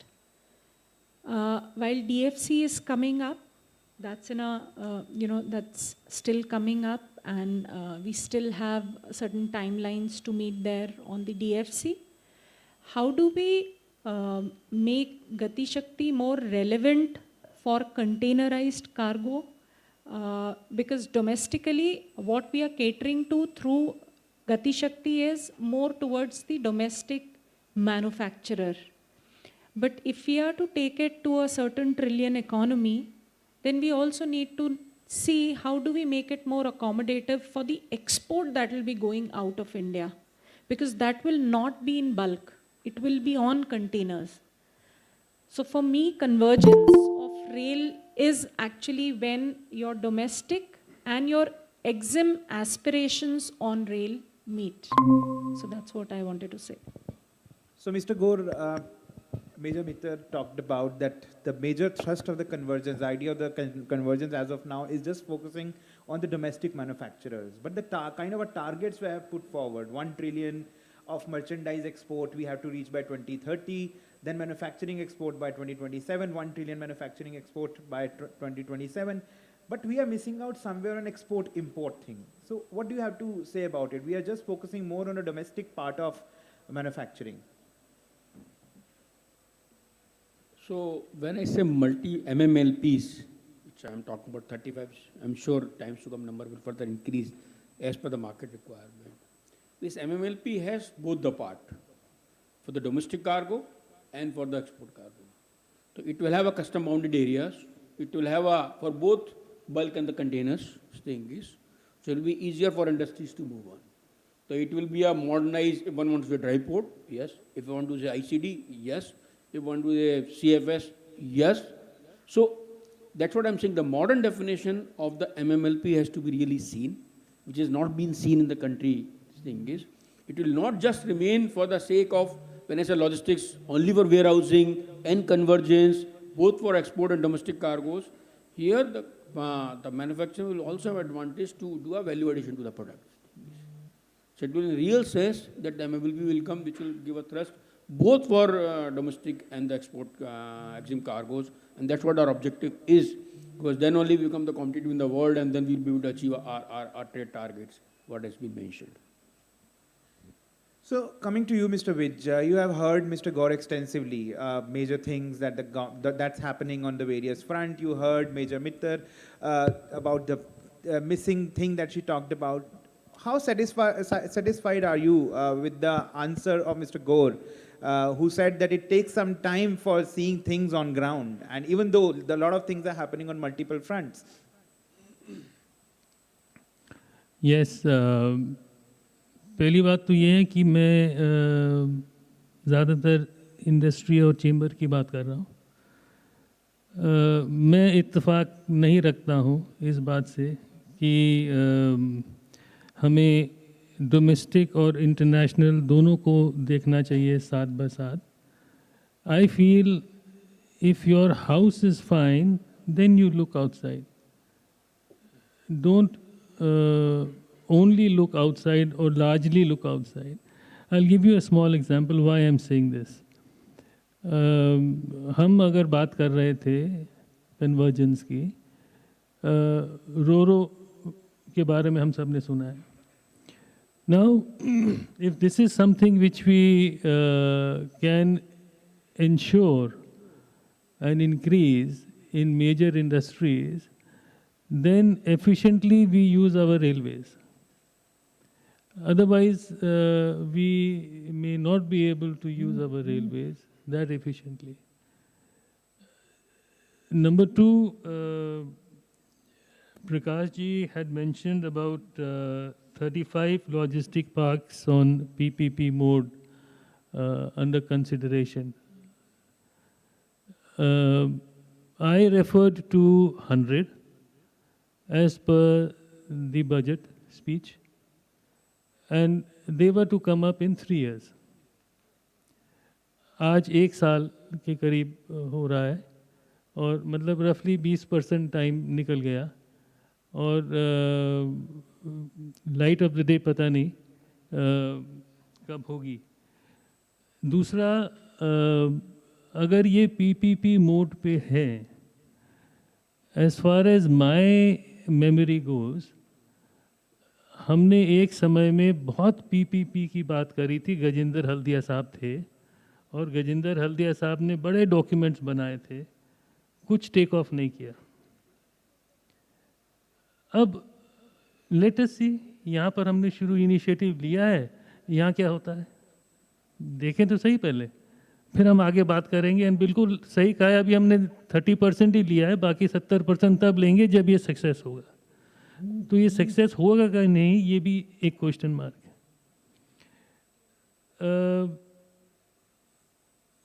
मेरा जो इसके साथ जुड़ा हुआ point था वो ये था कि 3 साल हैं हमारे पास, and we have Gati Shakti with us, and like we all agreed in the morning, it is one of the finest schemes that we can think of.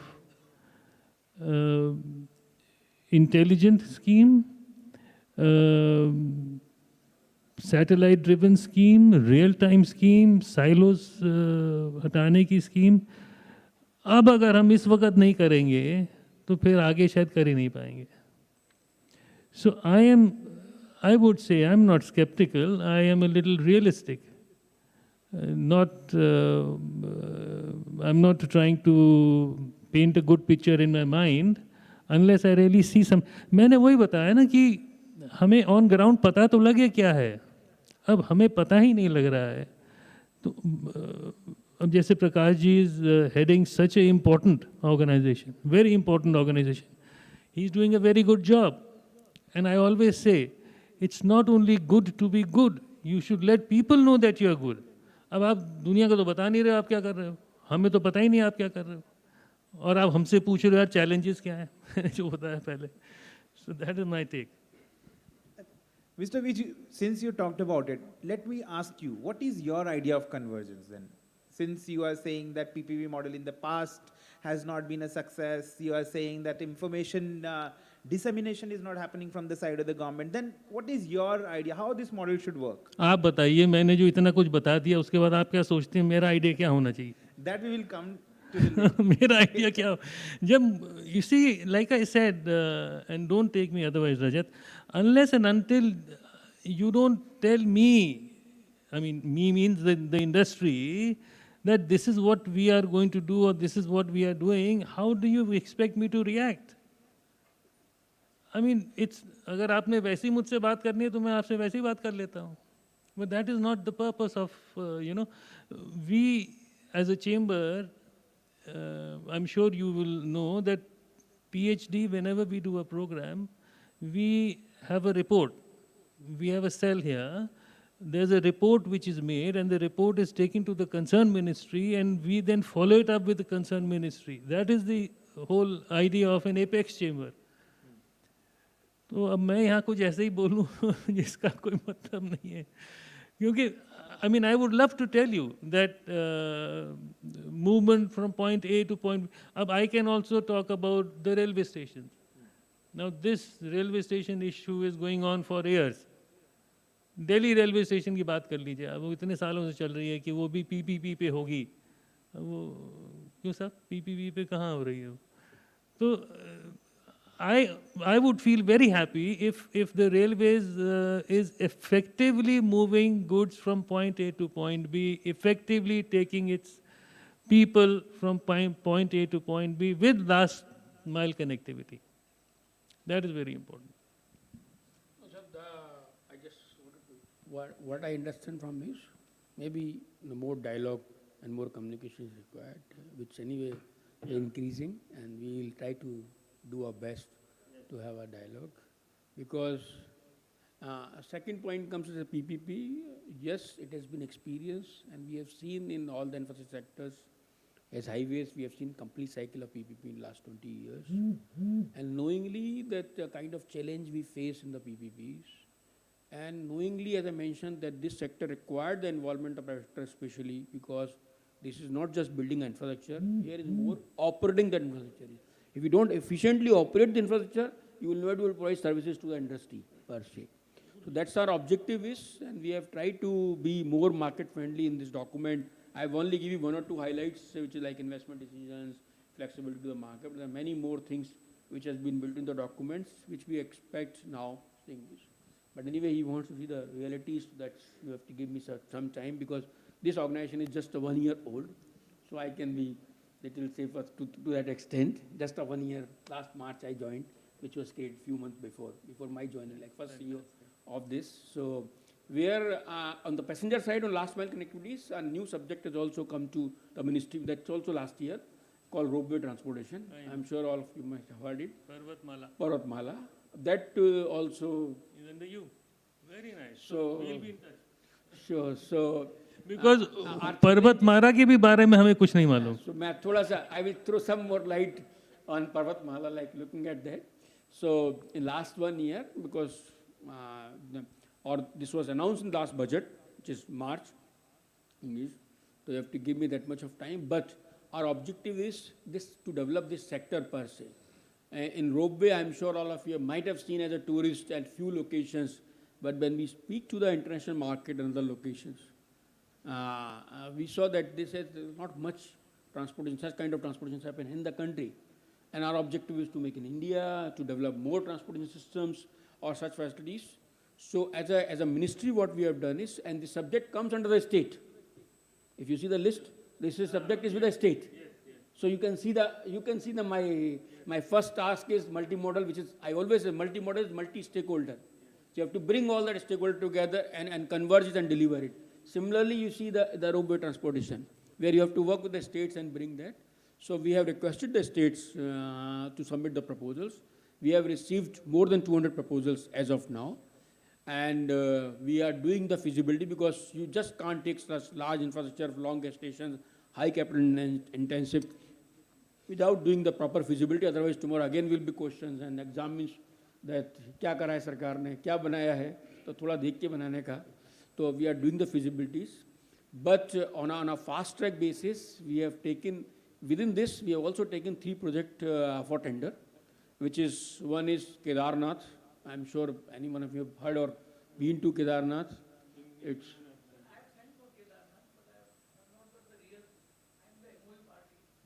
for Kedarnath?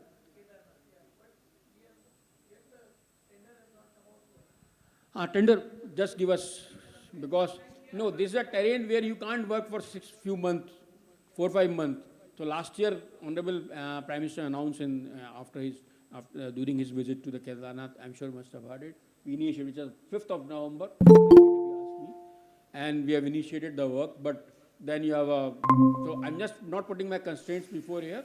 So now the DPR is ready, tender is, we will be, maybe by next month the tender will be uploaded for that completely, which again we look for the private sector. But there we are trying to develop another kind of model, like knowingly there is an infant sector, so can we do a HAM or other mode of model of development which can really be taken up. Another project which we are doing is being very tested abroad, but in India now we are doing is in Varanasi as urban transport. Because roadways also in Europe, we are seeing is a lot of places it's been seen as urban transport. So from the railway station till the Vishwanath corridor, the temple, we are building 4 kilometers. For that, tender is out, and we will be closing by next month. So if anybody is interested, you welcome, because we want to execute this in 24 months to start immediately. Our homework is completely been done. So when you say project has to be out and PPP and project has to be successful, each party has to understand the risk and mitigate those risks. And as a government authority, you need to know what risk you can take, what private sector can take. So accordingly, all approval, clearances, land acquisitions, all this has to be done upfront. If for the just sake of awarding the project and showing something on the ground, I may award, but 6 months, 1 year, then I'm running, then time and cost overrun will happen. Another point which you asked, integration, there we are having an integration. We are starting a railway station, so what railway station is being designed, new railway station is being designed for Varanasi Kent, and this station of the roadway are completely integrated. From the footover bridge, directly you can come to the roadway station and go to the temple. She need to even come down. So those things are happening, maybe not be coming completely everything in public domain. Shortly we'll see things, and I'm sure you will appreciate that in times to come. So, Mr. Gore, in the last session, there were 2-3 issues that came ahead. One was environmental clearances. Under the ropeway thing that you are heading and spearheading, the gentleman talked about that the ropeway approval has stuck because the environmental clearances have not been gotten. That is one. And then the reverse part, interlinking of the river NGOs and environmental clearances are not happening. When we are talking about the synergy of the 16 ministries, are we not talking about the clearances from the environmental ministry, or are we just leaving that part aside? So can you just clarify on that point? First point is on the ropeway part. Now, as per the Ministry of Environment and Forest guidelines, this require environment EIA, but doesn't require the clearances. That way, being given a sustainable transport system, linear transport system, like that. Like for the roads, we have few kilometers on this. Similar way, it has been kept. But on the second part, as mentioned, when integration happens, of course, that integration also happens. There is a consideration from but we have to also be cautious towards the environment thing is, whatever we are developing, we have to also see tomorrow it should not become just for the sake of development, should not have a challenge on the environment. So both has to be trade-off and then accordingly. But in the now what I'm seeing is that kind of challenges are not that much thing is. Like for Kedarnath, we already have the process running, so ensuring that by the time we award, the other approvals are also in place. So that challenges doesn't come which you are mentioning. Okay. I think I'm wishing Mr. Khandelwal to accompany me. Yeah, because a lot of different questions have been thrown at you. So I will ask Major Jyoti, since we talked about the major themes that we're missing out on the convergence of infrastructure development, I would like to ask you, what are the global models that you have in your mind that we can emulate as far as convergence of infrastructure is concerned? See, wherever there are developments happening, they are under government, right? Government allows this, government does not allow this. I think when we look at best practices outside of India, the governmental control is slightly lesser. So I'll just give you an example of US, how the freight runs there. So here in India, the rail tracks are owned by Indian Railways, whereas in US, the corridors are auctioned. The rail track, the terminals, any and everything associated with that rail infrastructure is auctioned, and the players bid for it, buy it, and then run it. Something, I would say a Nepal government is doing in Birganj. They own the infrastructure, but they auction it, the parties take it, and then they run it. So I think we need more liberal approaches here. Also, say when we talk about DFC, the dedicated freight corridor that is coming in, while we are talking about the infrastructure, the control over the commercial aspect of it still remains with the corporation. That's the DFC corporation, right?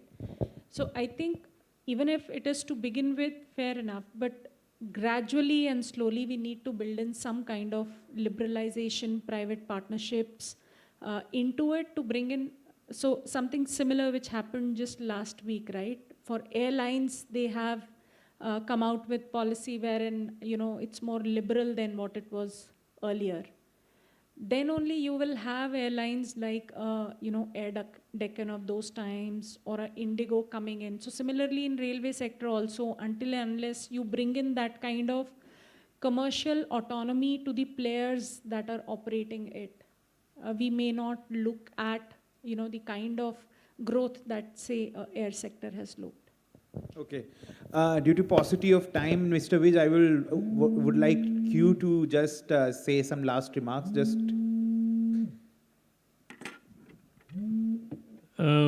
I would just like to say, as I said earlier, Gati Shakti बहुत important, अच्छा, बड़ा हमारा programme है infrastructure development के लिए।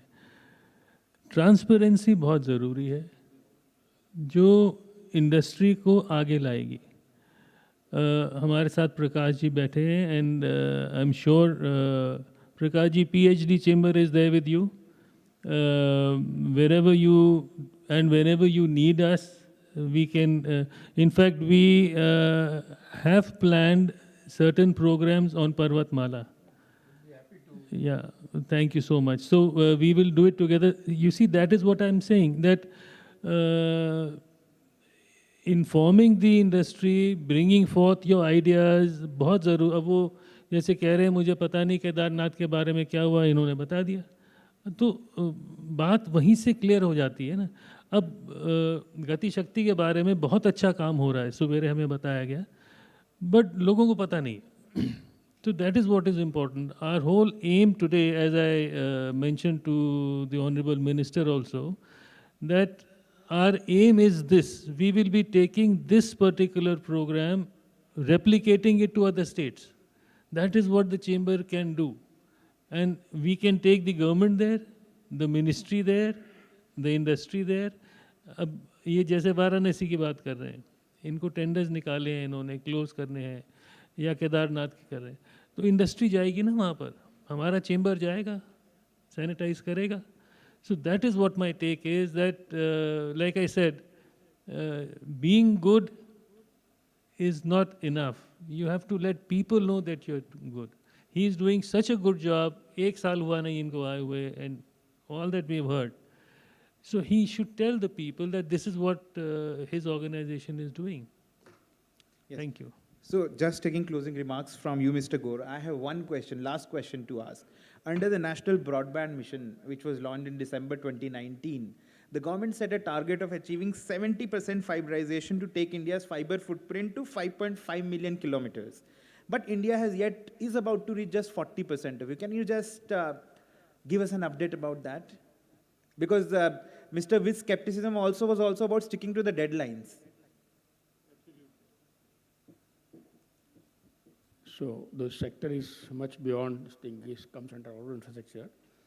But in this sector also we are working with the Department of Telecommunication, as I mentioned in our whole program thing is, where the focus is to bring the network, enhance the network connectivity, especially the main RTL network to this thing is, wherever we are now doing the greenfield highways, as I mentioned, more than 10,000 kilometers are being under construction. So we are also upfront laying the what we call as dark fiber, English, which will help the telecommunications industries per se to take the advantage. Otherwise, again, the time delays and things happens, as you mentioned, getting the approvals. And for us, was a challenge. One party comes, lay the cable, another party comes, lay the cables. And every time road is being dubbed, and then as a traveler, it says what kind of road is being built. This thing is.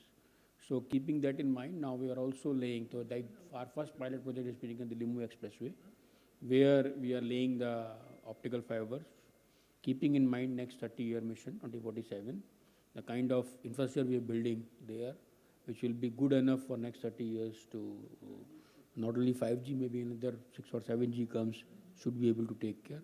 All such highways are being done. Parallelly, Department of Telecommunications is also working to take this forward.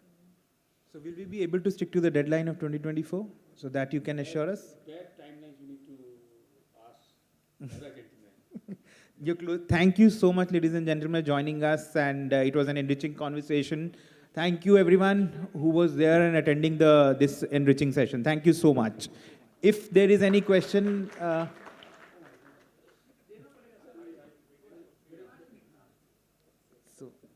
You have a moderator from the journalism, and then you have a question. Yeah. Please give it to the gentleman. Sorry, don't. Hello. Yeah. So my question is to all the delegates here present and to everyone to just think and understand the fact which is going right now in the situation here in India. So see, Mr. Prakash and Mr. Ashish, see the real facts that is actually going on right now in India is the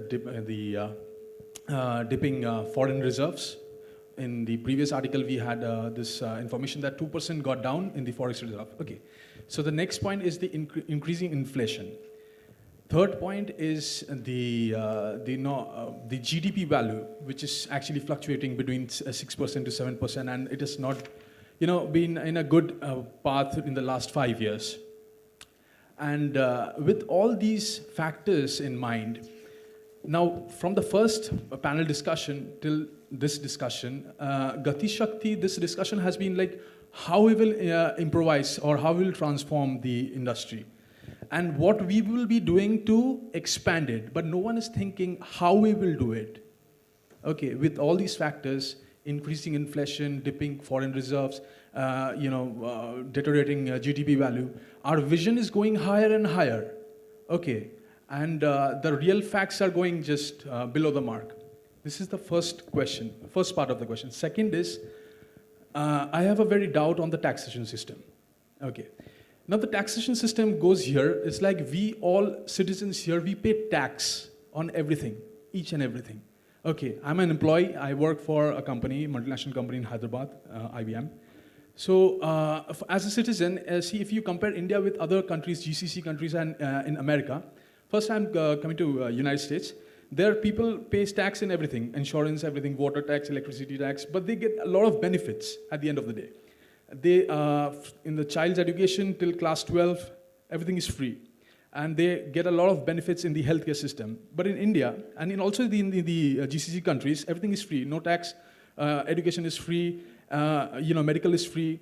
In India, we pay tax, and we pay the healthcare, we pay education, we pay GST, and in return, we don't get anything. And see, you need to combine all these things in order to develop a particular economy. Okay. So this is actually my doubt and the question, if you just... Sir, actually we are talking about the convergence of modern railway infrastructure. If there is a question on that, I think we will appreciate. Yeah, the first, your question is relevant to the first part. So with these, diminishing factors, how are you are relevating the vision with these, deteriorating factors? Diminishing foreign reserves, increasing inflation, increasing with crude oil. We have to get those oil back in India. And how can you just increase the vision? See, in order to develop a 5 trillion economy, you have to strategize the... you're getting my point now? I understood your point, but it would be better if you can stick just to the topic. If you're asking about the macroeconomic parameters, so that it becomes a very don't you think this is relevant to the economic development? Okay. Don't you? Sure. So you have an answer for the second part or the first part? For both. Okay. Wonderful. So thank you. So we have a new plan coming in the next session, new economic plan. Thank you so much. Thank you, ladies and gentlemen. Thank you for joining us. Thank you. Well, thank you so much. May I request our chair, Gati Shakti Development Forum, to kindly hand over a memento as an expression of our gratitude. Thank you so much for the eminent panelists who have taken the time out and come to us today. We look forward to the continued support because we intend to take this program multifold. It's a commitment now to them. Thank you so much, sir.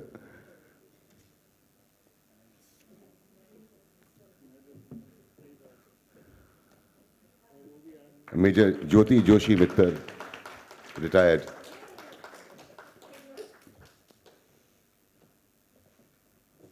Mr. Prakash Gaur, CEO, National Highways Logistics Management Limited.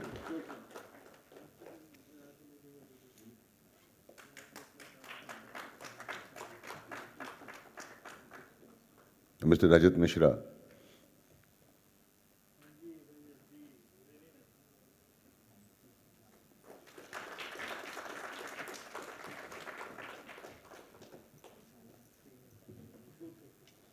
Thank you so much. And now we come to the last technical session of the day. May I invite the eminent panelists on the dais, please. To We have two, yeah, 1 second. Sir, can we have a group photograph, please? 1 second. My apologies.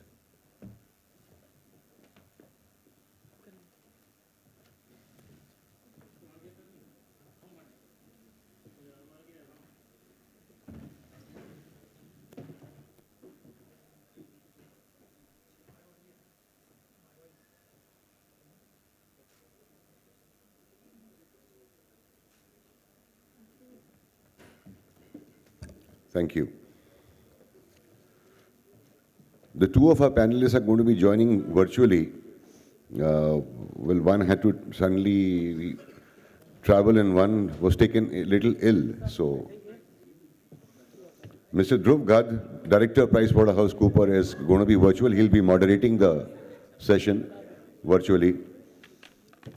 We have Mr. Paroma Munshi Rebello.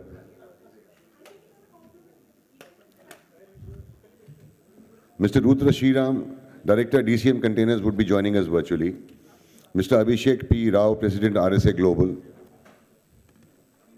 Mr. Girish Kumar Surpur, Director NIC DC Logistics Data Services. Please do come on this dais.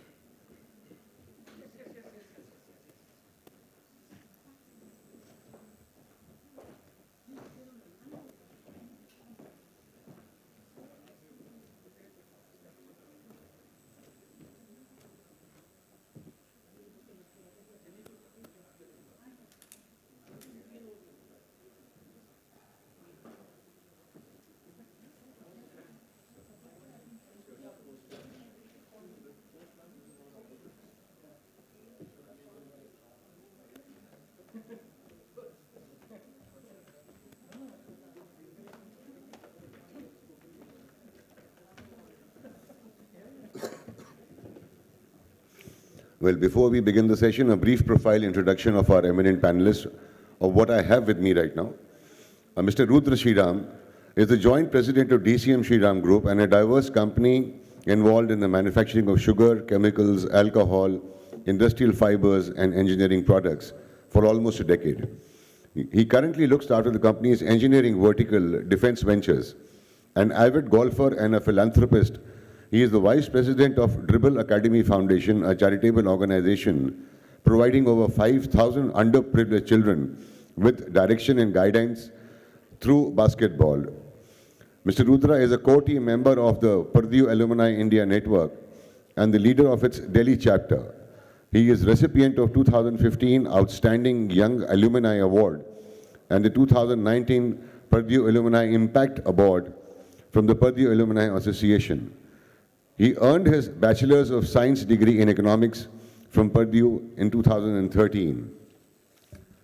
Mr. Girish Surpur, General Manager Logistics Business Unit NEC Corporation India Private Limited and Director NLDSL. Mr. Surpur completed his Bachelor of Engineering BE Computer Science in the year 2001 from SDM College of Engineering and Technology, Dharwad. Further, he did his Master's of Business Administration from IIT Roorkee. After a brief stint as a pre-sales consultant, he joined NEC Corporation in the year 2007. He has been working extensively for the logistics business unit projects and currently handling end-to-end management of the business unit. He has around 17 years of enterprise global experience in which he has managed and led pre-sales, sales, and business development teams. And last but not the least, which I have today is Mr. Abhishek P. Rao, President RSA Global, popularly known as APR. He is the President of RSA Global India. He is responsible for the strategic directions, vision, growth, and performance of the company's largest geographical coverage. As a seasoned professional with more than 20 years of experience in the manufacturing, media, 3PL, healthcare, FMCG, F&B, and hospitality industry. He is known for driving brand growth, maximizing operational excellence, and delivering financial performance for the top corporates that he's worked in the past, such as GE, Indian Express, Excel, DHL, Gati, to name a few. Previously, he worked with India's largest CBT transportation company as a group director. Before that, as a business head with Godrej food retail company Nature's Basket. Given his outstanding performance as a leader, he had been recognized by many awarding bodies, such as the 40 Under 40 Super Achiever in the 2020, the youngest non-founder CEO in 2008 by Supply Chain Asia, and many others in the field of supply chain. He did his higher studies in the Advanced Management Program, Supply Chain Major from the National University of Singapore, and currently is an active supporter, mentor, and angel investor for startups in logistic tech, sports, packaging, and more. So I hand over the session to Mr. Dhruv Garg, Director PwC, for moderating this session forward, sir. Thank you. Thank you, everyone. Very good afternoon. I hope my voice is clear. Can you hear me? Yes, sir, you are absolutely audible, sir. Yeah, I apologize for not being able to join in. I mean, these are the times we live in, so just woke up with a bad cough. And unfortunately for the panelists, I know you have a hard task because the voice is coming from the back and you'll be getting the questions from there. So hopefully we'll be able to manage that as well. But yeah, thanks a lot, everyone. And I must say the topic of today's discussion is efficient logistics for sustained economic growth. I must say we had a very quick and efficient logistics management to get us all on board also from a hybrid mode. So thanks a lot, PhD Chambers, for that. And really, this topic is very, very relevant in the times we live in, right? Since COVID pandemic, supply chain and logistics has become a much larger discussion point than the supply chain department itself, right? It is today a discussion point in the various boardrooms of CEOs. Given where we are in terms of all that is happening around the world, India is of course being seen as an area where you can come in and invest and make India part of global value chains. And of course, at the end of the day, logistics and transportation is going to be the backbone of making sure we are becoming that competitive and be part of those global value chains. So from the outside in perspective, it is very relevant for us. From the inside out perspective, it is as relevant today. I know you've been hearing about multiple discussions since morning on various programs which the Indian government and various entities are doing currently. And I think this is really the opportune time wherein the external market is as such that if we are able to put our house in order, we will be able to really play a big role in not just the transport and logistics part of it, but a much larger part in terms of the trade aspect as well. So really, today, what we would want to know is that government is, of course, taking multiple initiatives. There are initiatives, as you are aware of, the Gati Shakti initiative, wherein multiple ministries, I think 16 odd ministries, are coming together to provide holistic implementation support. You just heard NHLM CEO as well talk about multiple MMLPs which are going to be coming up. So there's a lot of planning and coordination going on, both on the development of hard infrastructure as well as in terms of bringing those projects to life, in terms of making sure that the coordination between various agencies is as such that when they come to private sector, they are ready. Similarly, on the softer aspect, we are hearing things about newer development, whether it is the Unified Logistics Interface Platform, whether it is the NLP Marine. These are supposed to be platforms to bring various stakeholders together on real-time information. So the idea today would be, I have this wonderful set of panelists here who have very robust experience across asset heavy development, asset light, technology, as well as manufacturing of containers, etc. So the way we would want to structure, the next 50 odd minutes or so would be to discuss primarily two aspects. One is this panel's take on the various new initiatives that I just talked about, Gati Shakti, ULIP, MMLP projects. And then second is because all of the panelists have so much exposure on the private sector side. From the private sector side, what is it that needs to be done in order to make logistics more efficient and, more importantly, sustainable given the times that we live in, right? So the idea would be to have discussions around those two areas, and then hopefully if we have time, we'll open it for questions as well. So yeah, without any further ado, I'll start with the first aspect. Probably, Ms. Poruma, I would like to start with you. Given your experience across various elements of logistics, whether it's asset light, asset heavy, given what you see today, about the new programs which are there, Gati Shakti, MMLP projects, what is your view and take on these projects, and how, from a private sector perspective, you would like to see these projects evolve?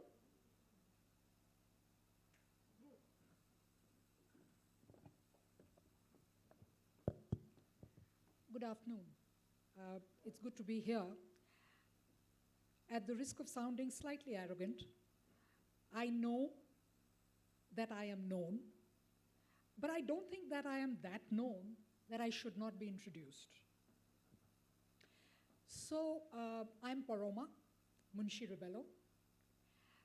I have 20 plus years experience in international shipping, and thereafter I have been in the private container rail sector. I have been a working member of the Ministry of Shipping in various committees. And currently, I am working with one of the premier and the fastest growing logistics company in India, rail-based logistics company called Pristine Logistics and Infra Projects Limited, as their president, business development. I'm happy to be here and looking forward to a very interactive session. To start with, I'm disappointed that the keen questioner of the last session seems to be missing. But never mind. We will go ahead. So, Dhruv. Okay.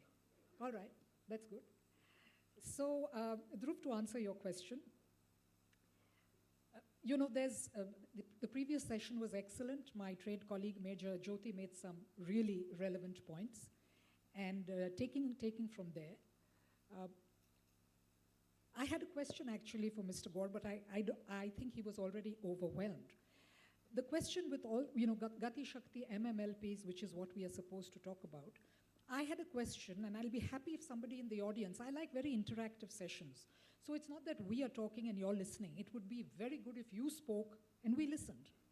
So does the Gati Shakti, Bharatmala, Sagarmala, and so on, is it mapped with the national logistics policy, which is also being worked upon by the government of India? If it is, it's good. The second thing I want to say is that while all of this is a very good plan, particularly I'm speaking about the MMLP plan, which the NHLML and is doing a fantastic job under, of course, the one of the most efficient ministries, the National Highway Authority of India. The point is, are we looking at existing infrastructure? And this is something which has been ailing the country for years. Are we looking at existing infrastructure before constructing new infrastructure?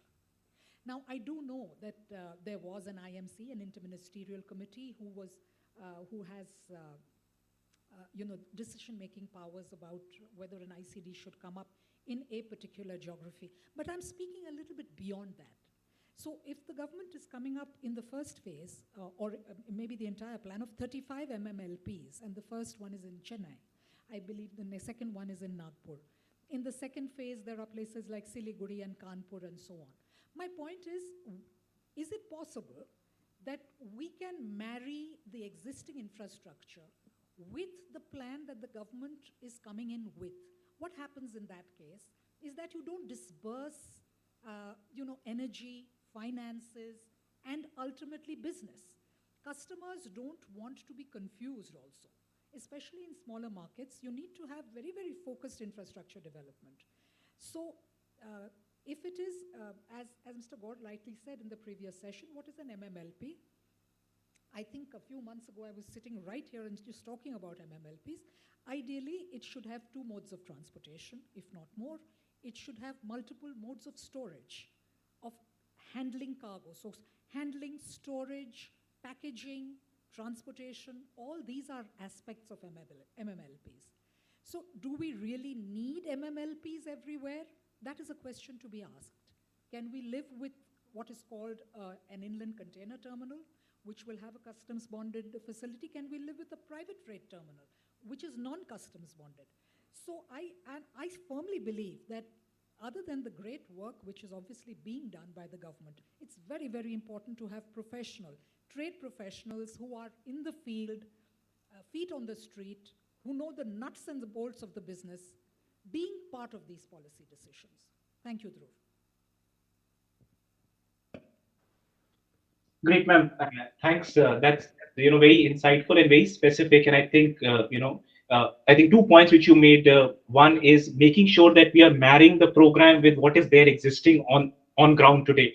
And as I understand that there has been a lot of thinking, especially in various departments, in terms of saying let's develop that overall logistics plan first, right, to see what infrastructure is already there, and therefore see what is additionally needed to build on it.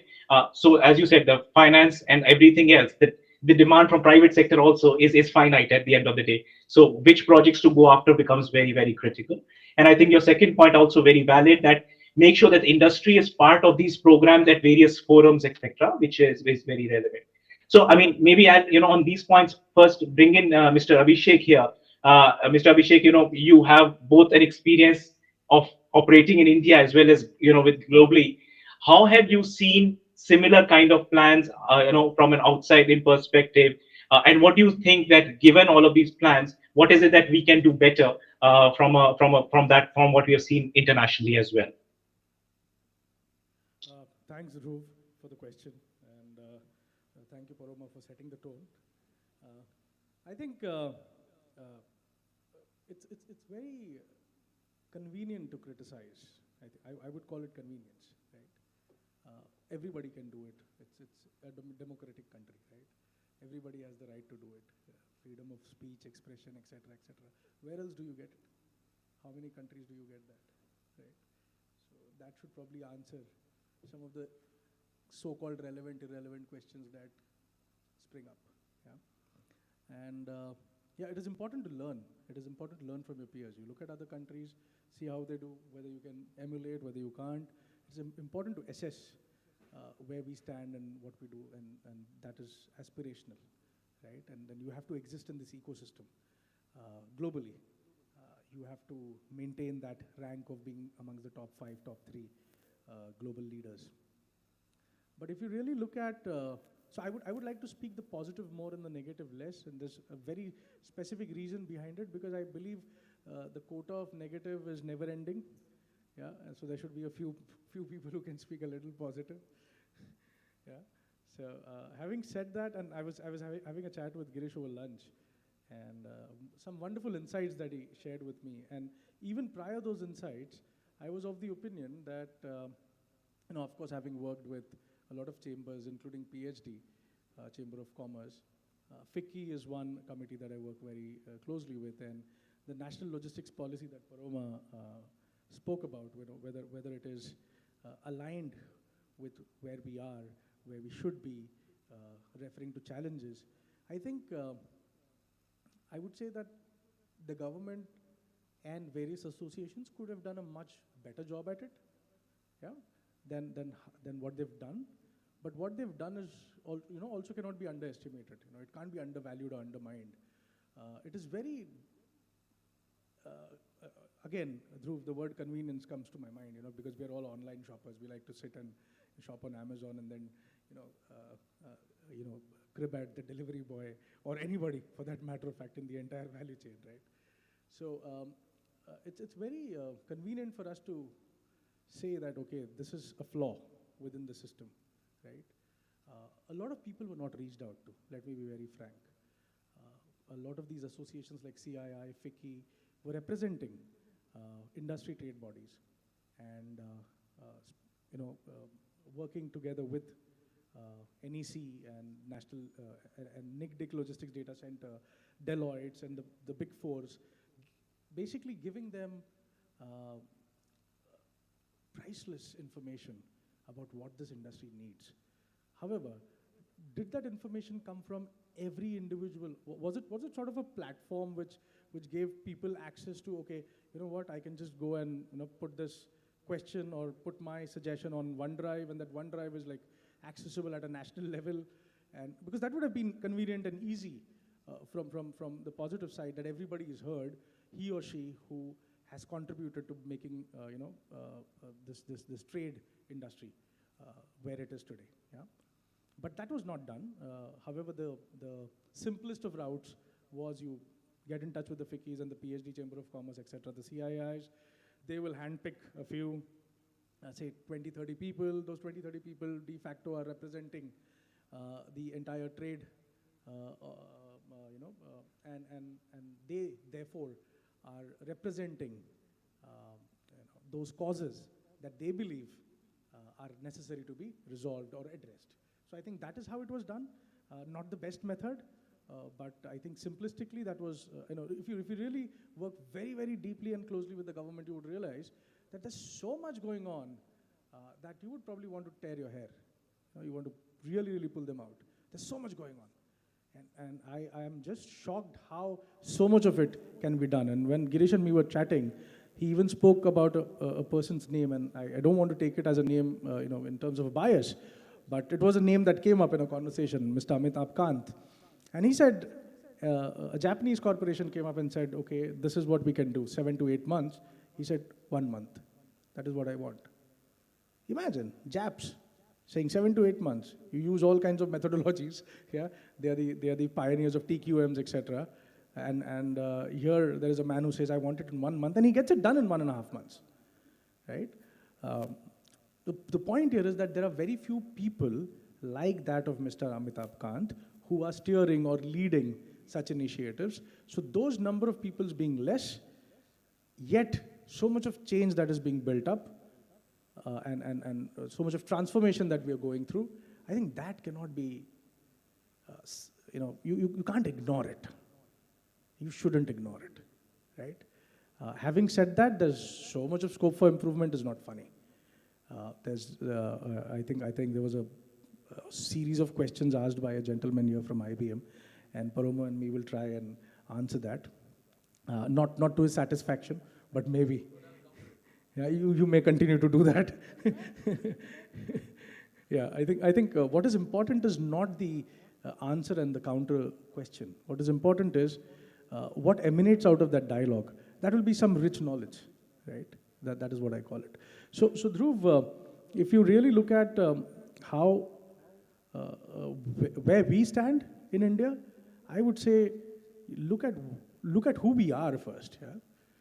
135 billion population. Look at the number of states. Look at the educational background. Look at everything, and then compare ourselves with the developed economies and say where we stand. I would say we're pretty good. Yeah? Are we there yet? No. Far from.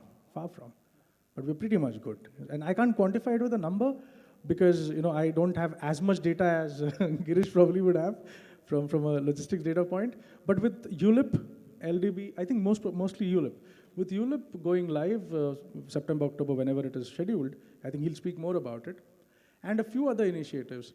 When transparency becomes the core of everything, you yourself will see. We all will see. I will see the same information that you will see. Yeah, that's all I can say. Thanks, Dhruv. Thanks, Mr. Abhishek. Very well said. That focusing on positives and yes, the country and the diverse country that we live in, and so much already gets done. I think to appreciate that and how the mechanisms work, we appreciate that. Yes, I think both Girish San and I have seen those mechanisms at work from close quarters for a very long time. So yes, there is of course a lot to be appreciated to see where we are today, right? And I think you hit the nail on the head, Mr. Abhishek, that at the end of the day, whether it's the logistics policy or any other program, and we were hearing something similar in the previous conversation as well, that we need to know more as industry, right? We need to participate more. The element is, at the end of the day, is transparency. When I ask an importer or an exporter, he or she looks at transparency from the shipping line, and then the same thing, industry is looking at transparency from the government and from various programs, right? And I think that is at the core of it. And I think this is potentially the best way to bring in Girish San here. I still call him Girish San because we have that Japanese connection going long back. Yeah, because you, Girish San, have been working on the technology and the digital aspect of it, whether it was the LDB project and now the ULIP. And I think a lot is known, but a lot more is not known of what ULIP and all is all about. And I think it is one of those platforms where we are talking about making sure that there is transparency of information, there are stakeholders involved. It would be great if you could shed some light on it, because I believe that's really one of the big focus and positive areas which the government of India has been working upon. Thank you, Dhruv, and very good afternoon, everyone. So I presume most of us would be looking into various parameters when it comes to India as a nation with respect to where we are in logistics performance index, ease of doing parameters and all. But if you happen to look at in just couple of years, the kind of exponential growth, how we have come, that's where it showcases the kind of positivity of how the government, along with the industry, is synergizing in a close way to ensure that more participation happens, more kind of use cases are addressed, the challenges are addressed in such a way that not only it helps the benefit the enterprises, but also the MSMEs and the sector as a whole. So one of the projects which we were doing earlier was providing a one nation, one window for tracking the export-import containers in India. As we speak today, we are present across the pan-India container handling terminals, 27 ports, more than 150 container freight stations, inland container depots, special economic zones, checkpoints, each and everything. One aspect which we bring is the visibility and transparency of it. But more than anything, as Mr. Abhishek also mentioned, it's the data which is the king. By virtue of having this operation go live for more than 6 years now, the kind of historic data what we have enables us to publish a very in-depth analytic reports for every customized user. It can be for a port terminal, it can be for a CFS, for an ICD, for the relevant ministries also. So this helps in inculcating a kind of Kaizen, how we say, it's a continuous improvement. Also, it helps in performance benchmarking. You are just not aware of what you are doing, but also you are made aware of the best practices which are happening across nation as a whole. Using this concept is where we further kind of moved on to the next phase, which is the Unified Logistics Interface Platform. Well, though it has been 1.5 years of we started engaging with ULIP, the work which has happened is phenomenal only because of the kind of support what has been provided from the government as well as all the relevant stakeholders. ULIP, which stands for Unified Logistics Interface Platform, is a single window for the nationwide for facilitating the entire logistics. It is not just related to your containers, cargo and all, but with respect to transparency, visibility, it also brings in the flavor of documentation, compliance, each and every aspect of logistics. At this point of time, we have integrated the ULIP system with 30 government systems of India. This is something I presume that most of the audience out here who have had a chance to work with the government, you'd realize the kind of challenges one has to go through to kind of have such kind of integrations. 30 kind of systems integrating across 7 ministries with more than 100 plus APIs and 1800 fields. That is the kind of complexity of the work what we have done. Now, the advantage of this ULIP is something which only the time will be able to tell.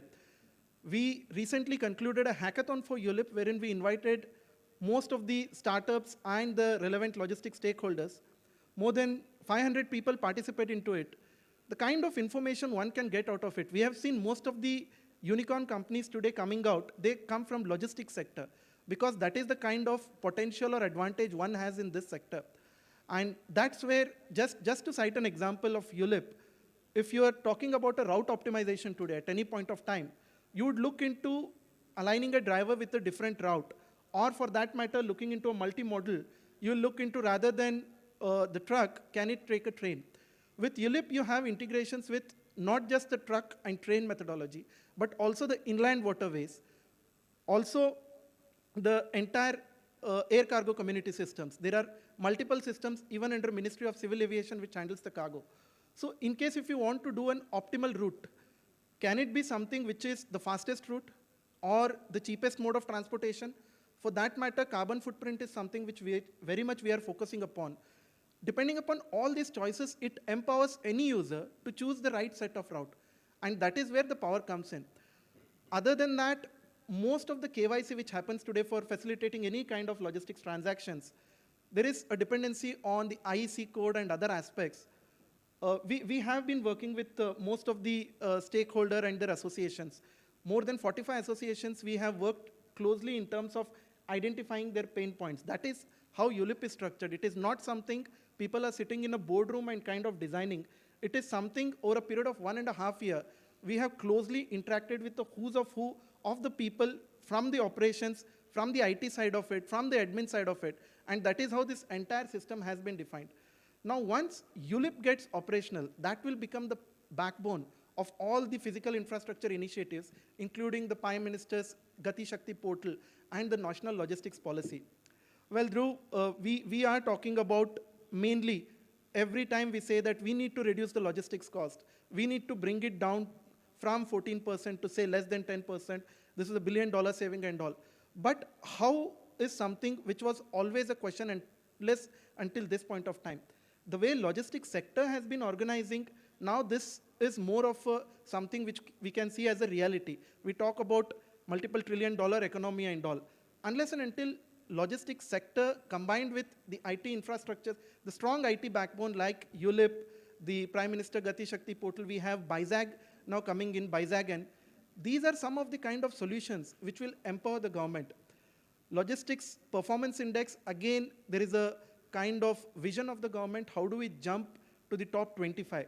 Well, just to give a brief about it, in India, one thing Dhruv mentioned, how technology adoption happened. It was more to do with a blessing in disguise for us during COVID time, unfortunately, that most of the people had no choice but to leverage technology. So that is how technology started getting leveraged into the logistics sector as a whole, across different pockets, be it your 3PL, 4PL, port terminals, freight forwarders. The entire industry was dependent solely on the technology.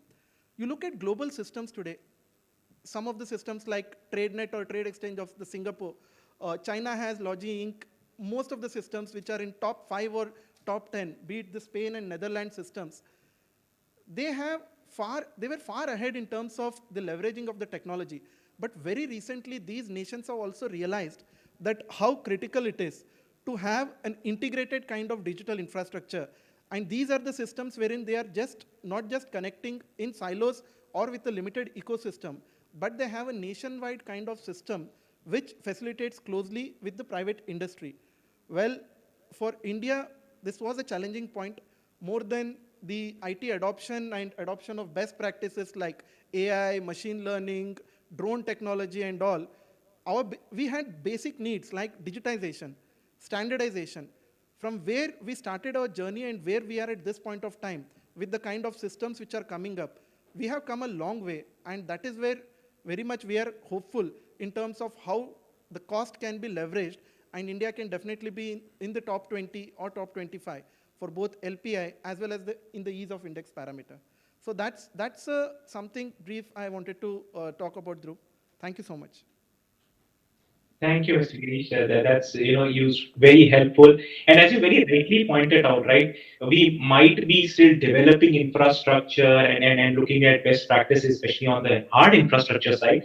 But when it comes to technology, when it comes to cutting edge new developments, we are not even at par, but probably sometimes even ahead. I mean, we have been part of international discussions where now India is regarded as a benchmark to say, let's not look at a Port of Brisbane system, but let's look at how they are doing it, because this is what we are today trying to achieve on the technology side, and it's good to hear that a lot is being done and on that aspect. So just changing track a little bit, we talked about the hard infrastructure logistics, we talked about technology. I think another very critical element of this entire thing is the supporting logistics, which is required, and that could be through manufacturing, that could be through various aspects. And it's great to have Mr. Rudra here, who has been into the container manufacturing business, which today I think for many users and industry has become a very important point of discussion, given the container availability and all the challenges. So a very opportune time, Mr. Rudra, for you to come in and then really talk about current focus on container manufacturing. We have been hearing a lot about Atmanirbhar Bharat, but very recently, as I said, there's been a lot of focus on saying how we grow container manufacturing, how we compete with the likes of China. What, according to you, needs to be done to really start working on that and really support the logistics sector in other initiatives? Hi, am I audible? Yeah, okay. Thanks, Dhruv. Okay, firstly, we're not competitive with China in containers. I'm going to say this very straight up. Let's not even try to go down this route because there's no real conversation to have here. There are many aspects that lead to that. You can call it economies of scale, you can call it availability of raw material, availability of a lot of the basic components that are even required to make containers at even, let's say, 20% of the scale that they're manufacturing at. I think it goes a little more deeper than that. And apart from harping on the same points that are available as to why this issue of container manufacturing in India has been a problem, we've been trying to do it properly for over 3 decades now. Not only us. I mean, you had Bama Lorry was doing it with Transsafe. They went into NCLT. I think the KCT company has shut down. I don't know if they're manufacturing containers anymore. It was called Indicon. And this goes back to me being a child and hearing about these things. But coming back to where we are right now with Gati Shakti, and you need containers to do this. When we go to a couple of the government initiatives, and especially the Ministry of Rail of moving our cargo movement from 33% to 50% by rail by 2030. Just a simple, very rough calculation. If even 2% of that has to increase, let's say you go from 33% to 35%, you require about 10,000 TEUs or 20-foot containers or 20-foot equivalent for that to happen. Where are they getting these containers? Even I am not aware of that right now. I heard that I was reading about some ministry level, center level meetings that were held, and Concor was speaking on behalf of container manufacturers, which I didn't really understand. Concor is a service provider. I mean, how would they, when have they made containers? There is a point in that note that container manufacturers were approached. I can tell you very clearly, we're undisputedly the largest container manufacturer in India. I'm proud to say that. We manufacture about 4,000 TEUs annually, which is, it's nothing compared to what they can do in China in a single factory. The point is, we weren't really approached. Not only us, it's not an ego issue. I don't think the few nascent container manufacturers were really approached to see what the problems are. Coming back to that point, the same discussion has been happening for the last 7 to 8 years. This is not a new point of, setting up a manufacturing cluster. I mean, it's very simple. You have to have a PLI scheme, or you have to create a viability gap funding. Just because there's a requirement right now and a shortage right now of, let's say, 50,000 to 1 lakh containers, what is the viability that after setting up the plant and fulfilling that requirement, will that cluster survive? So, I've worked with a lot of the CTUs. I've worked with Pristine, with Mr. Rebello's company. We developed extremely special dwarf containers which ran so well. But what, on 3 routes?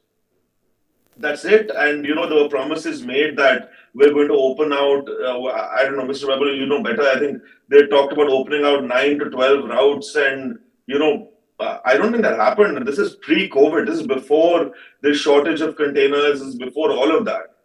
So, it's more than just availability of containers and what are the grouses of a container manufacturer. Well, there are no grouses because there's no real industry. If you have to develop an ecosystem, you have to start from the bare basics of, plant and equipment and raw material supply. Till these problems are not even, addressed, we can't even talk about scale at this point.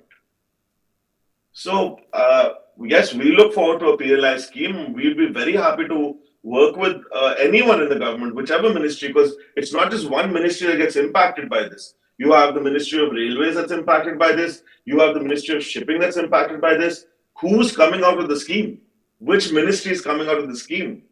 It's not so, we're willing to work with anyone to work this out. And not only for us, let's say you want to set up a plant tomorrow to manufacture 5 TEUs per day. Very broadly, I'm saying. You need to put in you need a capital injection of anywhere between 25 to 50 crores, depending on your location, whatnot. For larger business houses and industrial groups, it doesn't seem like a bad, proposition. Plus, it'll be easier for them to get their lending. But if you want to push this towards MSMEs, where do you expect them to get this money and this capital injection from? They won't even be able to get lenders to support them over here. So without a PLI scheme, it's really unlikely that you will have a very strong container manufacturing infrastructure in India. When it comes about competition with prices with China, I think there are some very simple value propositions which, kind of support our position over. One very simple is that the timelines.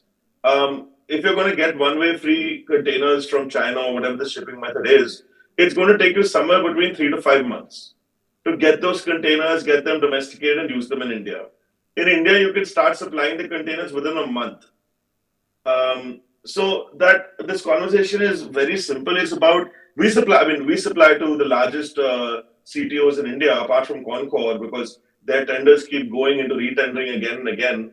We supply to DP World, we supply to Adani Logistics. We worked with Pristine in the past, and we always happy to work with them again. There's no problem with that. So it's not that Indian containers are not being bought.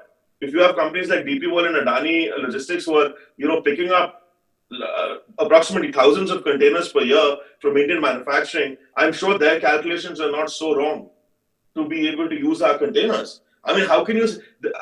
In a calendar year, I've sold over 2,000 containers, almost 2,000 containers to DP World. They're using them all in India, none for export. So where is this conversation of that Indian price? If you see the articles like Indian container price at 30% more, fine, understood. They're still being utilized. Those companies are also making money. It's not like they're buying it for us just to buy it and then making losses in their operations. So one point comes there. Second is the MOQ. You go to a Chinese container manufacturer, you go for an order less than 500 containers, there'll be no conversation.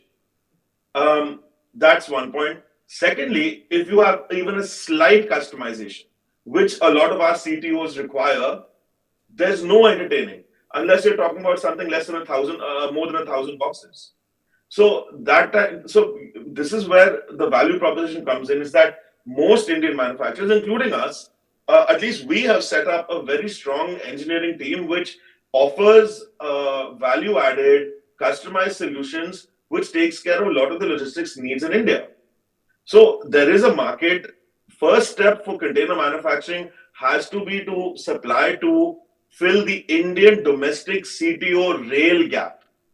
Once you start filling that in, you gain momentum and economies of scale starts fitting in over there.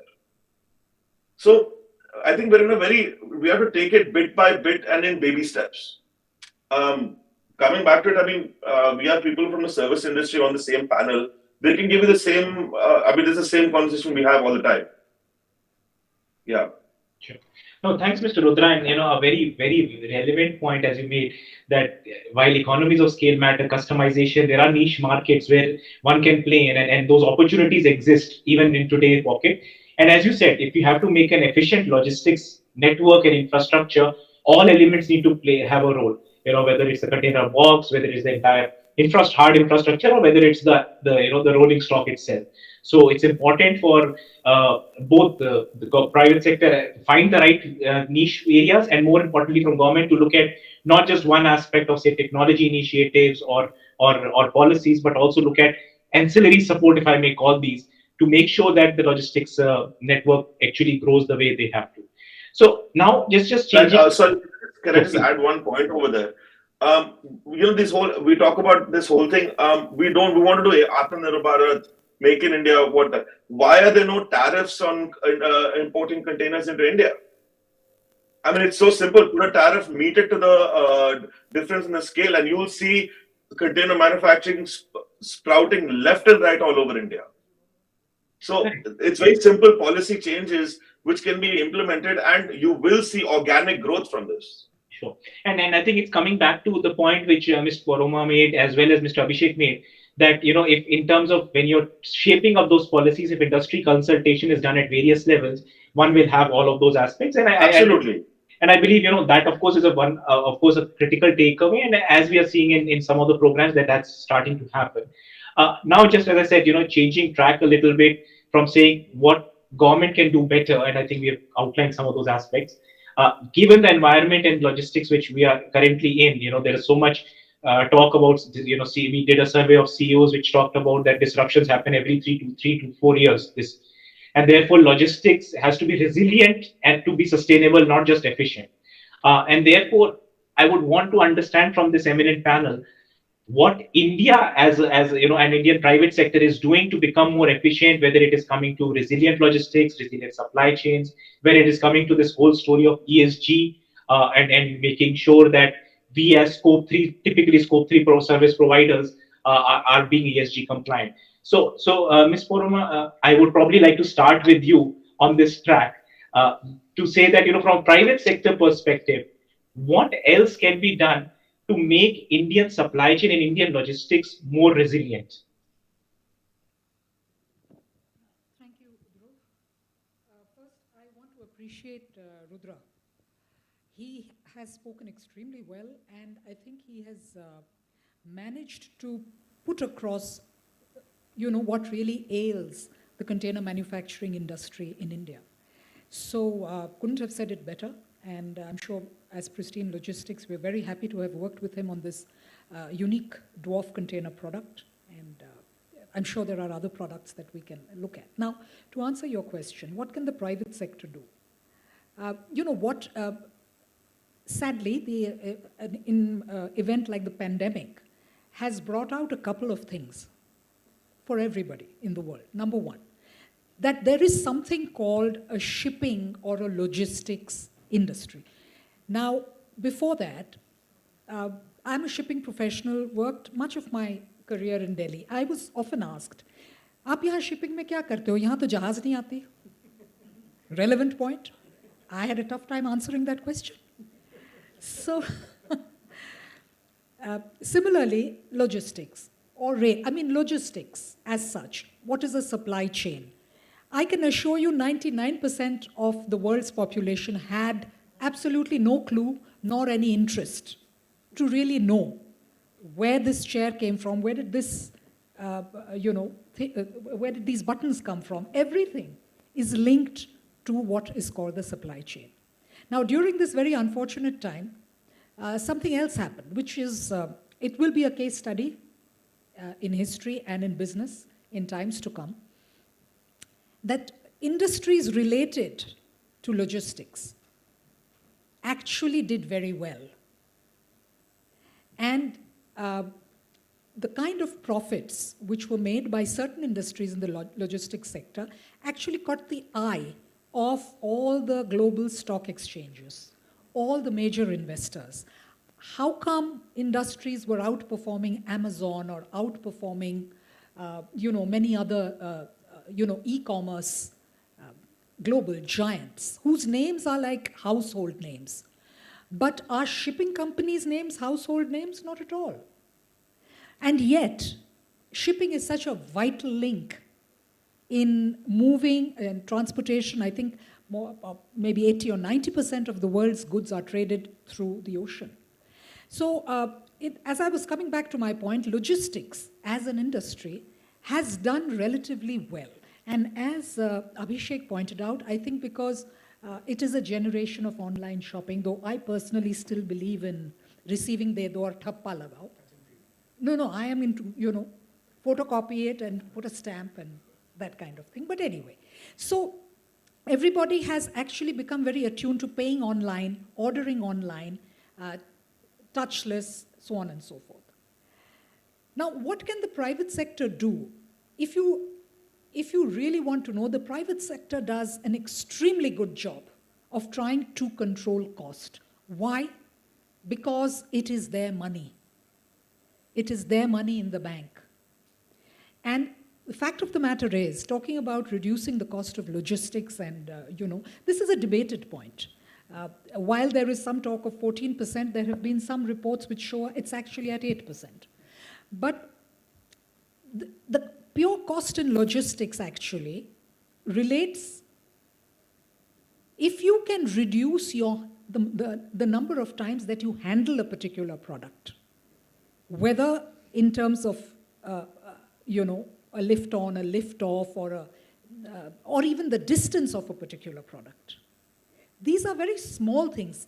The other thing, which is a very big thing in controlling cost, and I believe most private companies do it, if not all, and that is maximizing the use of the capacity that you have, your 2PL capacity, your asset capacity.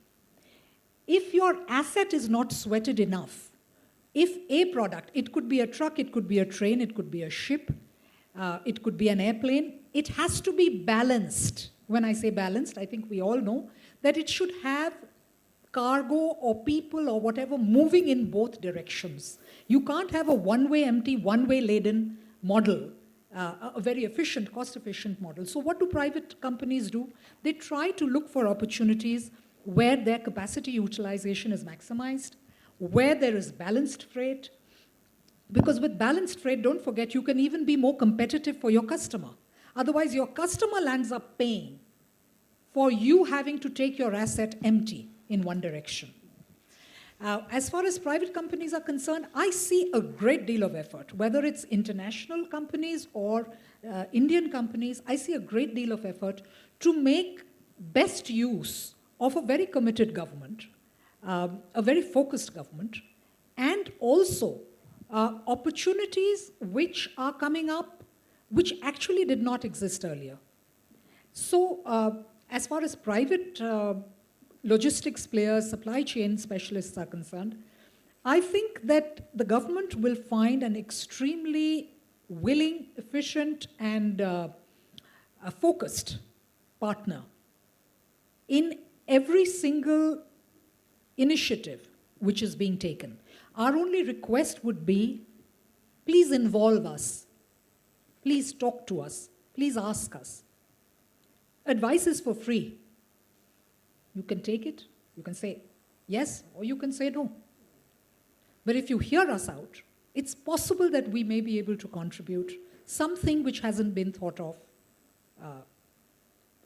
by the existing think tanks or the consultants. Because I always believe, unless you get your hands dirty, unless you roll up your sleeves and get into it, you're never really going to know where you can earn or where you can save that 1 rupee. Thank you. Thank you, Mr. That's really well said. And as you rightly said that, whether it is resilient supply chain, and this is an opportune moment to talk about some of these newer things. And then let's face it, I think even the private sector is learning on the ground in the last 2 to 3 years on these aspects. The government machinery needs to pick up those learnings very quickly, right? Because the government machinery will be learning at a specific pace because they have been doing things in a separate direction. The direction for logistics is changing so drastically that we need to bring in the private sector more, especially when we talk about these elements. So a point well made and well taken. Now, Mr. Abhishek would like to just bring you in also on what more can private sector do again from a sustainable logistics perspective. We've been hearing so much about ESG initiatives. We're hearing if India has to be part of the global supply chain and value chains, you need to make sure that as logistics players we need to get our house in order. So what is it that from a overall private sector in India perspective, what is it on ESG which we will need to be doing, and where are we on that? So Dhruv, so first let me thank Paroma again. She's again set the context. She's spoken very well and very clearly and specifically about efficiency. It was essentially efficiency that she was talking about. So even the topic, Dhruv, is about efficient logistics, right? And whether we talk about ESG or talk about resilient or sustainable, I think these are parameters, various parameters that go into a holistic building of the nation's real logistics policy that it should be, right? So one, I would say is, if I look at 5 broad parameters: skilling, transparency, collaboration, logistics cost, and sustainability. I'm looking at these 5 broad parameters. There could be many. There could be many more. And I believe that these 5 parameters are, on a Pareto 80-20, yeah, these contribute 80% to the larger problem. And without efficiency and transparency, you cannot address the point of logistics cost. And when I say transparency, then you cannot have transparency without collaboration. So it is again, it is interconnected, right? And while you have all of this, you have to ensure that you have sufficient number of hands and legs and brains to work on it, therefore skilling. And while all of this is at play, and if you forget the environment, it's doomsday. So you have to focus on sustainability, right? So I think net zero has become the new mantra. It's a no-brainer. For those of you who aren't aware, private industries over the last 10 years, in general, like Paroma mentioned very, very clearly, that it is their own money in the bank. And therefore, the intent, the focus on saving that money, saving every rupee, being the most efficient that they can. So there's so much to learn from the private industry, not only because I represent one of the private companies, but because having worked in these private entities, I've realized that yes, what Paroma was saying was true. Yeah, it was their own money. They can't afford to lose that money. It's not someone has, just given away thousands of crores as with all due respect, VC fund and all sorts of funds. It is their own money. Yeah? So they are going to be so villainous about it. And therefore, a lot of people in the private sector would also be down on morals and motivation that they probably are not getting their increments and raises and variable pays, etc., what not, But the fact is that if I give a small example, control tower where, if you look at the ATC, air traffic control, we know that without an air traffic control, you could have mayhem in the sky. I mean, you wouldn't have the aviation industry the next day, right? Similarly, every private player that is large enough will have its own control tower. And it is not new. It is not that they did it in the last 2 years. Last 2 years, people were enlightened. They were educated that, oh, there's something called as control tower. And what do I do? How do I go about? Track and trace became the new mantra and stuff like that. But it was in existence for the last 10 years. And I've personally worked on and worked with companies that have had real amazing infrastructure around control towers. So private companies, if you say that they are editions of the Bhagavad Gita or pages of the Bible that you should refer to if you want to bring about change as a government within the country. That is the easiest, the quickest fix. You go to private players, talk to them, how do you do it? And they'll tell you this is the way, you draw it all up, you do your basic analysis and you'll get everything. And trust me, this is how most of it is being done. However, like I earlier said, I reiterate that not everybody has been spoken to, so there has to be a method of reaching out to a large number of people out there who are knowledgeable, right? So, Dhruv, ultimately, it's not an option, right? On an ESG front, to be sustainable is not an option. It's a choice that we all have to make. So, if I talk about my own organization, back home in Dubai, we are on net zero already. I mean, like 7 months back. We published our sustainability report, and we are all happy about it. The government is smiling at us, and also funds and stuff like that. But in India, we have a goal, 2025, net zero, and we will achieve it. And trust me, we work about 80% of our business is around chemical logistics. Making chemical logistics net zero is no walk in the park, right? So we have no choice. A lot of countries have understood this. One of my friends who's based out of Germany, he shared a video with me, and I said, wow. I only said, wow. And then I reached out to him to understand more. About 500 kilometers of highway, completely supportive infra for EV. 500 kilometers already built, operational. Now, if Germany is thinking that and they are doing what they need to do, and I think about 2 months ago, Mr. Gadkari also announced this, that by 2024, close to about 380 kilometers would be done in terms of supportive infra around EV. When I say supportive infra, I'm not talking about charging stations. That is the simplest thing that comes to our mind. I'm talking about laying cables underneath the highways and have a structure similar to the railways where you have, those wires above your head, and which latch on. You have those latching on mechanisms and stuff like that. Point is, the country is thinking. We don't know it yet. ULIP was happening. We don't know it yet. We need to know, and we need to be reached out to so that we can all contribute. That's a fact. Won't shy away from that. But it is a two-way story, right? How much is it that we contribute, or we take initiatives? I may be part of a forum, I say a few words, and then maybe I don't remember PhD Chamber of Commerce for the next 3 years. What have I done? What value did I add? Right? I think what is important is consistency. So what the government looks at, or what the big fours also, and I think Dhruv would also agree with this, that you need consistency coming from private players. See, private players have a tough task also. We have to understand this. ROI and ROC for them is massively important, because like Paroma mentioned earlier, it's their own money. So when you have your own money, ROI, ROC becomes superiorly important. So how much can you engage with the government and associations on a frequent basis to be able to contribute? That is critical. And all associations don't work on government funds alone. Only CI is the one which is self-sustainable. Everybody else needs sponsors, right? And again, then there's a story of who will sponsor and how much and stuff like that. There's ROI and ROC everywhere. So how much can private players come out? Because if they, or rather we, I'll call it we, if we as private players want the best from the government as output, we also have to give the input. Not only in terms of knowledge, consistency in terms of our feedback, being available, being able to sponsor, a lot of things that we'll have to do, right? So it has to be holistically thought. It's not a one-way street. Dhruv, over to you.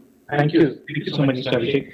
Again, valid points again. And I know we have to be efficient about time also, so I'll quickly try to bring in Mr. Girish and Mr. Rudra also on this topic. And Girish, sir, you're sitting in the middle, so I'll bring you into the hot seat. There's been so much talk in terms of saying private sector, whether it's the newer initiatives which are coming in, how can government and private sector talk? Could technology be that enabler, right? Whether it is through ULIP or through other aspects. Any views on maybe not just ULIP, but generally speaking, how technology could potentially be an enabler to talk about various such initiatives? Thanks, Dhruv. And I think Abhishek and ma'am already covered most of things what I intended to. So I'll keep it short. First and foremost thing is that when we talk of the private sector participation, cost is something we all spoke about. But is cost the only challenge? That is something which we need to ponder, because I personally have experienced working with some large port terminals and all. In a span of 3 to 4 years, they have spent some 400 to 500 crores in terms of augmentation of getting new gantries, doing a lot of investment in the physical infrastructure and all. But we were trying to close deals worth $1 million as less as 7 crore, 8 crore. So that is the focus. The main reason for this happens because of the kind of manpower availability which is out there, using which they think that instead of investing into the new upcoming technologies, why not leverage this manpower? This is something which needs to be focused upon, wherein skill building is an important aspect. How do you kind of enable the skill? There is a lot of fear psychosis in terms of most of the unions today out there across most of the port terminals and all, that when technology comes in, we will be replaced. Rather than that, there are various government initiatives which the government is planning at this point of time in terms of how, at least in logistics sector, wherein vastly it is semi-skilled or unskilled kind of people who are working into, what kind of training programs, what kind of skill development you would kind to look into, so that first this fear psychosis comes down. Second is, there were some earlier initiatives also, DPD, DPE, because of such kind of thought process, eventually those things couldn't reach to their logical conclusion. So that is one aspect the private sector should be focusing upon. Second is, ma'am spoke about the concept of reducing the empty miles. Well, this is phenomenally a very big problem. If any of you happen to go to Jawaharlal Nehru port, or any port for that matter in India, you will have at least 30 to 35 the container freight stations, which does your custom clearances around there. The trailers will either be coming empty to pick up an empty container, or they will be going empty after delivering an empty container. So there is always a gap. Not only there is an unoptimized asset utilization which is happening out there, but other than that, the carbon footprint is enormous with respect to the volume of movement of trailers which is happening on a day-to-day basis. How does the private sector kind of hand effective handshaking points, which not only will help in solving this problem, but also will help in revenue realization as well as cost optimization for the people involved in the entire ecosystem? Dhruv, you spoke about how the government can enable such kind of efficiencies. One example is today, as a person, I have a need of sending, say, 500 trailers from my factory. I work with a transporter who sends me 500 kind of trucks out there. I don't know what is the status of these trucks. I don't know who is the driver who is coming in. Is he a blacklisted driver? He might have a license. Is that license valid for driving a trailer, or is it for a two-wheeler? We don't have any information. So this puts the trade into a lot of kind of jeopardy with respect to where you are kind of putting your trust. That is where systems like, so for example, Ministry of Road Transport and Highways today, they have Vahan system, they have Sarthi system. This databases have the complete information pertaining to the driver, pertaining to the details of the vehicle, if the insurance has been done, what is the POC status and all. A collaboration with this is something again we are trying to bring into ULIP also, will do wonders. Imagine if you are a large player like Reliance or so, you have thousands of such movement happening. You just connect it to your ERP, it throws you with a fraction of a second that 70% are good to go. Maybe 15-20% are amber, either the driver's license has kind of expired or so. 10% might be in red. So this helps in informed decision making, and this is where most of the private sector and government participation can happen. Also, MSMEs, there is a lot of strong push from the government in terms of how do we empower the MSMEs. Something like tracking your consignment at this point of time. How many systems is one dependent on? Or you need to have your own set of capex investment with respect to should I have the GPS devices installed and all. Again, you are dependent on the transporter who will call up driver. The driver might have taken an en route, just an hypothetical example, or rather real life which we have faced. They will go to their nearby places, spend a couple of days there, and then they were overspeed. How can, as an MSME, without having access to any of this information, can I be made available on a real-time basis where my consignment is? With the integration of Vahan Sati, we have FASTag system, we have GST and e-way bill today. This information can be made available at a fraction of a second to any of the intended user without having to make any investment in terms of capital expenditure.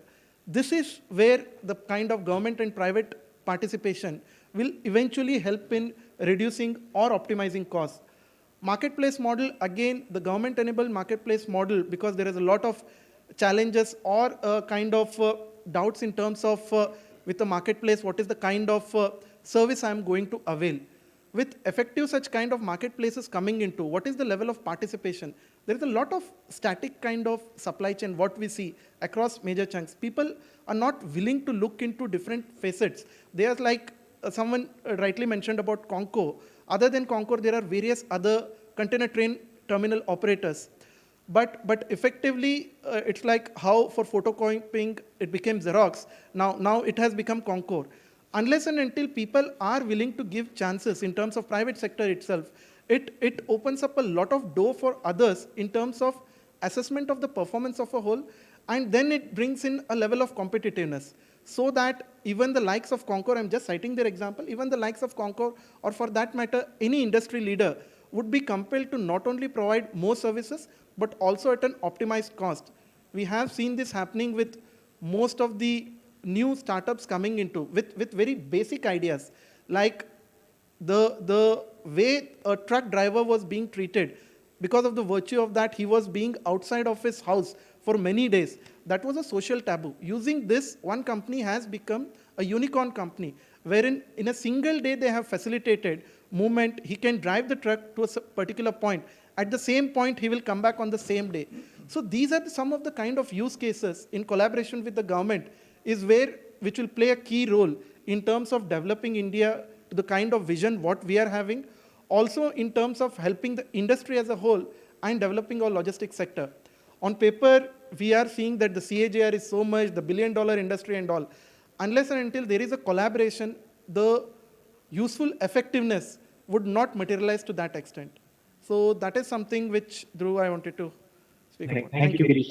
That's extremely helpful. Very quickly, I know we're very short on time, but Mr. Rudra, just quickly, just your inputs also on this in terms of how the private sector can be more efficient and work with the government on these aspects. See, Dhruv, I think what points have been spoken by the panelist before me, it's we're all saying the same thing in different words at this point. You know, excuse me. The private sector is obviously there to give whatever support is required to, but boss, by the end of it, it's more business for the private sector. They will be making more money. They will. It's a. One doesn't even to think about it. That the private sector is obviously there to give inputs on policy, give inputs on their own industry, and who would know better than them? Who's actually, you know, by the end of it, taking on most of the risk. So private sector plays a huge role in any industry, especially in a growing industry like logistics. We've all cited that, you know, there was a statement made by Mr. Roy that how most of the unicorns coming out are from the logistics sector. This is obviously a reason for it. And that much data crunching is being done, that much ROI, ROC calculations are being done to take these decisions and the VC funding going on forward from that. So in terms of, but there's one point made on the one-way empty shipments. I mean, that's it's extremely wrong that something like that happens. But I know that CTOs and all are pushed to do that because of unavailability of a pickup from the other corner and lack of infrastructure at the second point to bring back the second load of cargo from there. So in terms of private sector involvement, see, private sector is always there to learn. Private sector is there to learn from their own mistakes and is there to learn from scale. When we talk about containerization as a whole, the overall country's containerization is at 5%. Again, I don't mean to link it again to a developed country, but there is one number I know, unfortunately, that America is somewhere at 30 to 33%. So I'm not saying we need to go to 30% tomorrow, but why can't we target 10%? Why can't we gradually build to 10, 15? This all takes care of a lot of issues of transshipment, of, you know, this issue of the transporters with the drivers that's being mentioned. A lot of this is taken care by containerization. So the more we push towards this policy, whether as a service operator, as a manufacturer, we'll all benefit from this. I mean, our roads will become cleaner, our emission problems will hopefully be solved out to a very large extent. So that's all I have to say on this point. Great, thanks, Mr. Rudra. And yeah, just to quickly summarize, I think the panel has been really eloquent in terms of talking about, at the end of the day, if we have to have an efficient logistics and moving towards sustained growth, at the end of the day, it's government and private sector talking to each other, formal forums, informal forums, and making sure those forums do exist, participation, especially on the new age in logistics, where private sector has so much new experience coming in. Standardization, as Mr. Rudra talked about, the transparency of information, as the panelists talked about, and using technology as the enabler. One can see that we are already at a level well ahead of what we were a few years back. But moving forward, I think there's a lot which we can do, given if all of this still comes together. So thank you so much, all panelists. I'm sorry for extending the time extension. We'll probably check with Mr. Bansal if there is time for some questions, one or two. Otherwise, we'll close the panel. Yeah, sure. Anyone, if has any question to be asked, any clarity required. Yeah, please.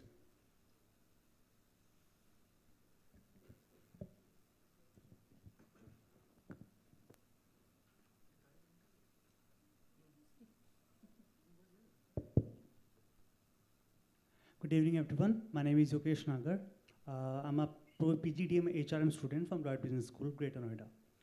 Ma'am, it was such a wonderful session, all of you, and such an insightful session. My question is to ma'am. From like past 3 months, I never heard of this term supply chain and logistics.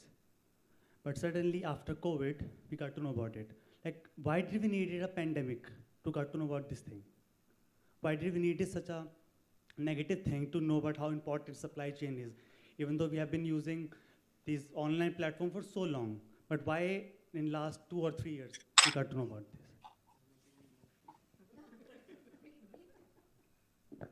Thank you.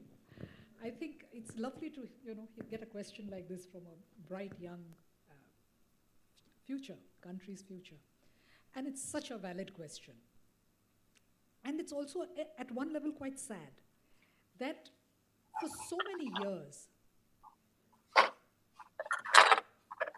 and even till today, this sector does, and this is, I'm saying this with a certain amount of responsibility and a certain amount of risk.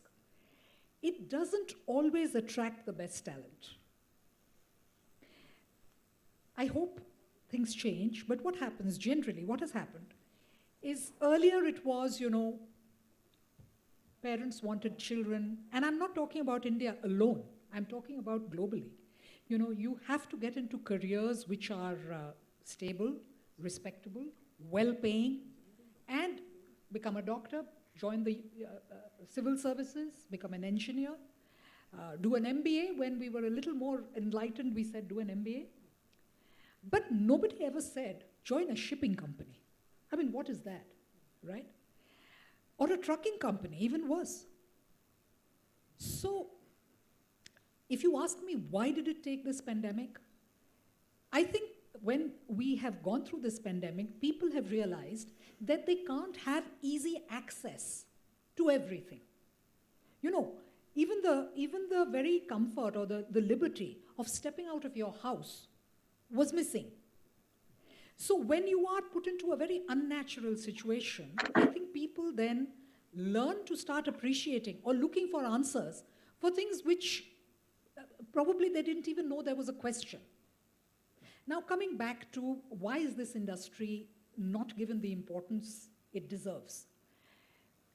This is historic. People have just assumed that ships magically appear, and I can bet you, other than Major Jyoti, not a lot of people in this room will know what does it cost to buy a very moderate size ship, 10, 12, 13,000 TEUs. Today ships have gone up to 24,000 TEUs, 23, 24,000. So, the investment is so huge. Similarly for the CTO sector, what kind of rail licenses are there? What do rail operators do? When I say I work for a rail-based container train operator, people genuinely don't know what that is. So when I joined shipping, I was told by the person interviewing me, you're making a big mistake. Never, ever join a shipping company. And at that time, I was joining the premier shipping company in the world, which was APL, American President Lines. But even then, people have not associated ports, shipping, trucking, containers. These are not the first choice for employment. When you have campus placements, what would you join? Let's say a bank, an international bank came to you, or a Google, or a Flipkart, or a Coke, or a shipping company, or a trucking. Where would you go? So these are, I won't use the word prejudice, but I'll just say it's lack of knowledge. And it is because of the pandemic that people have learned that I can't get what I want unless I go a little bit into the backward integration to see where is this coming from? Where can I source it? Because I can't go out and buy it.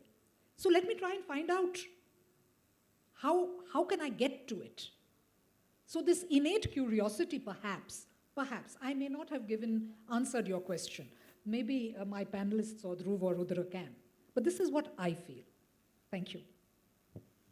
Thank you. And ma'am, with the permission, if I may add, it's just not having that innate curiosity of, getting everything that you want sitting at home, all the essentials that you have in the comfort of the four walls, or just stepping out of your house and getting everything available. Nobody's ever thought, how did these things arrive here? So that also is a very, very basic aspect in common sense, which one has to apply to.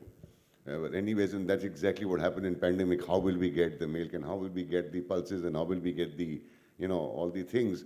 And all the essentials and how will we survive. So when it came down to the survival, then exactly, we started to think about those things. And an old theory of survival has always been there. Yeah. Anybody else?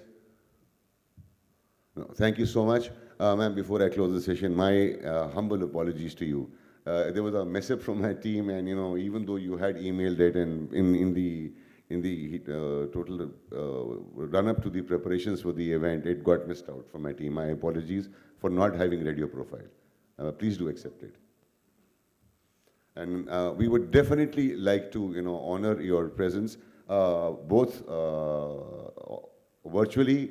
Mr. Dhruv Garg, Mr. Rudra, Sriram, thank you so much for being here. I mean, we would have loved to have you and honor you here in person, but definitely, sir, we will have your memento sent to you, which we are going to be sharing with our panelists out here physically. Thank you so much. Sir, I think if I could just add something, the memento is the smallest thing coming out of this. I think if either of my panelists, even if 2 points are brought across and make somewhat of a difference for whether a manufacturer or a service line, I think that is what really pushes us to keep doing these sort of seminars. I mean, I'm relatively younger in this whole thing, so please thank you to PhD for having thought of this complete seminar. No, sir, I would go a step ahead. Rather, you see, what you're saying is right. Mementos are not what we are here for. I understand that, but that's just a token of appreciation. Right, what right, we are right. here for is a lot of content that we wanted to drive out of. And like our chief guest for the inaugural session, Honorable Minister of State, Dr. V.K. Singh, mentioned that please do come back with the inputs and industry points. And it is something that we are definitely not going to do. And this is just the start to the Gati Shakti, driving India's infrastructure. This is the first seminar that we have conducted, and we are going to take it forward several times. One seminar alone, I'm sure everybody would agree, offline, online, and even the earlier panelists in the session, that one session alone does not solve the purpose and suffice the requirement of the understanding and the need of the hour. So this is further more to go. So we will be doing that, sir, and we will be coming back to you and looking forward to your participation and support moving ahead. Thank you so much.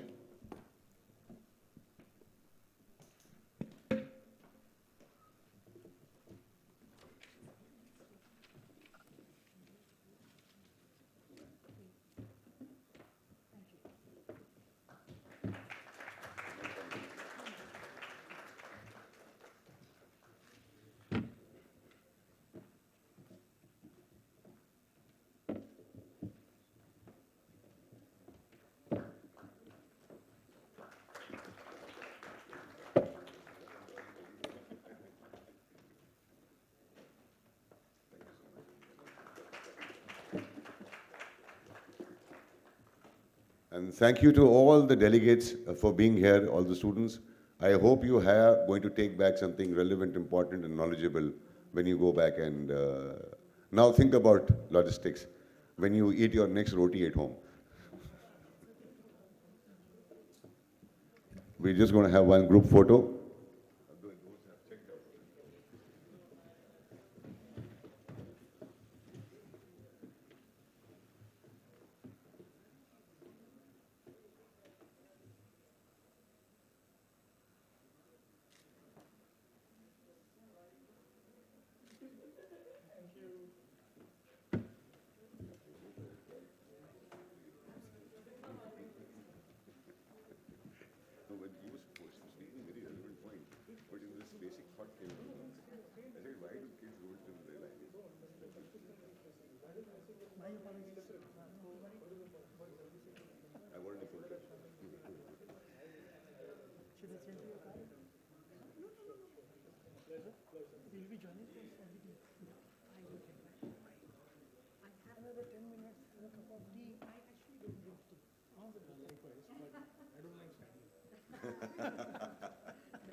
We have some high tea available. Please join for the high tea.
Collector पे है